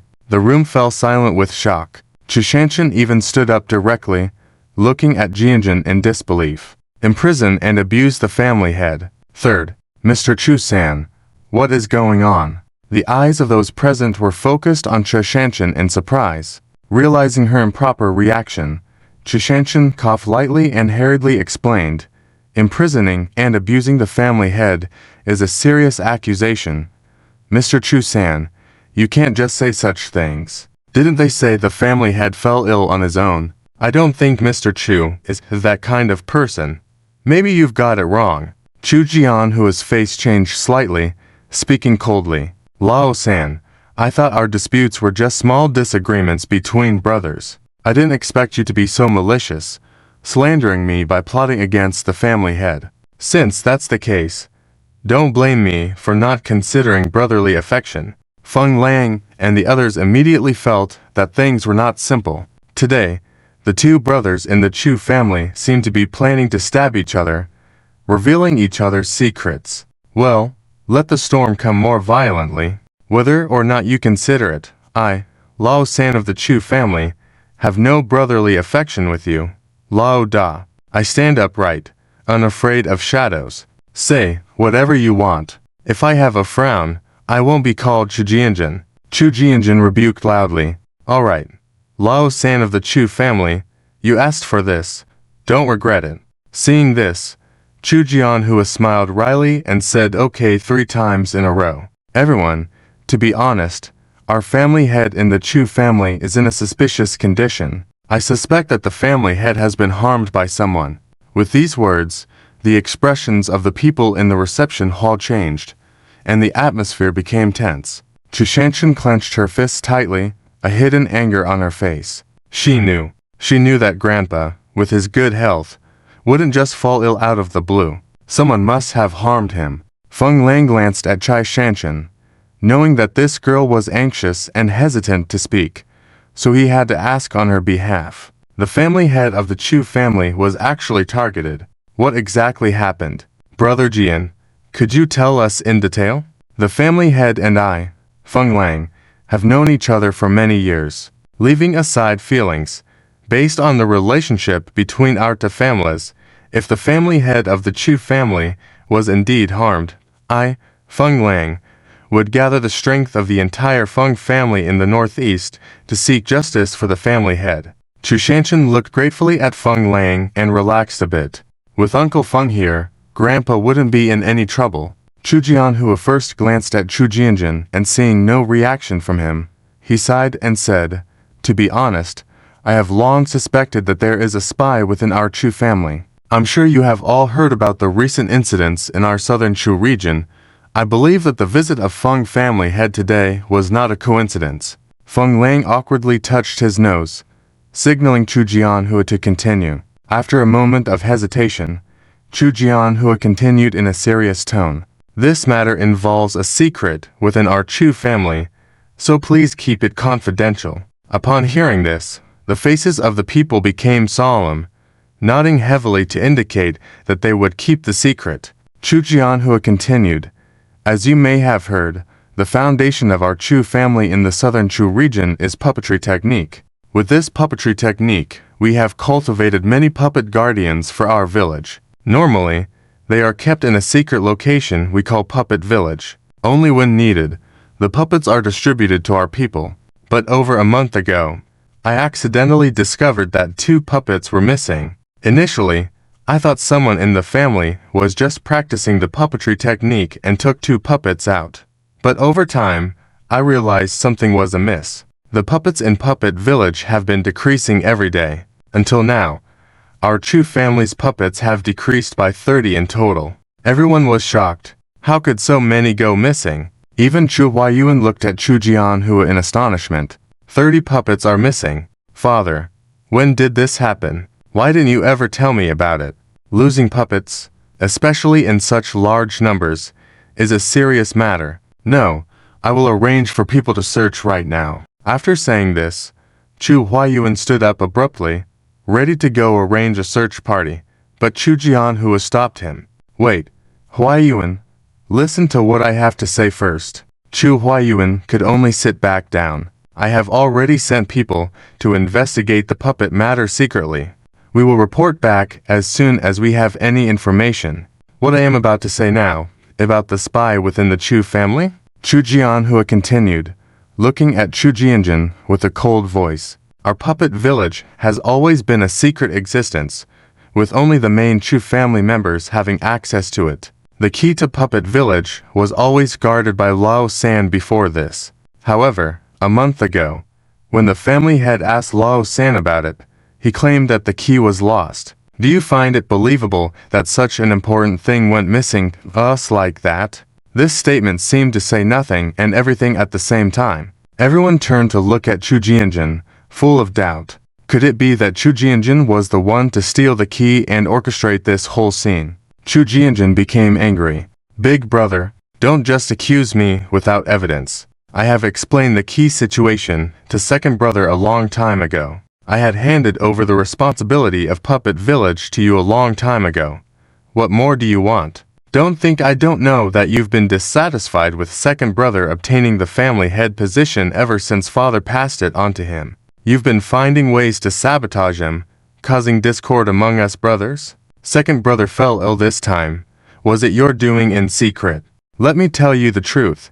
As long as I, Lao San of the Chu family, am here, you will never have a chance at the family head position."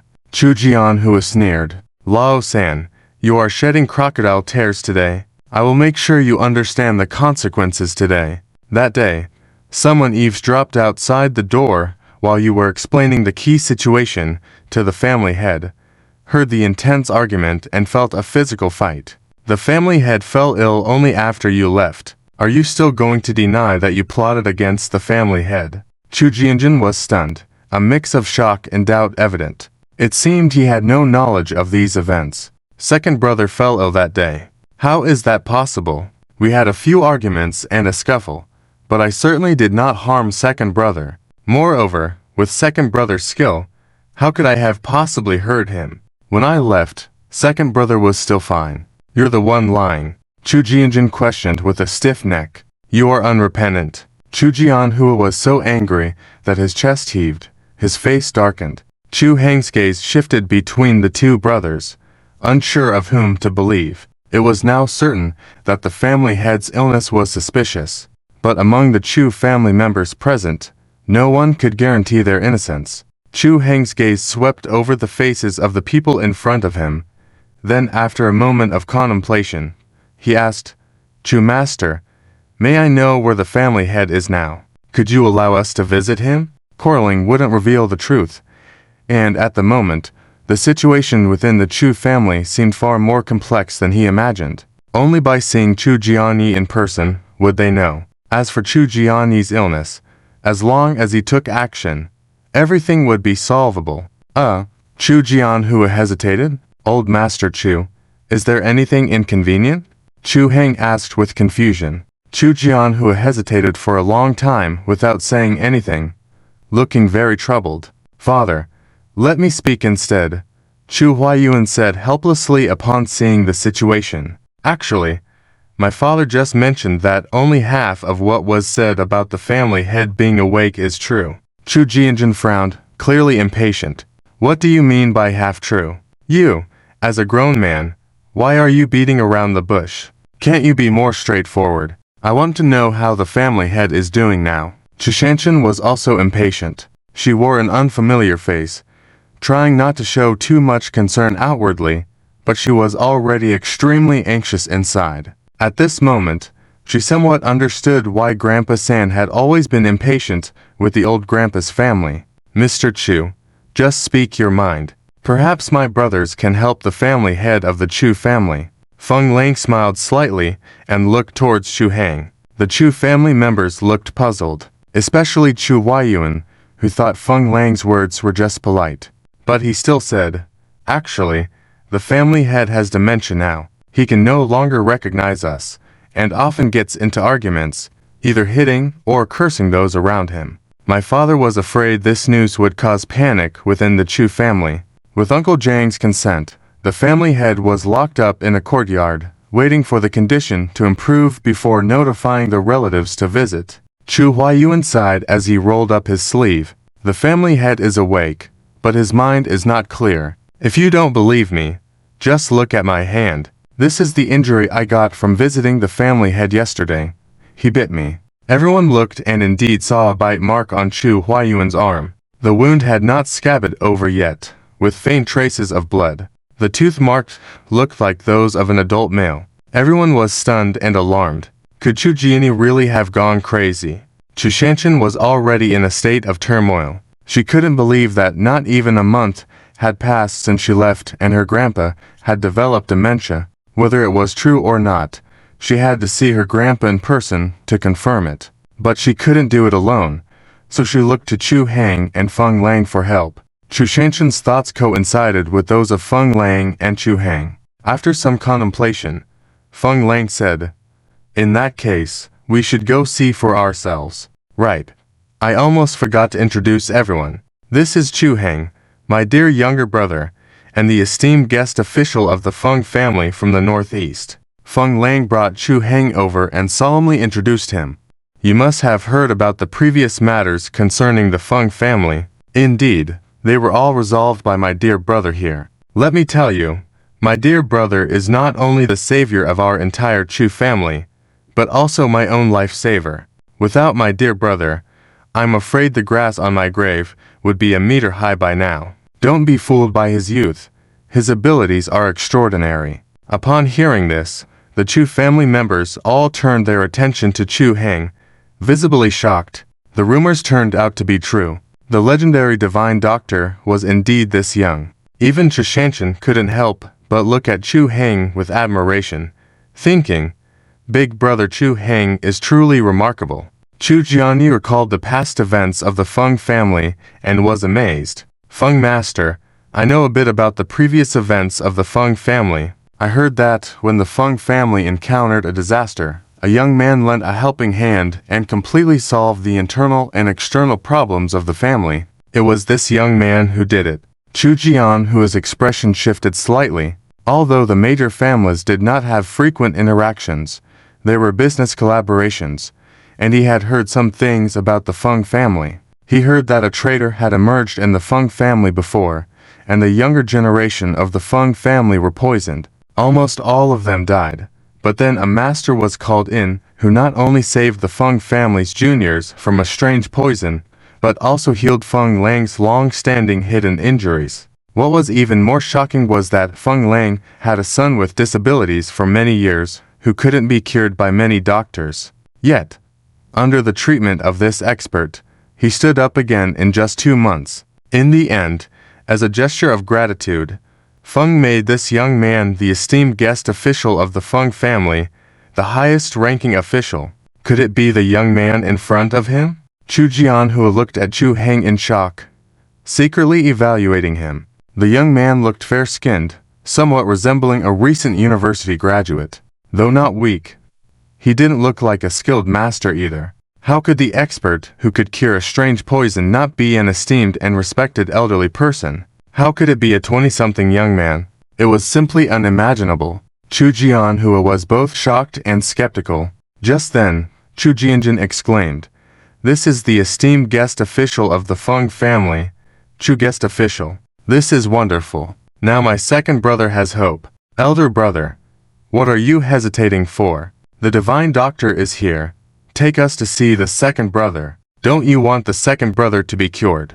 Chu Jianjin was surprised and delighted, with a hint of excitement in his eyes. "Father, the doctor said you shouldn't get agitated." Chu Huaiyan gave a cold glance at Chu Heng, his eyes slightly shifting, but there were no obvious signs, just calmly pouring a cup of tea for Chu Jianjin. His indifferent and emotionless demeanor seemed out of place amidst the atmosphere in the reception room, as if nothing in the world could draw his attention. Only then did Chu Heng realize that from the moment he arrived, Chu Huaiyan had not said a word, not even showing any expression. This person, Chu Heng suddenly felt that Chu Huaiyan was not simple. Chu Heng remained silent, merely nodding in acknowledgement of his new status. However, this elevated Chu Heng's image in the eyes of the Chu family members, giving him an air of a skilled master.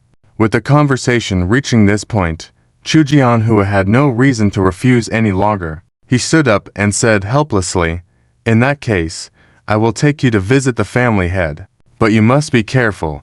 The current family head." Chu Jianhua hesitated to continue, then sighed deeply, feeling both helpless and regretful. With that, Chu Jianhua led the way, guiding everyone to the courtyard where Chu Jianyu resided. The Chu family's old mansion was a large ancestral residence with 6 entrances and 6 chambers, a wealthy family in the past and present. Chu Jianyu was the family head, and the courtyard he lived in was the best location in the entire mansion, situated in the east. After about 10 minutes of walking, they arrived at a square courtyard. Please observe, this is the courtyard where the family head resides.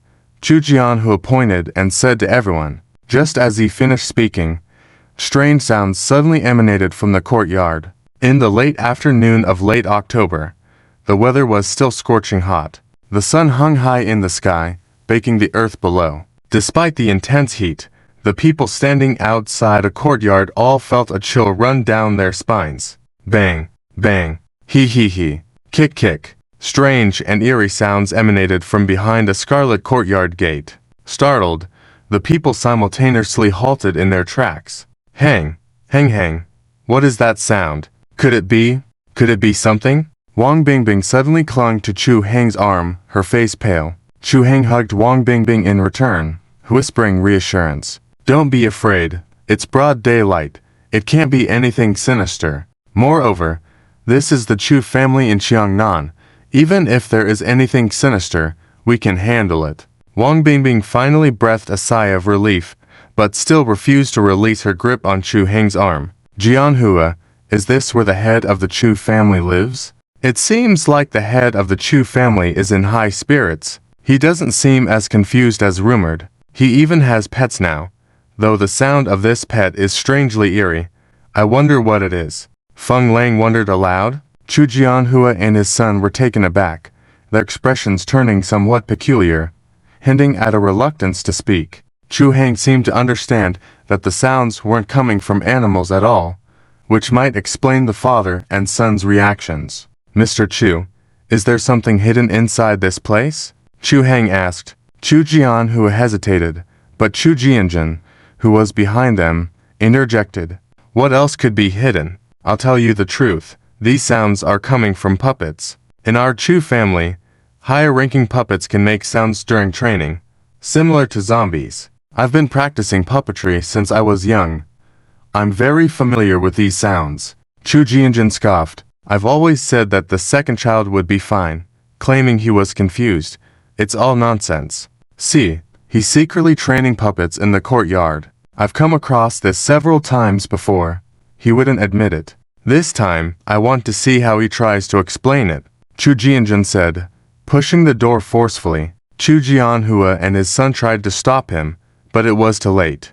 With a bang, the scarlet courtyard gate was pushed open. Upon seeing the scene in the courtyard, the onlookers outside the gate were all stunned. In the courtyard, there was a figure draped in black cloth.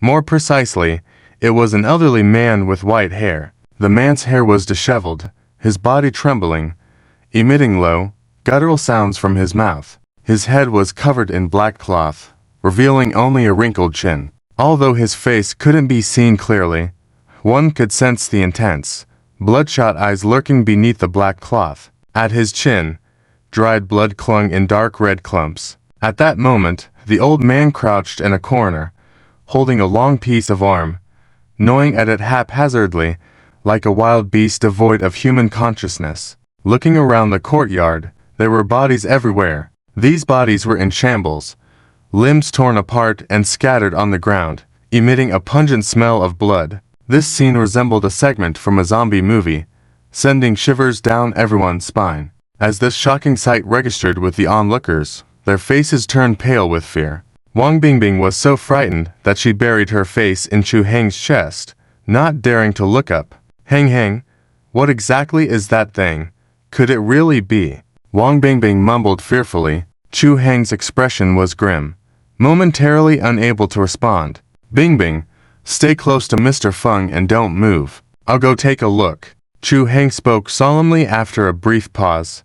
Wang Bingbing's heart skipped a beat, and she immediately grabbed Chu Heng's arm. Heng, don't go.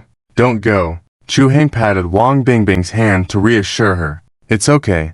Ordinary things can't harm me. With that, Chu Heng took a few steps toward the elderly man in the corner. The onlookers' hearts clenched as they nervously watched Chu Heng.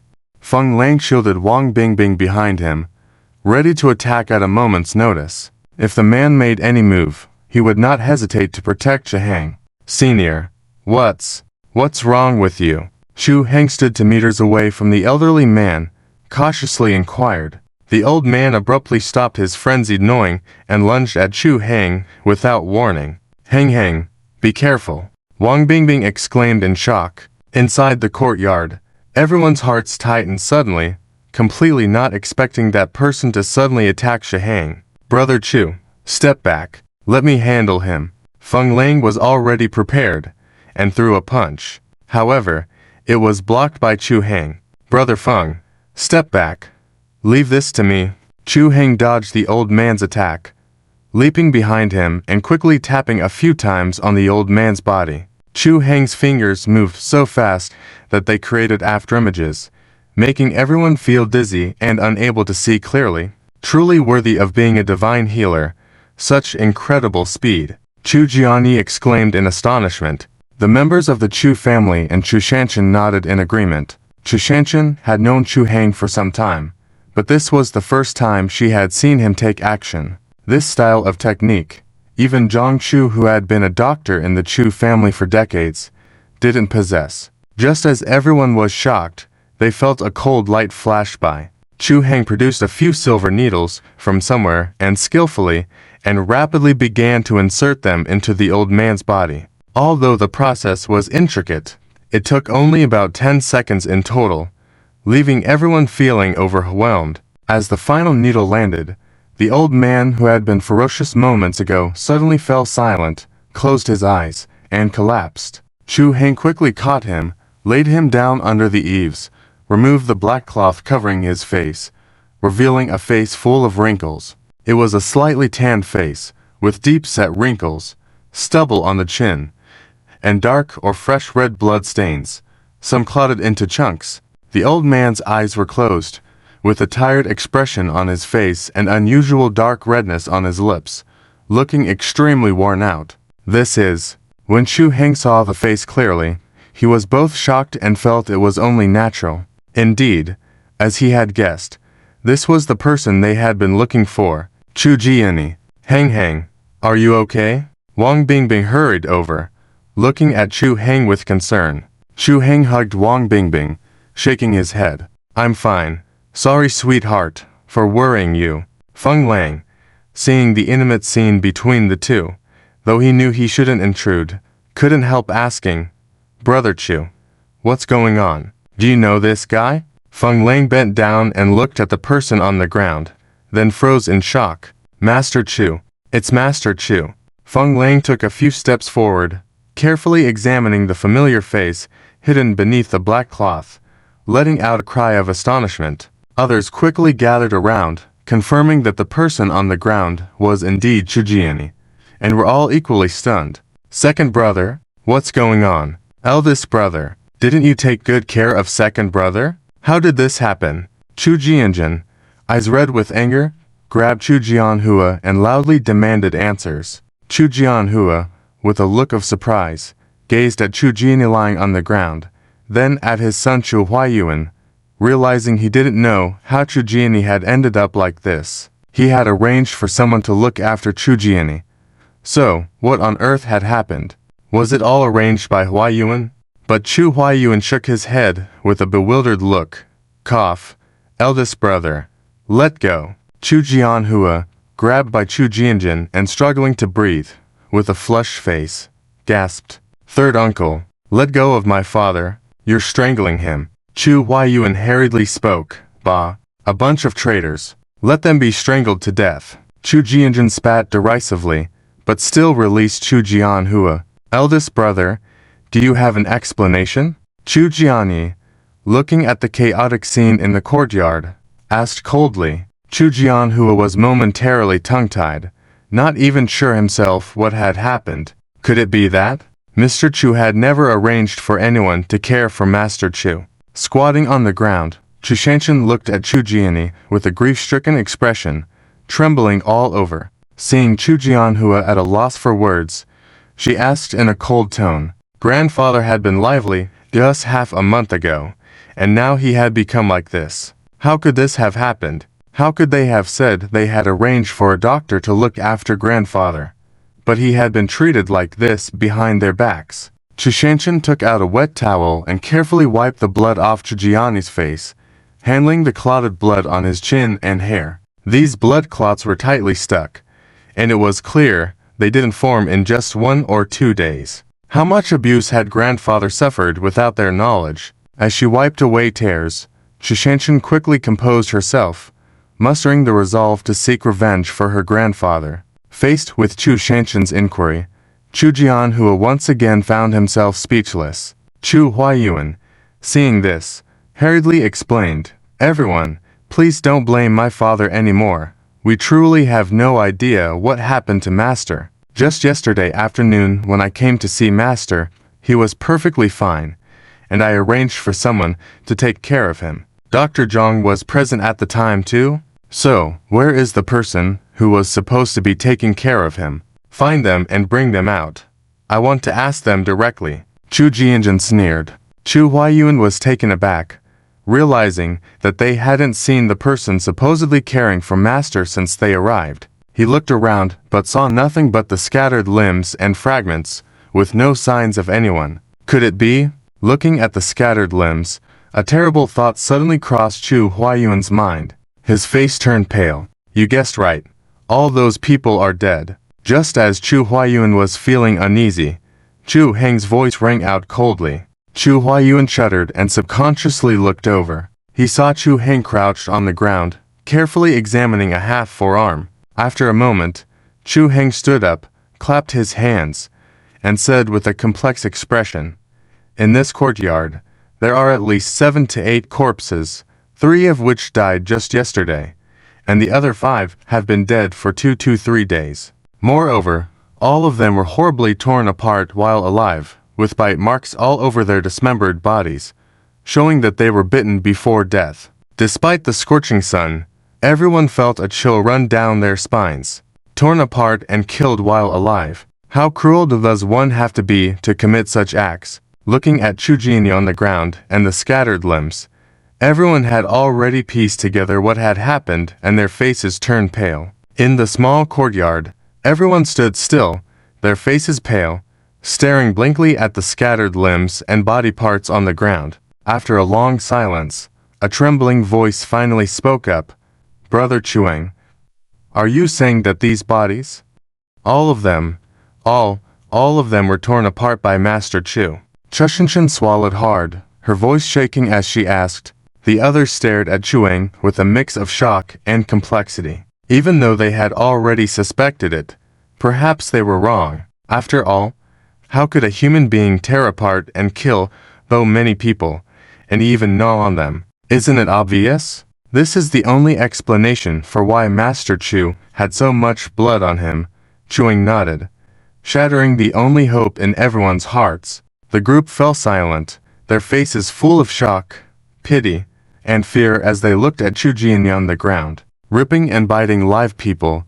Is this still considered human behavior? Chang, are these really all bodies? Wang Bingbing finally reacted, her voice trembling. She had been so focused on worrying about Chuang that she hadn't noticed the bodies around her before. Now, realizing the situation, she found herself surrounded by corpses. Chang, help. Why are there so many? She screamed, her face drained of color, eyes filled with fear and legs suddenly weak, stomach cramping with pain. Startled, everyone was clearly not prepared for this turn of events. Oh my god. Bingbing, you can't fall. Feng Lang was shocked and rushed to catch Wang Bingbing as she wavered on unsteady legs. Despite being almost 3 months pregnant, the girl's delicate constitution and carrying twins made her vulnerable. If anything happened to Wang Bingbing, Chuang might do something drastic.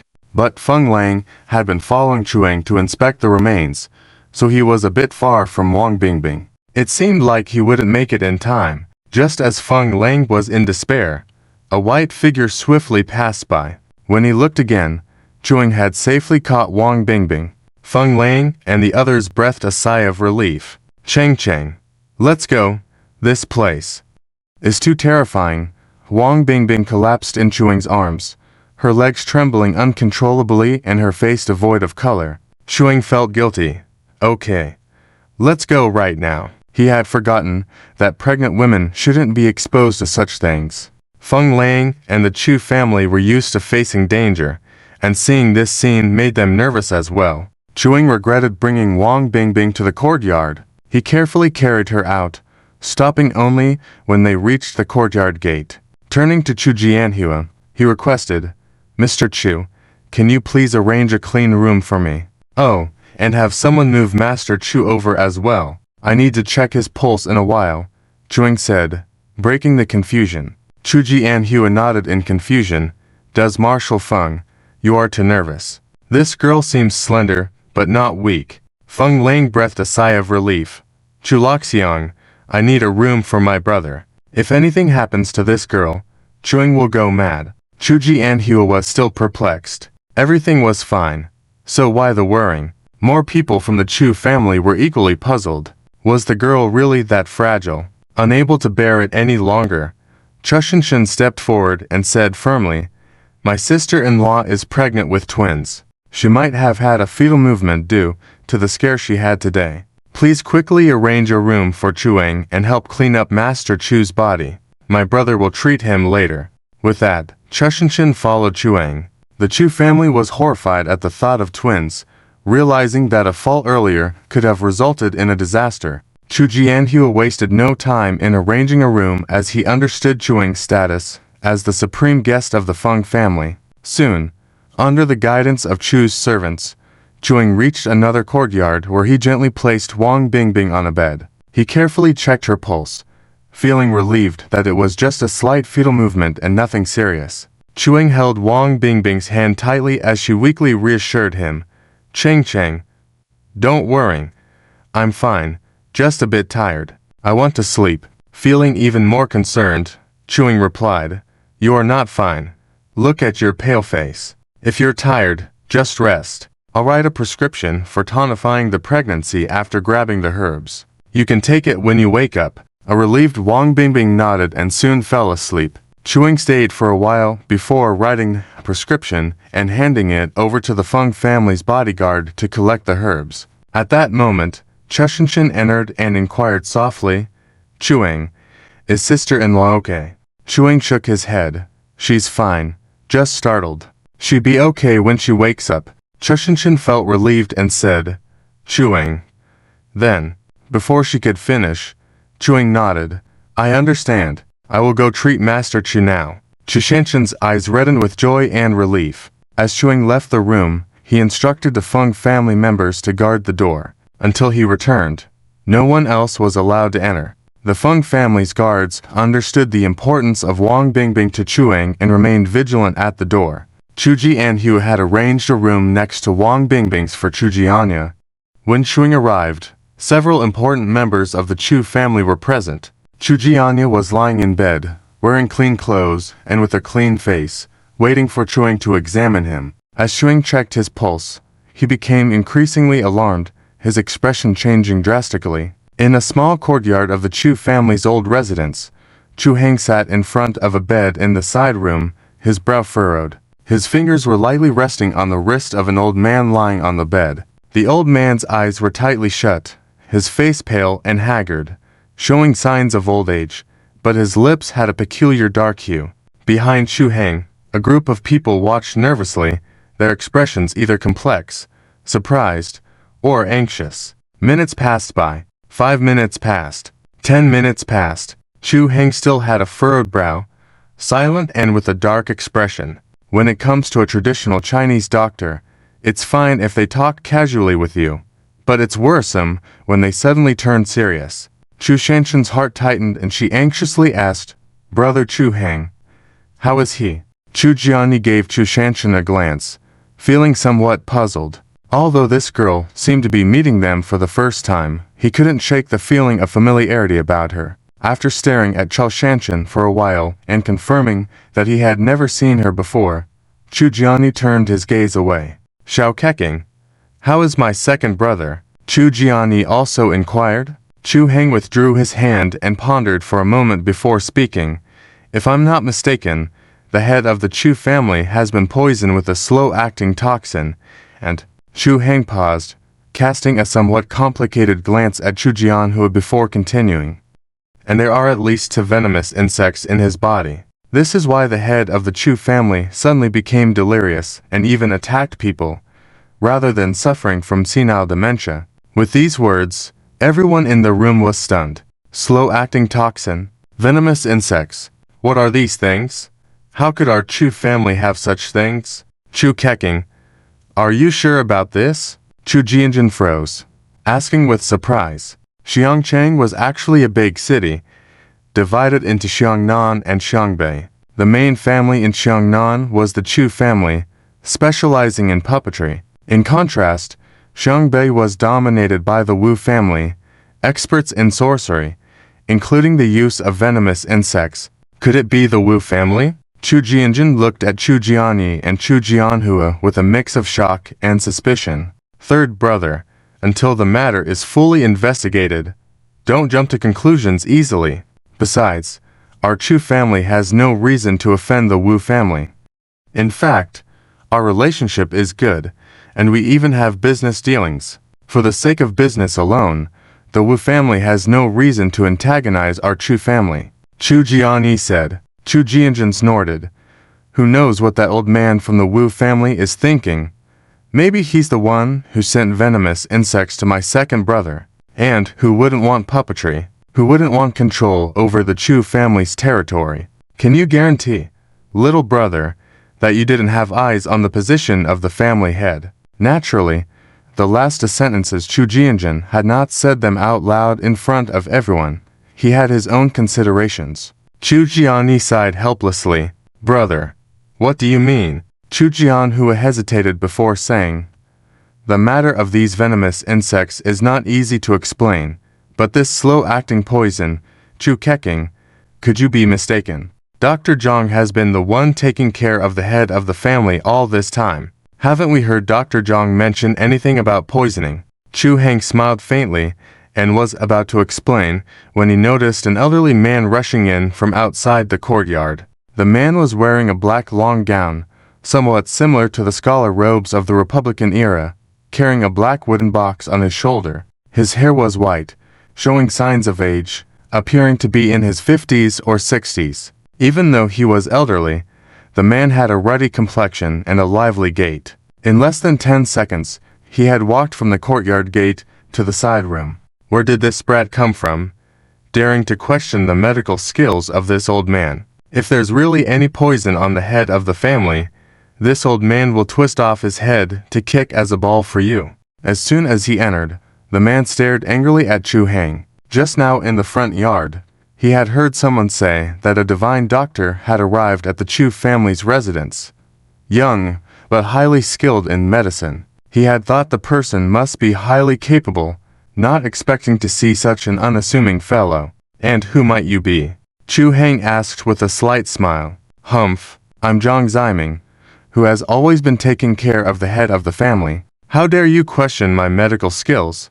Not even knowing who I am, have you no manners? Zhang Ziming snorted coldly and turned away, his face red with anger. Seeing the awkward situation, Chu Jianhua hurriedly reassured, Zhang Lao, calm down. This gentleman Chu is here with the Master Feng from the Northeast Feng family, the top guest official of the Feng family. Please show some respect. No matter what, the formalities should be observed. In other words, young people may be ignorant, so please bear with it. Regardless, the appearance must be maintained. Chu Heng chuckled and shook his head. It seemed that Chu Jianhua didn't fully trust his words either. From the Northeast Feng family, Zhang Ziming looked at Chu Heng in surprise, then glanced at the adjutant Feng next to him, slightly easing his tone. Out of respect for the Chu elder, I won't argue with you, but since you've doubted my medical skills, then please provide evidence. If not, even if you are the top guest official of the Feng family, you should still apologize to me. Chu Heng chuckled and took out a silver needle from his body. You couldn't diagnose it because your medical skills are lacking. People sometimes need to admit defeat. Don't rely on your age to brag. Chu Heng said, unceremoniously inserting the silver needle slowly into the nail seam of Chu Jian's left ring finger. Chu Jian, who was unconscious, felt pain, struggled for a few moments, then quickly fell back asleep. Zhang Ziming had been with the Chu family for many years, always respected by the Chu family, never experiencing such humiliation. He wanted to curse, but saw that Chu Heng had already withdrawn the silver needle. Zhang Ziming noticed a faint bluish green on the silver needle, not prominent, but clearly visible in the sunlight. The words he was about to say were swallowed back, his face looking somewhat unpleasant, but still, he gritted his teeth and asked, what is this? What are you up to? Chu Heng glanced at Zhang Ziming and was again impolite. Aren't you an experienced traditional Chinese doctor? Can't you see what this is? Zhang Ziming choked, his face becoming even more unpleasant. Of course, he knew what it was. It was clearly poison. But why couldn't he detect it before? What kind of poison could hide in a nail seam? Could it be that his medical skills were genuinely inadequate? Zhang Ziming fell silent, feeling a slight stinging on his face, and for the first time, he began to doubt himself. Chu Shanshan shot Zhang Ziming a glance and asked, Brother Chu Heng, what is this? Everyone in the room was also concerned about this. Chu Heng's gaze swept over everyone's faces in the room and said solemnly, if I guessed correctly, this is spider venom.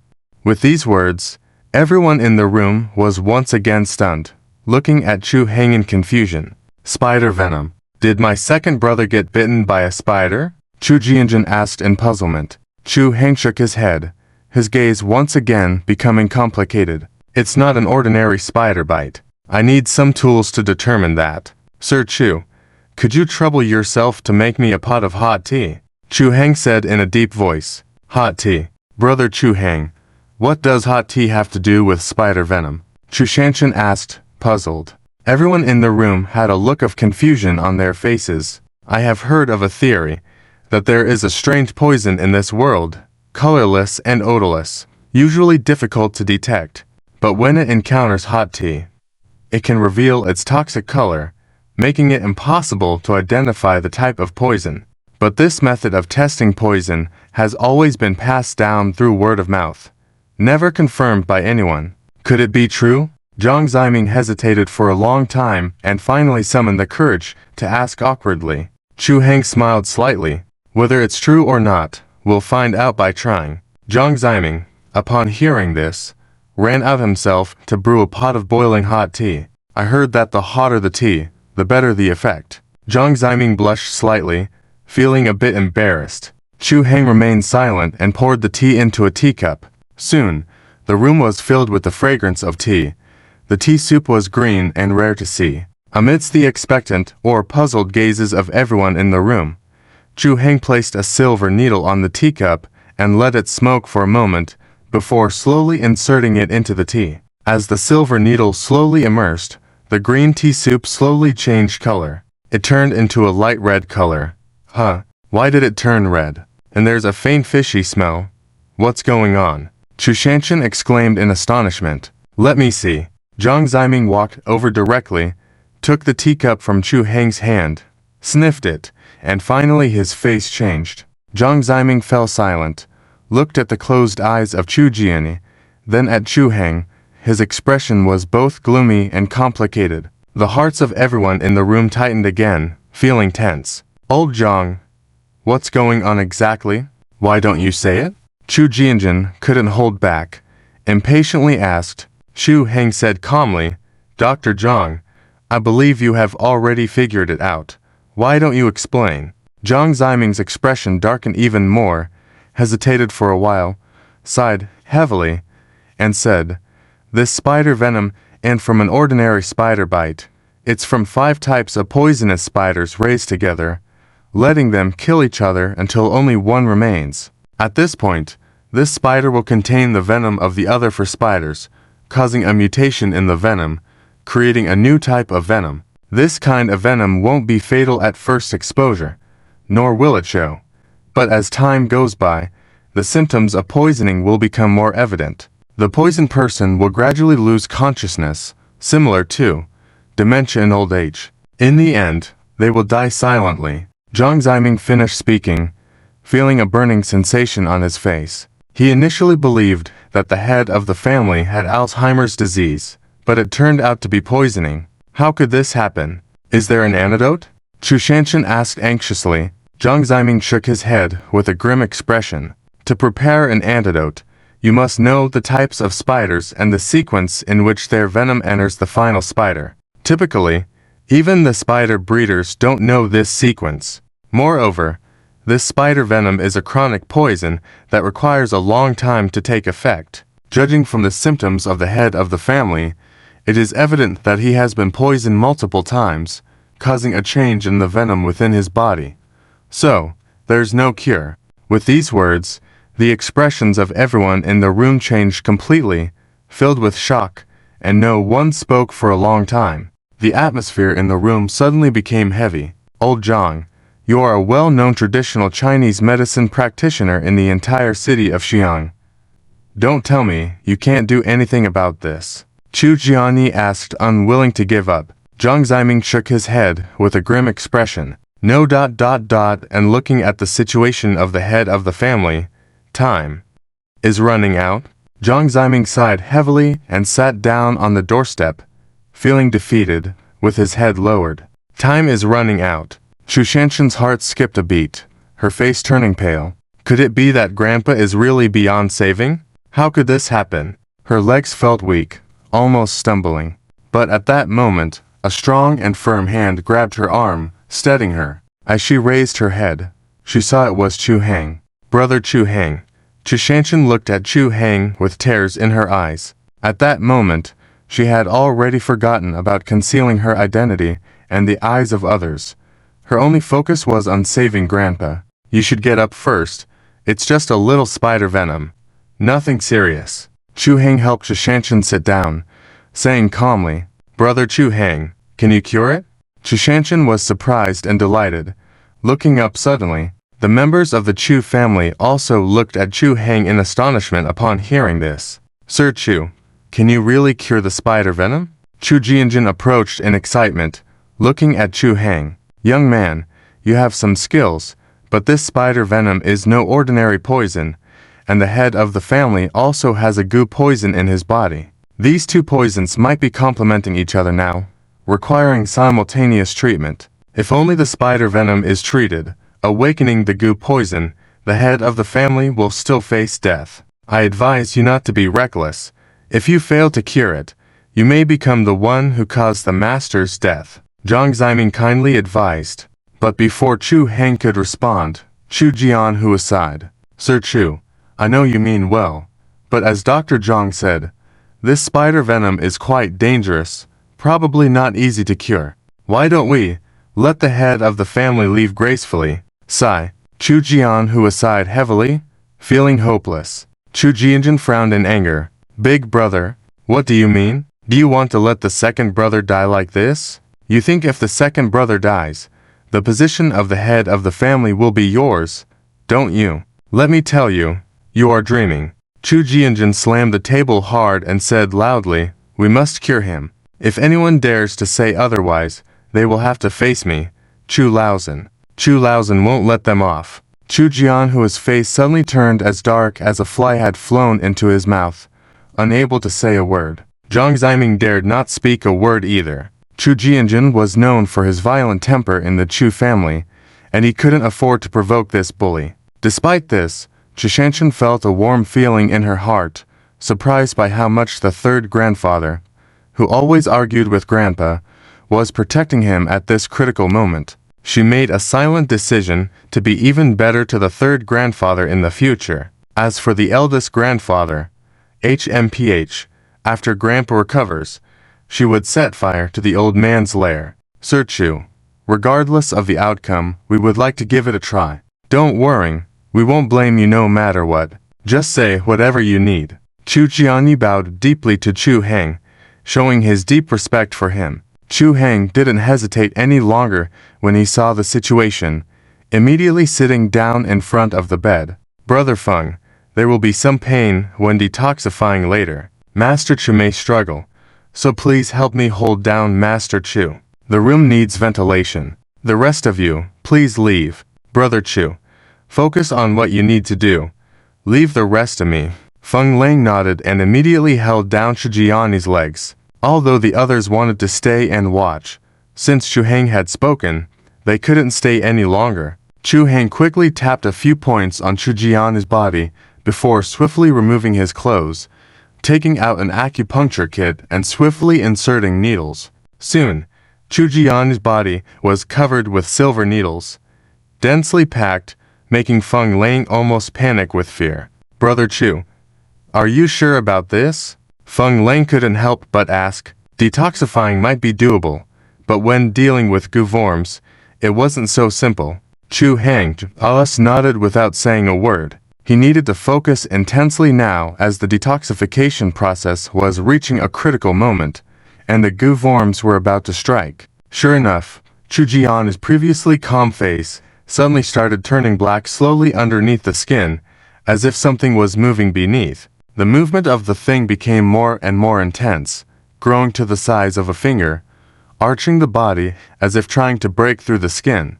What is this thing? Feng Lang exclaimed in shock, dumbfounded. It's a goo worm. Brother Feng, press down harder. Chu Heng shouted loudly, while swiftly inserting 3 silver needles towards the goo worm.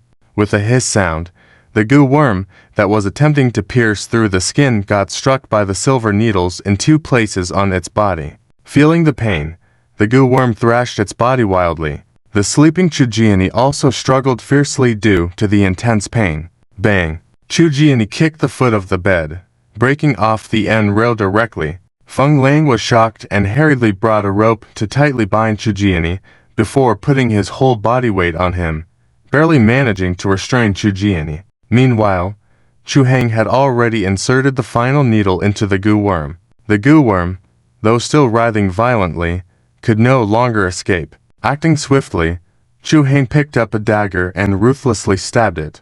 With a splat sound, a black worm was picked out and hit the floor heavily. As soon as the worm fell, it attempted to run but was firmly pinned to the ground by a dagger that descended from above. Soon, the worm stopped wriggling. Feng Lang turned to look at the worm, all black with black fur all over. Incredibly disgusting. This thing is the goo worm? Feng Lang asked. Chu Heng nodded. Brother Feng, release Master Chu. You are almost crushing him. Feng Lang was taken aback and saw the slightly purple face of Chu Jiani. Just anxious, couldn't hold back. Don't mention this to Chu Shanshan later. I'm afraid she hit me. Feng Lang spoke awkwardly and quickly released Chu Jiani. After the goo worm died, Chu Jiani's complexion returned to normal. The next step was the complicated detoxification process. Chu Heng remained in the room for over an hour before finally opening the door. The people outside had been waiting impatiently, rushing up immediately when the door opened. Brother Chu Heng, how is it? Anxious, Chu Shanshan looked at Chu Heng. Chu Heng, unless nodded without saying anything. Chu Shanshan felt relieved and tears of joy filled her eyes. Fantastic, Grandpa would finally be saved. Seeing this, the rest of the Chu family were both surprised and pleased, immediately surrounding Chu Heng to ask, Master Chu, has my second brother's poison really been cured? And the goo worm? Chu Jianjun anxiously asked. Chu Heng smiled faintly, though the process was dangerous. Fortunately, everything has been resolved. I have written a prescription. Please have someone fetch the medicine later. After taking it for 3 days, he should be fine. Everyone was shocked once more, dealing with chronic poison and goo worms, and it only takes 3 days to resolve. They couldn't believe it but had no choice but to. They felt that the young man in front of them was unbelievably powerful. When will Master wake up? I want to go in and see. Zhang Ziming asked. Seeing is believing. If Master's poisoning and goo worm are truly gone, it would be a medical marvel. He must see it with his own eyes. At this moment, Zhang Ziming had completely lost his doubts and sarcasm, only brimming with admiration. Master Chu has already woken up, but he's still a bit weak. Please, let's not disturb his rest, Chu Heng said. After making promises not to stay long, they quickly went inside. Inside the room, Chu Jiani was weakly leaning against the head of the bed. He had already been informed by Feng Lang about what had happened while he was unconscious, so he was well aware of the situation. When the group entered, his eyes first fell on Chai Shanshan, who pretended to be Su Lulu, his face filled with relief. Chu Jiani had heard about Chu Shanshan's situation from Feng Lang. His Shanshan had grown up finally, making all his arrangements worthwhile. Understanding the meaning in Chu Jiani's eyes, Chu Shanshan knelt before him with tears in her eyes, brimming with happiness. Grandpa, Chu Shanshan knelt on the ground, tears falling steadily down her face. Silly child, you did very well. Grandpa is proud of you and sorry to have put you through this. Chu Jiani patted Chu Shanshan's hand and his eyes were red with tears. Chu Shanshan, upon hearing this, cried even harder. Grandpa, did you already know that someone wanted to harm you? Which is why you made me leave. Grandpa, why didn't you tell me about all this? If it wasn't for my brother Chuang waking me up this time, I wouldn't have known what to do. At this moment, Chu Shanshan's tears burst out like a dam, releasing all the pent-up frustration from the past few days. Chu Jianya weakly smiled. Silly girl, Grandpa knew that your brother Chuang had a way to save me. That's why he tried everything to send you to Shenzhen to find him. Otherwise, because you are Grandpa's precious granddaughter, Grandpa wouldn't have the heart to scold you. Chu Jianya reached out and touched Chu Shanshan's left cheek, saying with a heartache. Chu Shanshan cried while shaking her head. If I were by your side, no one would dare to harm you. Grandpa, do you know who harmed you? At that moment, a servant came in carrying medicine. Chu Jianya didn't bring up the topic again. After taking the medicine, Chu Jianya's complexion improved significantly, and he then told them about some of his necessary arrangements. It turned out that over half a year ago, he already knew that there was a traitor in the Chu family, and this traitor had been secretly poisoning him without his knowledge. The traitor was not hard to identify, and their goal was simple, to seize the position of family head. He had suspicions about this person. Guided by brotherly relations, he hadn't exposed the traitor. He had originally planned to secretly eliminate this person's power and influence before finding a reason for them to stay away from family matters. However, after returning from the Heroes' Assembly, he unexpectedly discovered that this person had colluded with the Jixing Tower and their influence had penetrated deep within the Chu family. What was more terrifying was that their goal was not just the position of family head. Sitting in this position for many years, Chu Jianya knew the many secrets of the Chu family. If these secrets were known and exploited by outsiders, everyone would be in danger. Just take the puppet king hidden in the back mountain of the Chu family. Once released, the entire Chu family would be doomed. For the sake of the Chu family and countless innocent people, he had to reveal the truth and directly warn this person.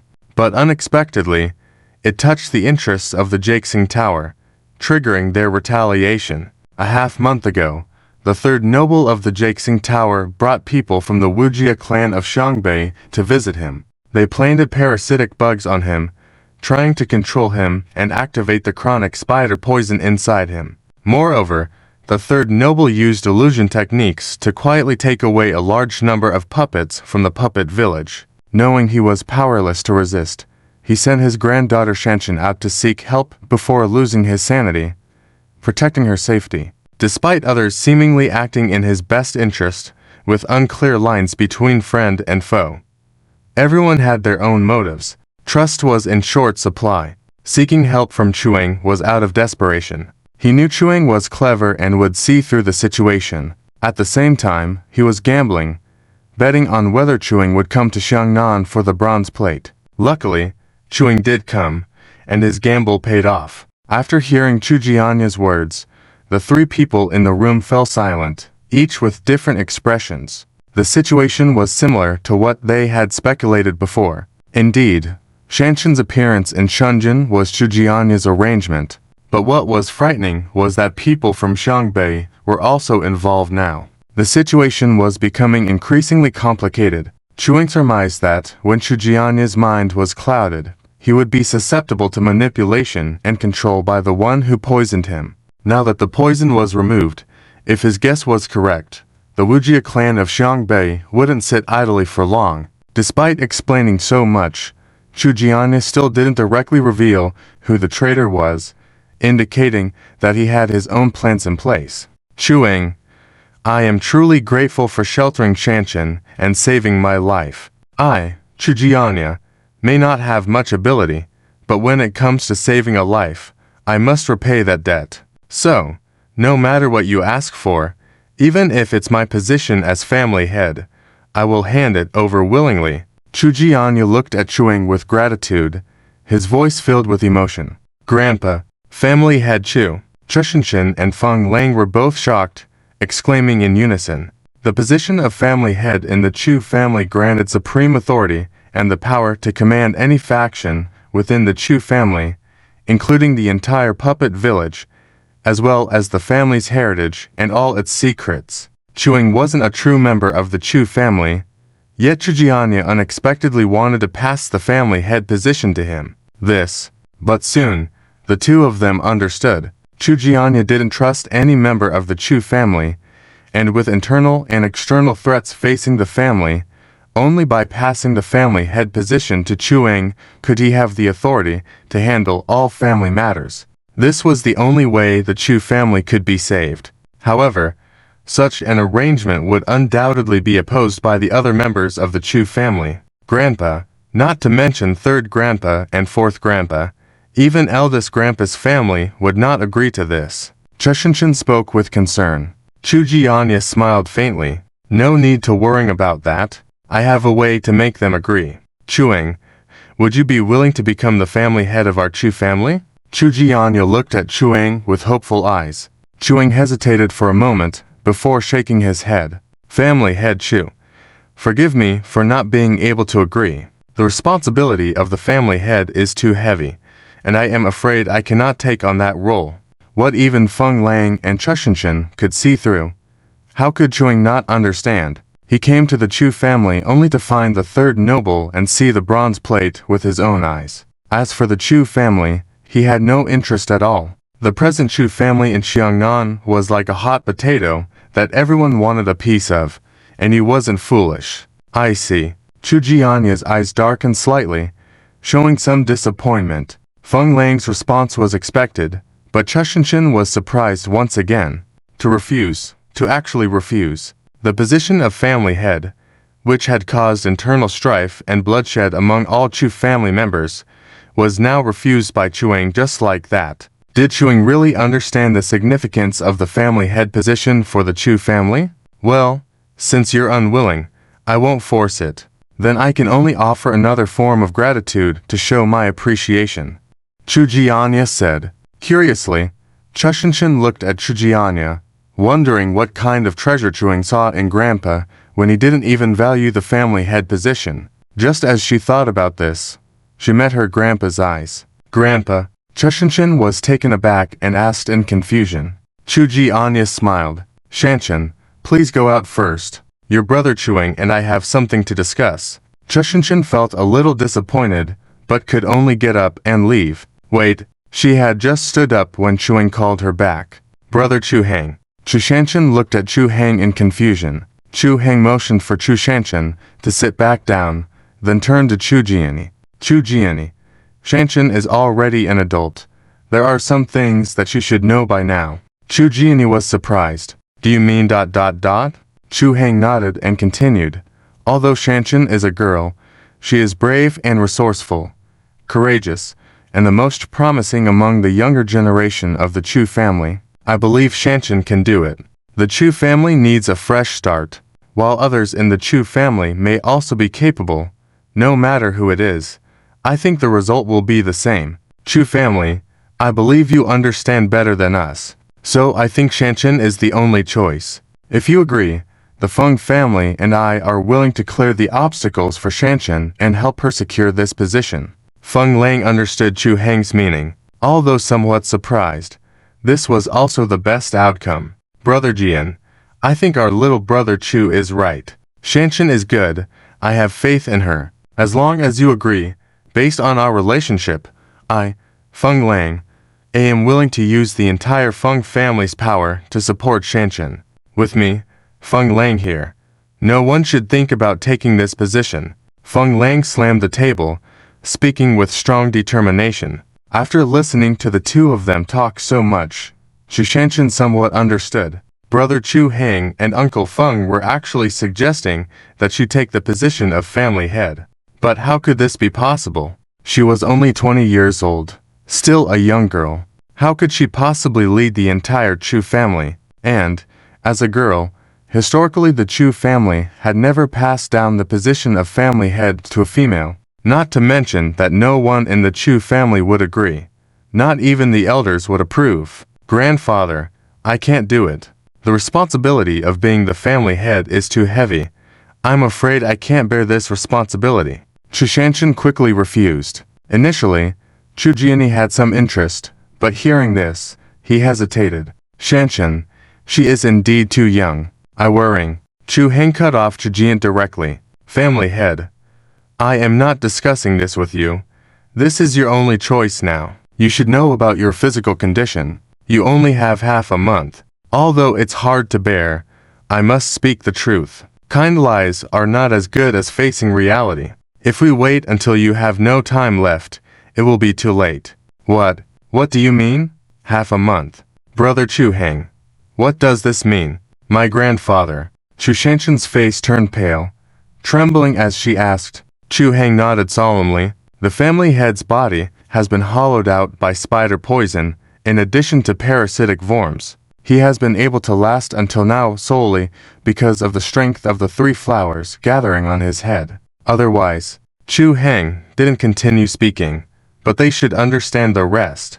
How could this happen? Chu Shanshan's tears overflowed again.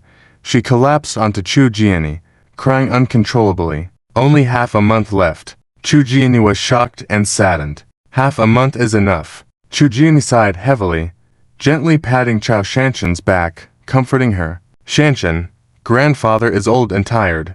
It's time for him to go. Chu Shanshan wouldn't listen. She clung to Chu Jiani and cried. Feng Lang felt sorry and turned away, silently wiping his tears. Chu Jian could only say, "Actually, I've known for a long time that my body is failing. So be it. Let's do as the Chu brothers say. Shanshan, do you want to take on the position of family head?" Chu Shanshan, with tears in her eyes, looked up. "Grandfather, I can't, and also, my uncles, grandfather, they won't agree. The other tribal members won't agree. My father, my brother, they ... They are stronger than me every day. I really can't do it." Chu Jian frowned, solemnly said, "Shanshan, grandfather has raised you with the intention for you to be the next family head. You know how capable you are. Grandfather is clear about it. And now is not the time for discussion. As a member of the Chu family, you must bear the responsibility of protecting the Chu family. Are you going to watch the years of hard work of the Chu family be destroyed in a moment? It is now a matter of life and death for the Chu family. As a child of the Chu family, you must bear the responsibility of the Chu family." Chu Shanshan still hesitated. Chu Jian softened his voice and continued, "Shanshan, grandfather knows you are afraid your uncles and grandfathers won't agree. You can rest assured, as long as you are willing to take on the position of family head, all obstacles will naturally be removed for you. You should know that grandfather's time is short. Are you going to let grandfather not rest even in the afterlife?" After much hesitation, Chu Shanshan finally nodded. "Grandfather, I am willing to try." Lacking self-confidence, but unwilling to disappoint grandfather's expectations. Since this is what grandfather wants, she is willing to give her all to fulfill it. Chu Jian smiled, relieved, because in order to pave the way for Chu Shanshan to take over the position of family head, Chu Jian revealed all the details and arrangements to Chu Shanshan. Afterwards, Chu Jian sent someone to his study in the courtyard to fetch an inconspicuous black box. The box was shabby, covered in dust, about the size of a palm. It was found under the table leg in the study. "Family head, what is this ... Chu Heng asked in confusion, but he already had a premonition in his heart. Perhaps this was the thing he had come to find this time. Chu Jian took the box, wiped off the dust, and smiled as he handed it to Chu Heng. "Chu brother, there is no way to repay for saving a life. You should like what's inside. Please accept it." Chu Heng took the box, opened it, and immediately froze. Inside the wooden box was a complete bronze plate. Chu Heng picked it up, examining it carefully. This bronze plate was almost the same size as the 3 pieces he already had, with similar patterns. Upon closer inspection, there were slight differences. Chu Heng stared at it for a long time, but couldn't understand. This should be a complete bronze plate. Well, he would study it in detail later. In that case, thank you, family head. Chu Heng accepted the bronze plate, knowing that this was the only way for Chu Jian to truly trust him. As expected, after he received the bronze plate, Chu Jian sighed in relief and relaxed. "Family head, I'm sure you still have something to say. Why don't you say it now?" Chu Heng said. He knew that only by accepting the bronze plate would Chu Jian truly trust him. This was a mutually beneficial cooperation, and he did not want to refuse. Chu Jian smiled. "Chu brother, you truly have a great sense of judgment. Since that's the case, I won't hide anything any longer." For the next half day, the few of them talked for a long time in the wing room. When they came out, it was already afternoon. Standing at the entrance of the side house, Chu Heng's face was serious. Looking at the dark clouds in the west, Chu Heng sighed. After so many hot days, it was time for a storm. Chu Shanshan and Feng Lang were equally troubled. "Brother Chu Heng, what should we do next?" Chu Shanshan looked at Chu Heng in confusion. After listening to grandfather say, though much earlier, she was completely puzzled now. Grandfather had arranged so many things.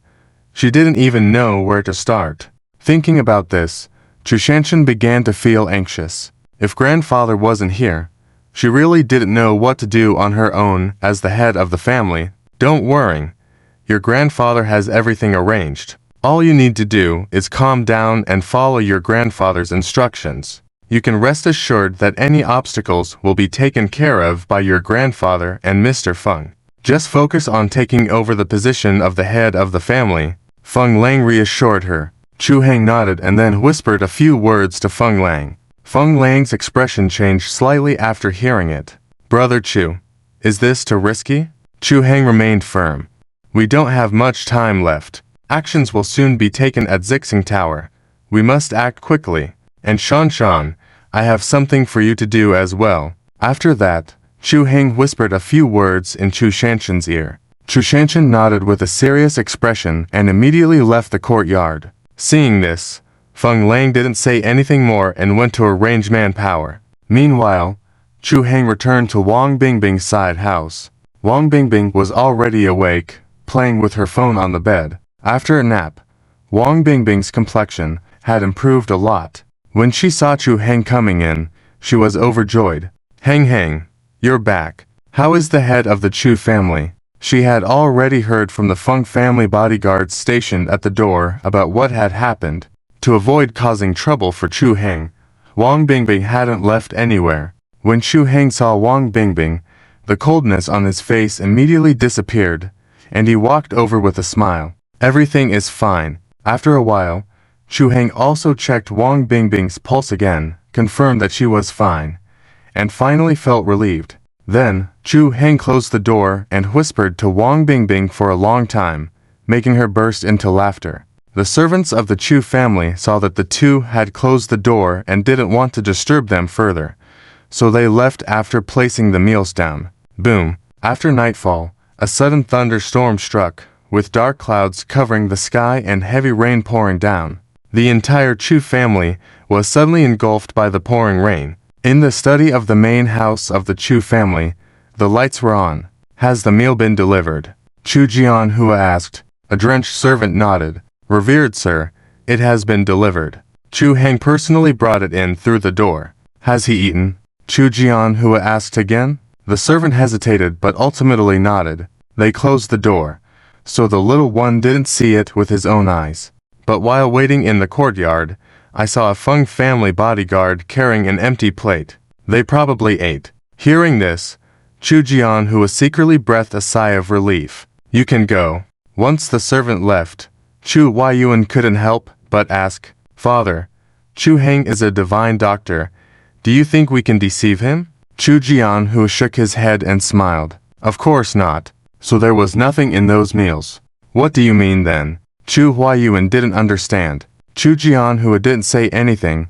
He just smiled and glanced inside the study. The truly poisonous thing is not the meal, but an inconspicuous item in the side house. A deep and eerie voice came from the room. Chu Huayuan was startled and turned to see an old man in a black cloak slowly coming out from the room. The old man hunched over, hidden in the wide cloak. Only his withered hands were visible. In his fingers, he held a small sachet. Young master, are you familiar with this thing? Chu Huayuan took the sachet and looked at it, looking disdainful. Mosquito repellent sachet. Such things are common in the Chu family. Nothing special. The old man smiled eerily. Sometimes, the more common things like this are, the more unsuspecting they are. Special aromatic spices were added to the meals that were sent out earlier. The substance added in the meal was not poisonous. It wouldn't cause any discomfort when consumed, and might even make the meal more delicious. However, many insects like to live and lay eggs in this special spice. These insect eggs cannot be killed by high temperature. In any situation, as long as they encounter the aroma of geranium, they will revive. Coincidentally, there is geranium in this mosquito repellent sachet. Goo, insects. You are from the witch family in Xiangbei. Chu Huayuan was shocked and quickly returned the sachet to the old man. The old man smiled eerily again. Young master, rest assured, although I am from the witch family in Xiangbei, I am also under the command of the master. Without the master's orders, I will not harm anyone. Chu Jianhua laughed heartily after hearing this. Wu Lao, well done. Thanks to you this time. The old man bowed slightly. You flatter me.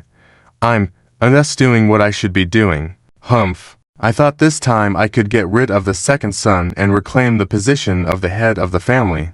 But unexpectedly, Chu Heng caused an accident. Since that's the case, don't blame me for being ruthless. Wu Lao, how long does it take for the poisonous insects to take effect? Chu Jianhua said coldly. Wu Lao let out a creepy laugh.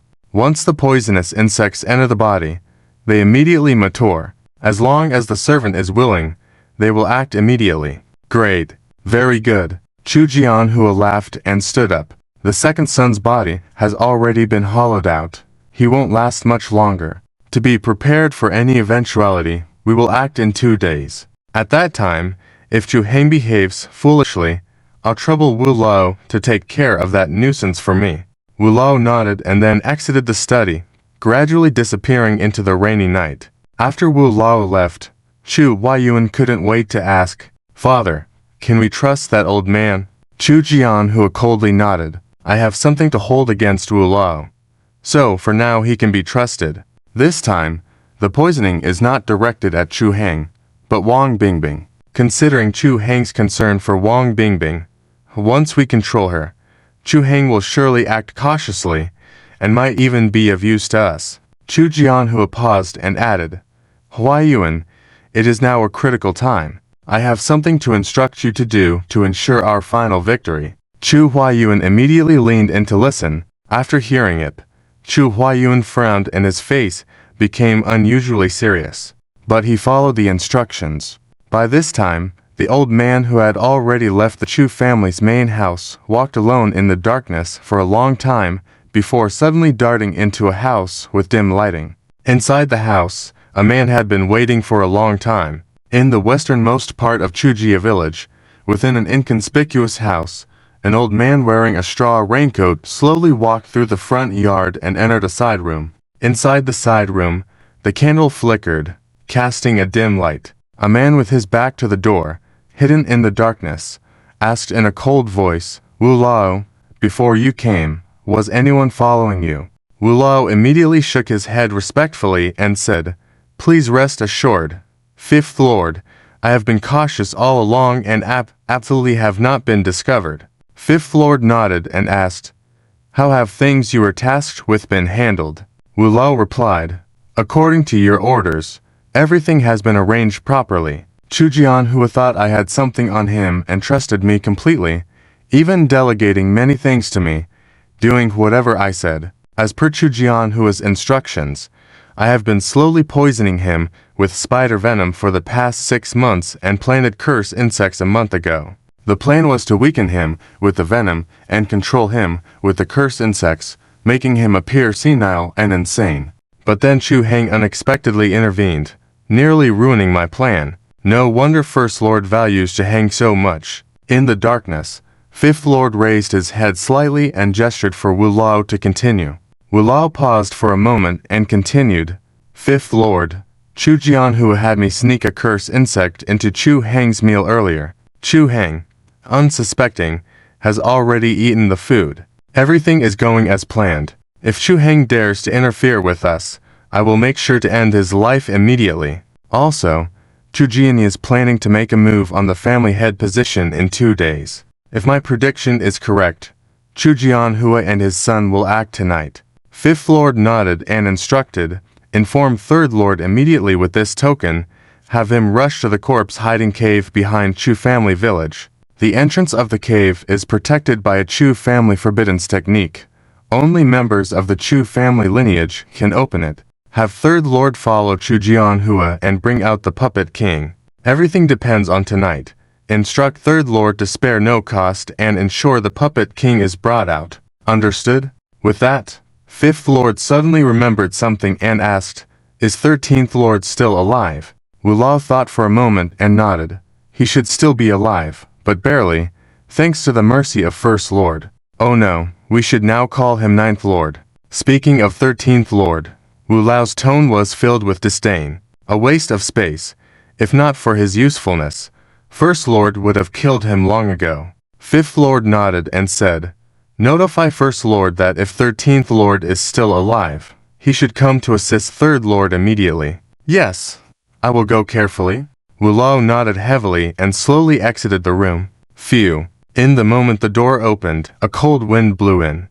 Wu cloak was blown askew, revealing an old yet rosy face. If any member of the Chu family were present at that moment, they would surely recognize him. After midnight, the heavy rain continued, with thunder and lightning filling the sky as if it were leaking. In the darkness, several figures quietly emerged from Chujia village and headed towards the rear mountain of Chu's house under the cover of the heavy rain. As they departed, another group of people emerged from the darkness, with one person wearing a black peaked cap and accompanied by an old man wearing a straw raincoat. Third Lord, this is Chuayuan, the son of Chu Jianhua. Chuayuan should be following Chu Jianhua's orders to go to the corpse hiding cave in the rear mountain. Should we follow him? Wu Lao asked respectfully. Third Lord's face was half hidden in the darkness, exposing a fair chin. He coldly smirked and said, Wu Lao, aside from retrieving the Puppet King,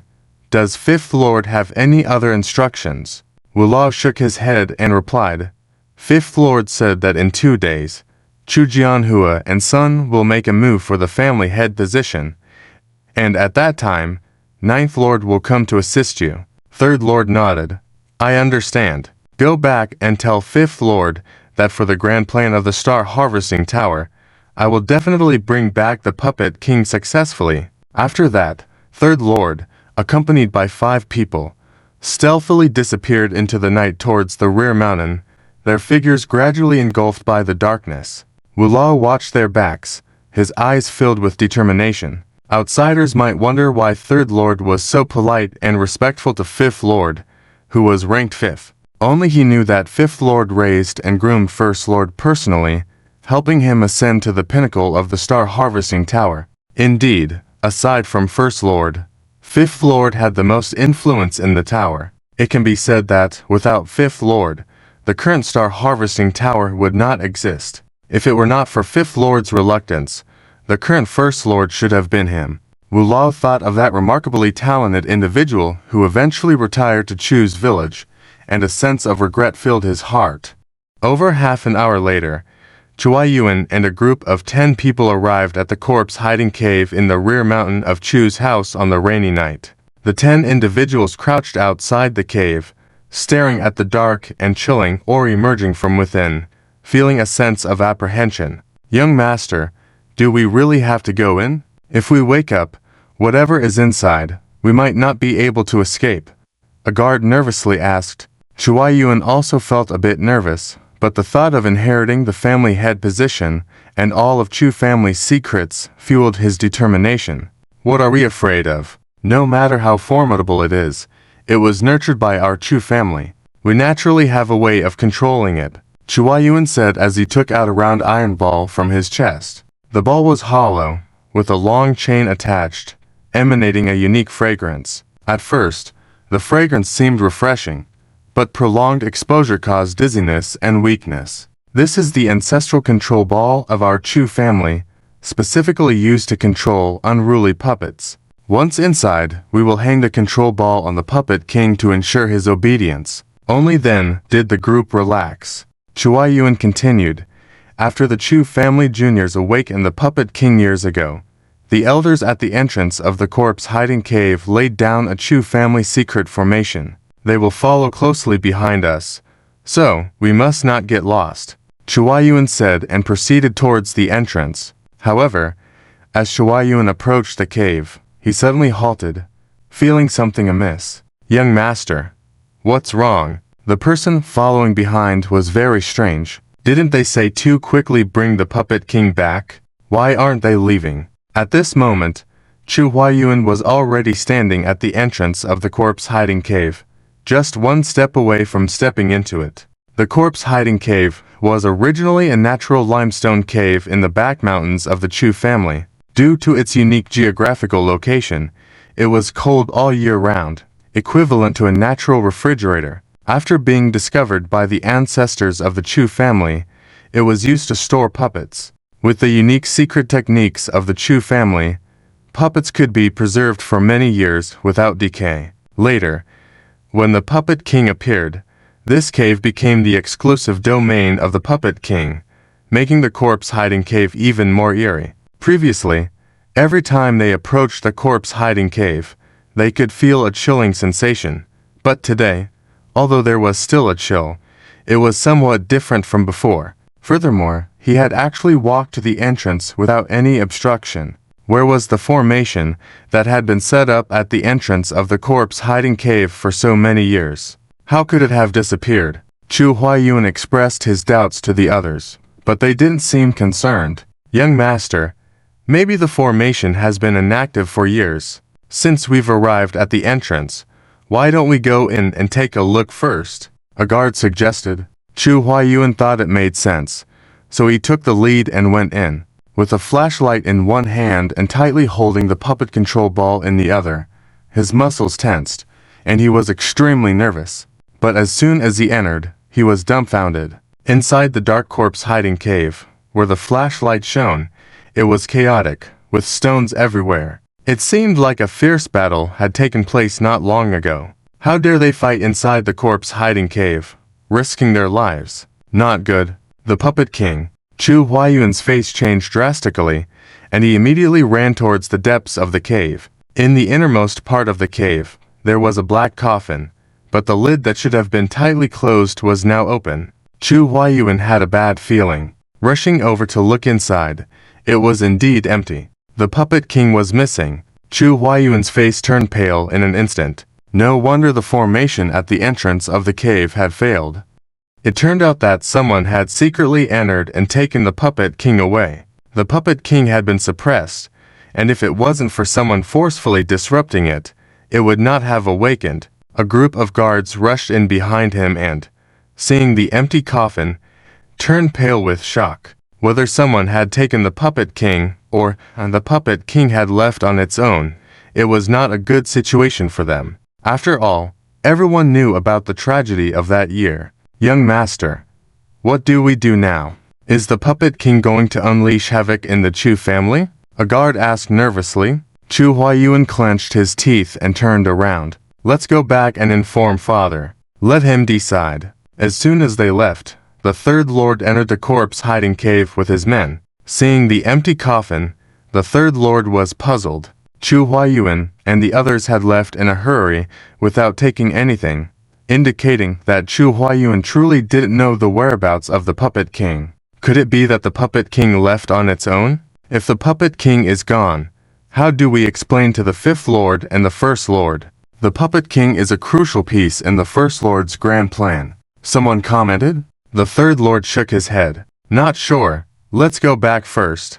With the disappearance of the Puppet King, he had to immediately go back to inform the Fifth Lord and mobilize all the forces of the Plum Star Tower in Xiangnan to search. Otherwise, if the First Lord blamed them, no one could bear the consequences. Saying that, the Third Lord didn't linger any longer and immediately returned to the Chu family village. Uncle Feng, I've taken care of everything Brother Chu Heng instructed me to.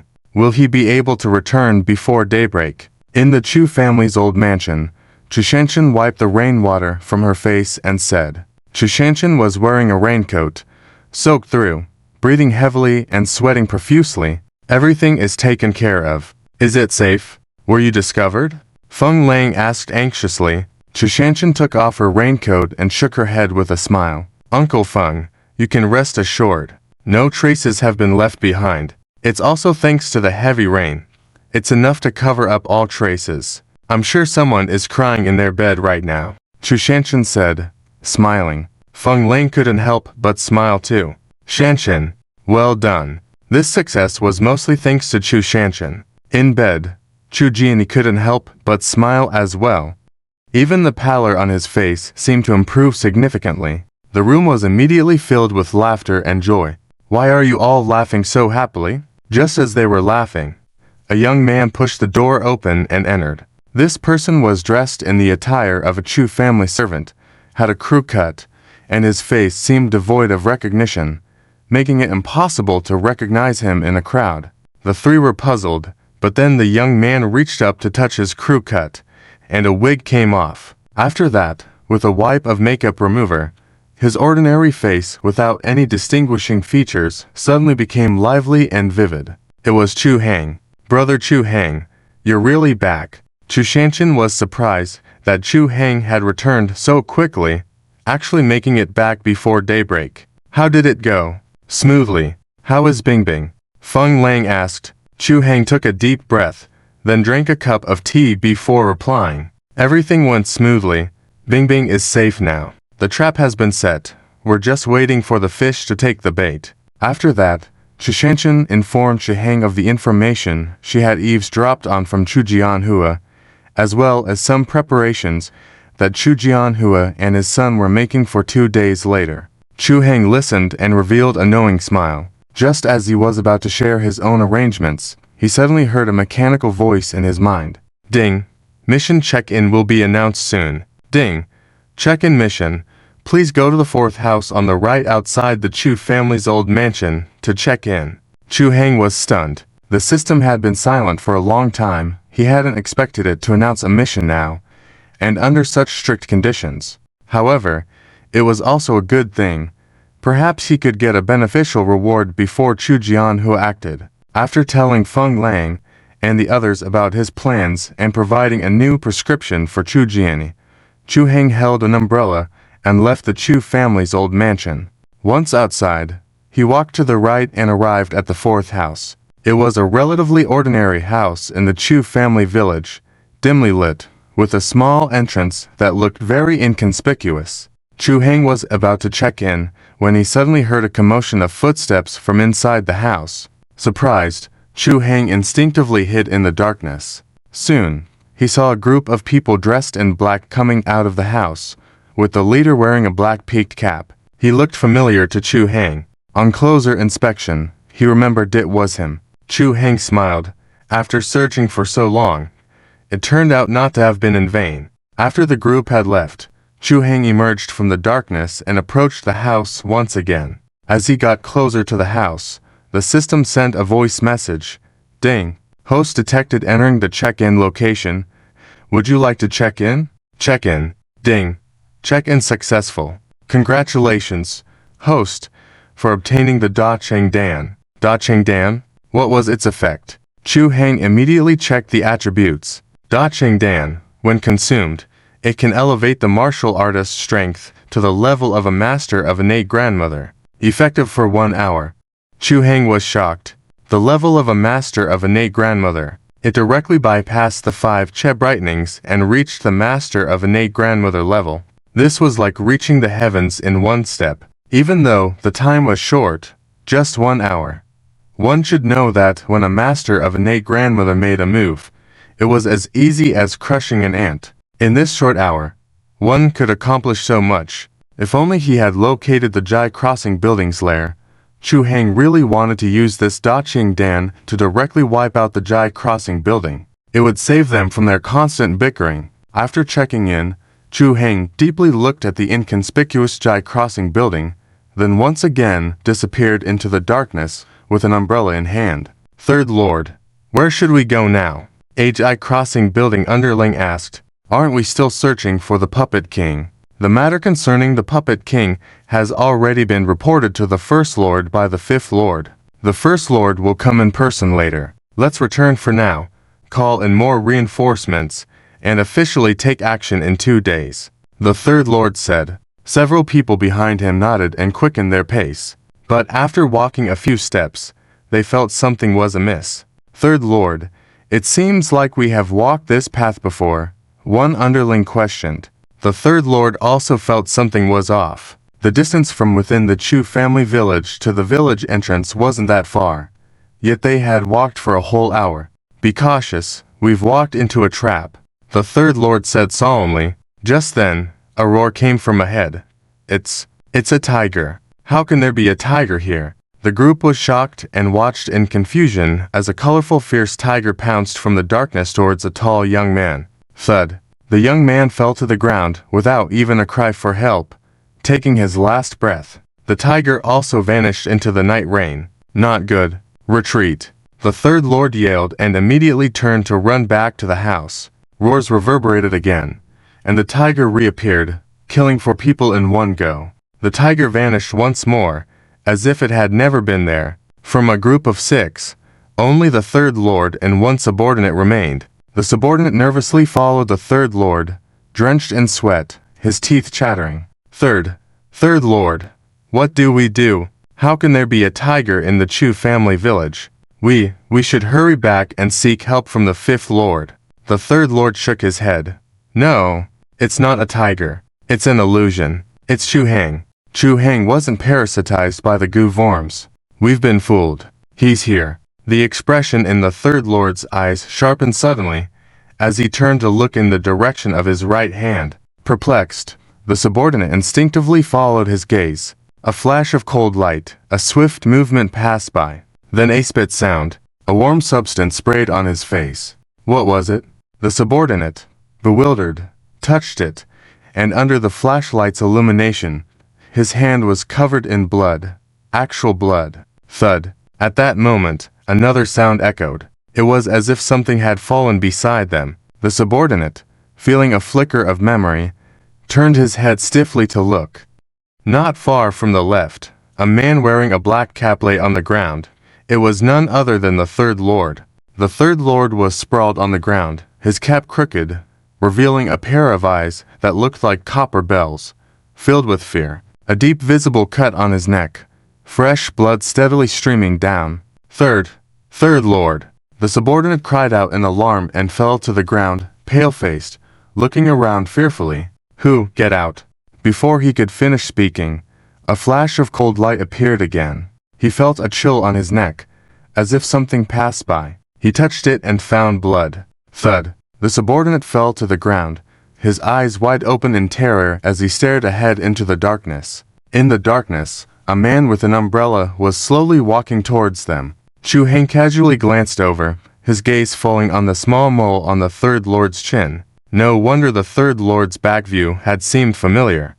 It turned out to be the boss of the Tong Sui tea house. This scoundrel hid himself pretty well. Chu Heng kicked the third lord's body, poured a vial of concoction he had prepared over the bodies of several people. Hiss! A corroding sound rang out, and the bodies on the ground quickly dissolved into a pool of blood. Subsequently, washed away by the heavy rain, they swiftly disappeared. The rain continued for 2 full days, relieving the stifling heat that had persisted. During these 2 days, Chu Jian's body gradually improved, showing signs of healing. However, at this moment, he unexpectedly announced his retirement, to have a new head of the Chu family chosen. This news shocked the entire Chu family, sparking various speculations about what had happened within the family. Some were elated, while others were disappointed. Opinions were divided. On the morning of the second day, Chu Heng was already awake, gazing at the rising sun in the sky with myriad thoughts. The weather was pleasant today, foretelling good events. While having breakfast, Chishanshan, still adorned in makeup resembling Su Lulu, pushed the door open. Brother Chu Heng, grandfather has summoned us to the front hall. -1 members of the Chu family are present. Chishanshan spoke in a subdued tone. Chu Heng nodded, finished his meal quickly, and went to the front hall with Chishanshan.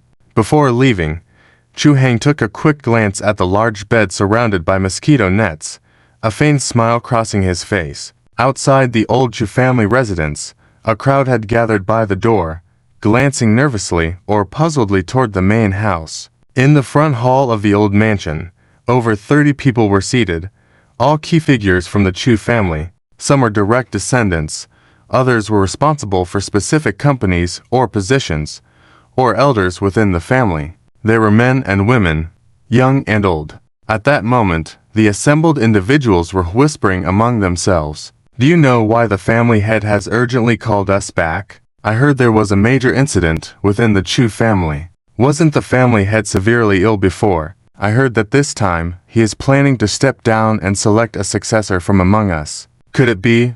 Instead of choosing a new family head, they are rooting out a traitor. A traitor has emerged within the Chu family, and the family head is planning a thorough cleanup. Chu Jianhua, Chu Jianjun, and Chu Jianyi sat in the seats below the main seat, listening to the discussions of the crowd with complex expressions. Fourth, you usually get along best with second brother. You should be the one who understands second brother the most among us brothers.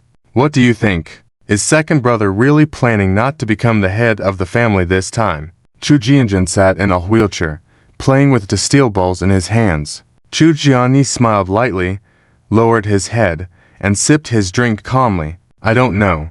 The head of the family conveyed the message like that, but this possibility cannot be ruled out. After all, after this incident, the head of the family is really seriously injured. It is understandable that he intends to step down from the responsibilities of the head of the family and focus on recuperating.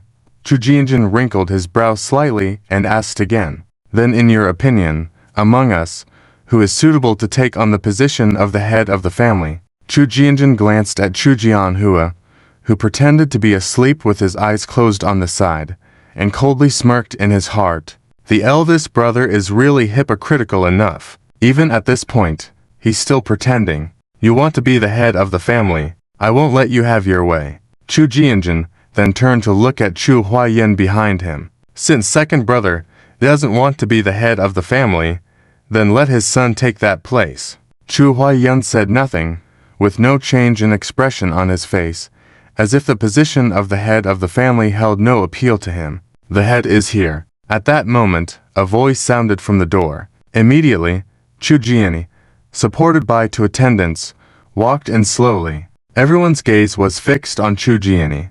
Today, Chu Jianyi was dressed in a black Zhongshan suit, with his gray hair neatly styled, a healthy complexion, a stark contrast to his appearance just 2 days ago. Chu Jianhua and his son looked at the transformed Chu Jianyi with suspicion. How come Chu Jianyi looks so healthy today? Wasn't he supposed to be on the brink of death, with his body already drained? Chu Jianyi seemed to sense something and looked meaningfully at Chu Jianhua and his son, then walked to the seat of honor. I'm sure you have heard many rumors lately. Today, I have gathered everyone mainly to clarify some matters and to announce something. With these words, the room fell silent. Chu Jianyi continued.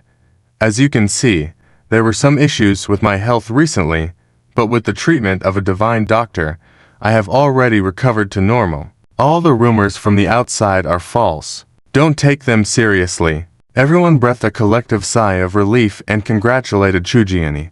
But Chu Jianhua and his son were shocked, their faces full of surprise. Chu Jianyi is actually fine. This can't be true. Did Wu Lao make a mistake? Chu Jianhua's eyes flashed with a hint of malice, but fortunately, he was prepared. Chu Jianyi gestured for silence. However, today I have gathered everyone for another reason. I'm talking about the incident where I expelled my only granddaughter, Shanshan, from the Chu family. I'm sure you all have heard about it.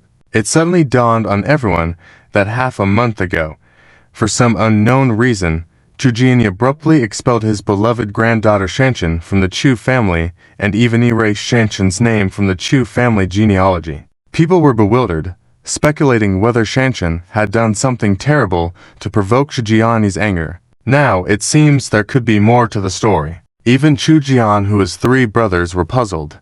Chu Jianhua had considered using Shanshan as a threat to Chu Jianyi when necessary, but he never expected Shanshan to be expelled from the Chu family so suddenly. Chu Jianyi seemed pleased with the reactions of the crowd and continued, I'm here today to tell you the reason. It's because there is a traitor within our Chu family. This traitor wants my life, wants to overthrow our Chu family. To protect Shanshan, I had to expel her from the Chu family. The room erupted in commotion. The Chu family actually has a traitor. I knew the head of the family was in good health before.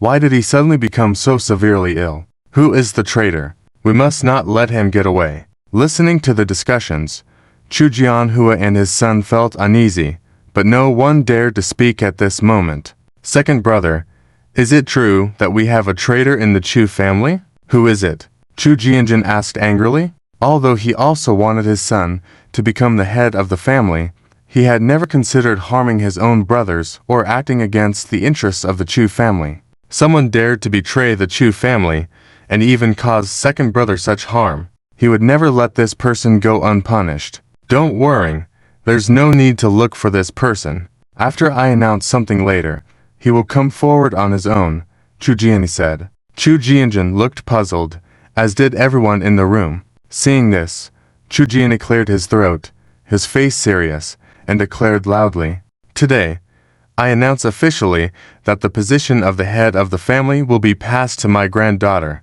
Chu Shanshan." Everyone was stunned. Didn't Chu Shanshan already get expelled from the Chu family? How come the position of the head of the family is being passed to Chu Shanshan? What kind of game is the head of the family playing? Why doesn't anyone understand? Second brother, are you sure you're not mistaken? Chu Jianjun asked, his expression changing slightly with surprise. Chu Jianyi nodded. That's right. Although Shanshan is a girl, she is the most talented among the younger generation of our Chu family. I have passed on all my lifelong knowledge to Shanshan. Moreover, I have already decided to find a son-in-law for Shanshan. Shanshan is completely qualified to be the head of the family. I disagree. As soon as he finished speaking, Chu Jianhua stood up immediately, saying angrily, "Regardless, Chu Shanshan is just a woman, and our Chu family has never had a precedent of passing on the position of the head of the family to a female. Moreover, Chu Shanshan has already been kicked out of the Chu family. She is no longer one of us in the Chu family. Second brother, if you don't want to be the head of the family, you should have said so earlier. We have plenty of talented individuals in our Chu family." Chu Jianyi turned his head to look at Chu Jianyi, just sneered without saying a word. Chu Jian, who initially didn't think there was anything unusual, but later he felt a bit uneasy. Turning his head, he found that everyone in the room was staring at him. Eldest brother. Just now second brother said the traitor would step forward on his own. Could it be you? Chu Jianjun sneered. Chu Jianyi also looked over, his expression a bit complicated. What nonsense are you talking about? Who is the traitor? I just don't want our Chu family's century-old foundation to be ruined by Chu Jianyi. Handing the Chu family to a little girl would only lead to a dead end. Everyone present is more qualified than a little girl to be the head of the family. Chu Jianhua exclaimed. Hearing this, the others felt his words made some sense. Although Shanshan had great talent, she was indeed too young, and sooner or later, a girl would have to marry. Chu Jianyi looked coldly at everyone in the room, and finally fixed his gaze on Chu Jianhua, saying with a cold smile, I called you all here today not to discuss with you, but to inform you. After the wind and rain, the weather turned pleasant, but at this moment in the Chu family's old mansion, the expressions on everyone's faces were uncertain. Notification. The fact that such big news was only notified to them without consulting the family head was surprising. But they also knew that the family head indeed had such power. After all, the main lifeline of the Chu family had always been held in the hands of the family head. Moreover, the family head held the secret techniques of the Chu family's heritage, which was the foundation of the Chu family. Most importantly, among the younger generation of the Chu family, there was only Chu Shanshan, with exceptional talent, who had the most potential to succeed as the family head. But now, Chu Shanshan was no longer at the Chu family. How could she succeed as the family head? Chu Jianhua obviously realized this problem, and glanced at Chu Huayan behind him. Chu Huayan understood and immediately left. He went out now to seal off the Chu family village. No one today should dare to approach the Chu family village. However, shortly after Chu Huayan left, he came back with an ugly expression on his face. Chu Jianhua was puzzled, but didn't ask much, and coldly said, Family head, as the eldest brother, I must tell you that if Shanshan is back at the Chu family, she can be the family head without any objections from me. As soon as the words fell, a tender voice came from outside the door. Grandpa, I've only been gone for half a month, and you miss me this much. Everyone was stunned, turned around and saw Chu Shanshan walking in, with Chu Heng and Feng Lang beside her. You, why are you here? Chu Jianhua was shocked, pointing at Chu Heng and Feng Lang with a changed expression. Didn't he have the witch elder control Chu Heng and Feng Lang already? How could they still appear? Chu Heng smiled lightly. Why can't we be here? Didn't you ask us to stay yesterday? Chu Jianhua's face turned pale, suddenly understanding. Chu Heng hadn't fallen for it. Everything was a pretense, and he had been deceived. But where did Chu Shanshan appear from? During this time, the Chu family village had been under his control. How did he not know when Chu Shanshan returned? Seeing Chu Shanshan suddenly appear, everyone was very surprised. "Grandpa, I'm back." Chu Shanshan giggled and walked towards Chu Jiani, affectionately holding his arm. "It's good to be back." Chu Jiani patted Chu Shanshan's hand and then looked at Chu Jianhua. "Elder brother, Shanshan is back." Chu Jianhua's expression was very ugly. He couldn't say a word. Chu Jiani and Chu Jianjin just furrowed their brows and didn't say a word. Chu Jiani immediately had someone rewrite Chu Shanshan's name into the family records, and loudly declared, "I announce that the next family head is Chu Shanshan." Chu Shanshan immediately knelt down respectfully, taking the token of the family head from Chu Jiani's hands. It was a seal engraved with the Chu family totem. After receiving the token, Chu Shanshan raised the seal above her head. After a long moment of silence, everyone in the room finally knelt down on one knee and said in unison, "Greetings, family head." "Wait, I disagree," Chu Jian, who was suddenly interrupted. But at that moment, a person rushed in from outside the door, whispered something in his ear. Chu Jian, whose whole body trembled, his face changed drastically. Seeing this, Chu Jian sneered, "Elder brother, what has happened? Could it be that your people have been controlled?" Chu Jian, who trembled, pointing at Chu Jian in anger. "Second brother, it's you. It's you who did this." "No, it's not me. It's you, Chu Hang." Chu Jian, who was suddenly realized, and turned to look at Chu Hang. It couldn't be the second brother. Even though he was the family head, the entire Chu family was basically under his control now.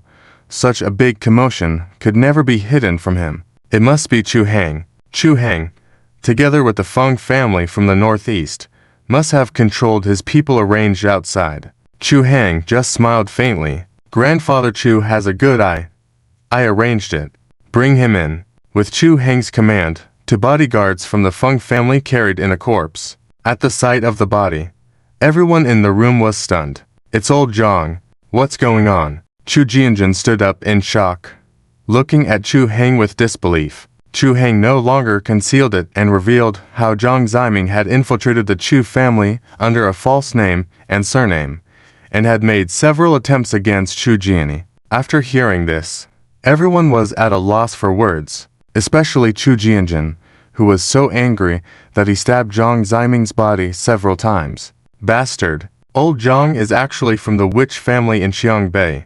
How dare he target our Chu family? He deserves no sympathy." Chu Jianjin viciously kicked Zhang Ziming's body, his face filled with anger. "Elder brother, you are no better. I never thought that you, of all people, would be a traitor. Grab the elder brother and his family, lock them up in the water dungeon." As Chu Jianjin gave the command, a group of people rushed in and quickly surrounded Chu Jianhua and his son. "Third brother, how dare you?" Chu Jianhua glared at Chu Jianjin angrily, but before he could finish his words, Chu Jiani kicked him hard in the abdomen, sending him flying. Then both father and son were taken away with their hands controlled, with hearts as heavy as ash. Unexpectedly, after many years of hard work, everything collapsed in a moment. In the room, everyone's feelings were very complicated. They never imagined that the distinguished master of the Chu family would join forces with the witch family to betray the Chu family. Just as everyone thought that the events of the day had settled, Chu Hang suddenly spoke. "After watching this play for so long, the real protagonist has yet to appear. Wouldn't you agree? Fourth Master Chu, or should I say, Your Excellency, the fifth Lord of the Star-Picking Tower."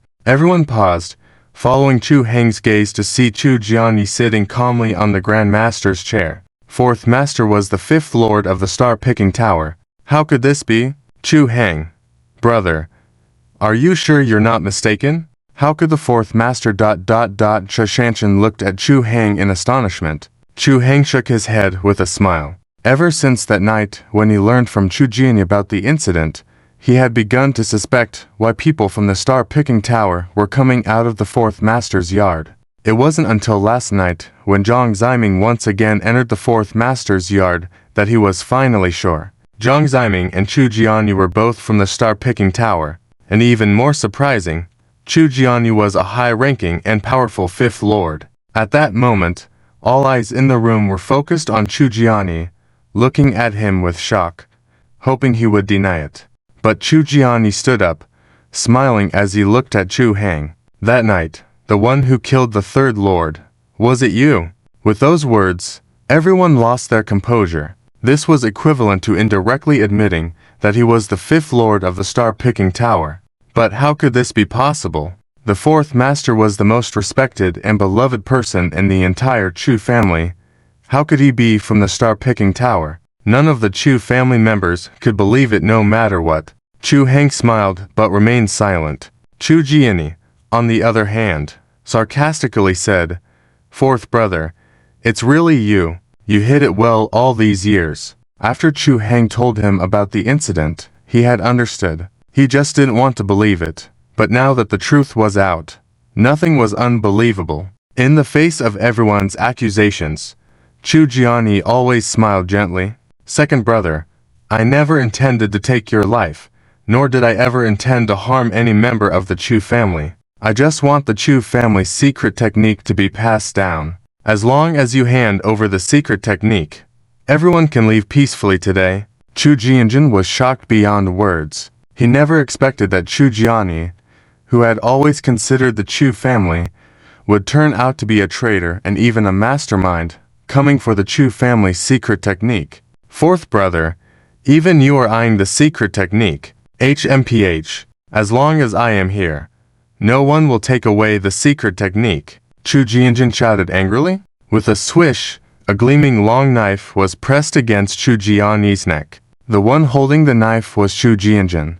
But in the face of the sharp blade, Chu Jiani showed no fear, and said calmly, looking towards the door, "Do you think only one person would dare to take the secret technique?" Everyone was stunned and followed his gaze to see a group of people slowly approaching outside the old mansion gates. At the forefront was a young man wearing a black cape and a white mask, making it impossible to see his face clearly. He was followed by a group of people wearing black masks, including a man missing a hand and a foot, covered in wounds, but walking steadily. Chu Heng saw this person and immediately smiled. "Hey, isn't this the 13th Lord? You're still alive." Seeing Chu Heng again, the 13th Lord's eyes were filled with deep hatred. If it weren't for Chu Heng, he wouldn't have suffered so much and almost died in the snake cave. He came today to take Chu Heng's life. "Chu Heng, long time no see.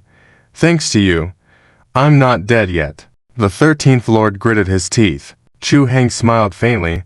"Since you're not dead, how about I send you on your way again?" Immediately, a cold light flashed, and a sharp dagger sliced through the air, heading straight for the 13th Lord's neck. Sheeing, the sound of the blade piercing flesh rang out, and blood gushed out like a fountain. "You!" The 13th Lord held his neck, looking at Chu Heng in shock, his eyes wide with disbelief and resentment. He never imagined that Chu Heng would suddenly make a move. Before anyone could react, he fell to the ground with a thud. Everyone looked at Chu Heng in shock. They never expected that Chu Heng would suddenly strike, let alone kill someone with one blow. "You truly live up to the person I have my eyes on. Chu Heng, you are impressive. If you are willing, I can offer you the position of the second lord. How about that?" The masked man suddenly smiled, his laughter dark and menacing. Chu Heng also smiled. "It's not that great. I'm not interested in the rats in the underground sewers, but I'm very interested in your life. Will you give it to me?" "First Lord." The faces of the Jakesing Tower's members changed, looking at Chu Heng as if they were looking at a dead man. They had never seen anyone dare speak to the First Lord like that. This person was surely not going to survive the night. Despite this, the First Lord still laughed heartily. "You want my life? Well, you can try. But it remains to be seen if you have the ability to do so. But before you take my life, can you tell me how you got rid of the Puppet King?" The First Lord was certain that Chu Heng was the one who got rid of the Puppet King. But despite searching many places, he found no clues. He still couldn't understand where Chu Heng hid the Puppet King and how he got rid of it. In fact, not only the First Lord, but also Chu Jiani and Chu Jianjun were equally curious, looking at Chu Heng in disbelief. Chu Heng didn't say anything, only took out a jade pendant from his pocket. Engraved on the pendant was an ancient totem. You actually have the clan leader's jade pendant, Chu Jianjun exclaimed. He glanced at Chu Heng, then at Chai Shanshan, and immediately understood. The clan leader's jade pendant symbolized the presence of the clan leader. The puppet king had regained consciousness and seeing the clan leader's pendant, naturally obeyed the order. This was another reason why the puppet king was suppressed on the spot, and the illusion at the entrance to the burial pit must have been deciphered by Chu Shanshan. After all, Chu Shanshan was the most talented child of this generation in the Chu family. By the time she was 15, she had already mastered the art of illusions. Chu Jianyi also seemed to understand. With a few words, he pointed out the key points of the matter. The First Lord laughed heartily after listening and looked at Chu Heng with admiration. Not bad, not bad. You're indeed better than some fools in the Jakesing Tower. Chu Heng smirked, put a sugar bean in his mouth, and started chewing. It was quite good. He had used this pill so quickly, and he wondered about its effects. As soon as the pill entered his mouth, Chu Heng immediately felt a rush of heat in his danshan. Then a majestic force surged out of his danshan, rushing through his limbs and bones with great power. But Chu Heng felt clear-headed and energized, filled with strength. He touched a teacup on the table and it disintegrated into powder. This was the feeling of a grandmother at birth. Chu Heng was very satisfied. You are a grandmother at birth. The First Lord also noticed Chu Heng's unusual state. His eyes filled with seriousness. He had just sensed that Chu Heng's strength was only at the level of 3 flowers meeting at the apex. But how did he suddenly reach the level of a grandmother at birth? The First Lord was shocked. Chu Heng nodded. Indeed. I didn't expect that I'd be discovered even though I hid it so well. But isn't this normal? Without being a grandmother at birth, how could I kill you? Everyone was shocked, looking at Chu Heng as if he were a monster. Even Feng Lang was stunned. He had already reached the level of a grandmother at birth in such a short time. Damn, Chu bro, your talent is too terrifying. Feeling Chu Heng's killing intent, the First Lord silently took 2 steps back. He was currently at the peak of the 5 churning yuan stage, still a bit away from being a grandmother at birth, and was no match for Chu Heng. He could only retreat. But Chu Heng had already seen through his intentions. He had planned to wait for another opportunity to attack the Jakesing Tower's headquarters, but now the opportunity was right in front of him. How could he let it go? Swish! Chu Heng moved swiftly like lightning. Everyone only felt a gust of wind pass by in front of them. Fierce tiger attack. Dragon tail sweep. Boom! A series of fist blows were heard, and Chu Heng's fists, with immense impact, rained down on the First Lord. The First Lord tried to fight back, but couldn't see Chu Heng's figure clearly. His speed was just a fast. Was this the power of a grandmother at birth? Seeing the First Lord being helplessly beaten, Chu Jianyi became angry and raised his palm to strike at Chu Heng. Chu bro, be careful. Feng Lang was shocked and immediately tried to intercept the attack. But Chu Jianyi's speed was unexpectedly fast, and in a blink of an eye, he attacked Chu Heng. Just as his palm was about to strike Chu Heng kicked out. Bang! The kick landed hard on Chu Jianyi's stomach, sending him flying backwards and crashing heavily into a high chair. The chair shattered into pieces. Everyone looked at Chu Jianyi in shock, but they saw blood gushing from his mouth and a large gash in his danshan. Did Chu Heng really disable Chu Jianyi's danshan with just one kick? Chu Heng was ruthless. But at this moment, no one dared to oppose him, their faces filled with fear. However, this was far from over. Bang! Chu Heng's fist landed heavily on the First Lord's head, sending him flying and crashing back down. The First Lord curled up on the ground, covered in wounds, his face revealed under the shattered mask, showing a pale and delicate face. Heh, truly deserving of being a grandmother at birth, indeed powerful. But do you dare to kill me? By killing one First Lord, you'll have to face the wrath of tens of thousands of First Lords. Wiping the blood from the corner of his mouth, the First Lord sneered. Chu Heng glanced coldly at the First Lord and drew a sharp dagger from his boot, plunging it into the First Lord's neck without hesitation. Seizing the opportunity while you are weak. With the First Lord dead, All the people of Jakesing Tower panicked. But soon after, the Feng family's people rushed in, quickly surrounding all the Jakesing Tower members, and within moments, they slaughtered them all. The speed and ruthlessness were chilling. Seeing the Jakesing Tower's operation ending in a complete disaster, Chu Jianyi smiled faintly, glanced apologetically at Chu Jianyi and Chu Jianjun, then, without hesitation, plunged a short knife into his own throat. Fourth brother, Chu Jianjun shouted, but it was too late. Chu Jianyi closed his eyes and breathed his last. With this, the internal turmoil of the Chu family came to a complete end, and Chushanshan smoothly took over the Chu family. After so many incidents, Chu Jianjun also saw things clearly, giving up on making his son the head of the family and focusing on assisting Chushanshan as the head of the family. Chu Heng also set out on the road back to Shenzhen City. The end.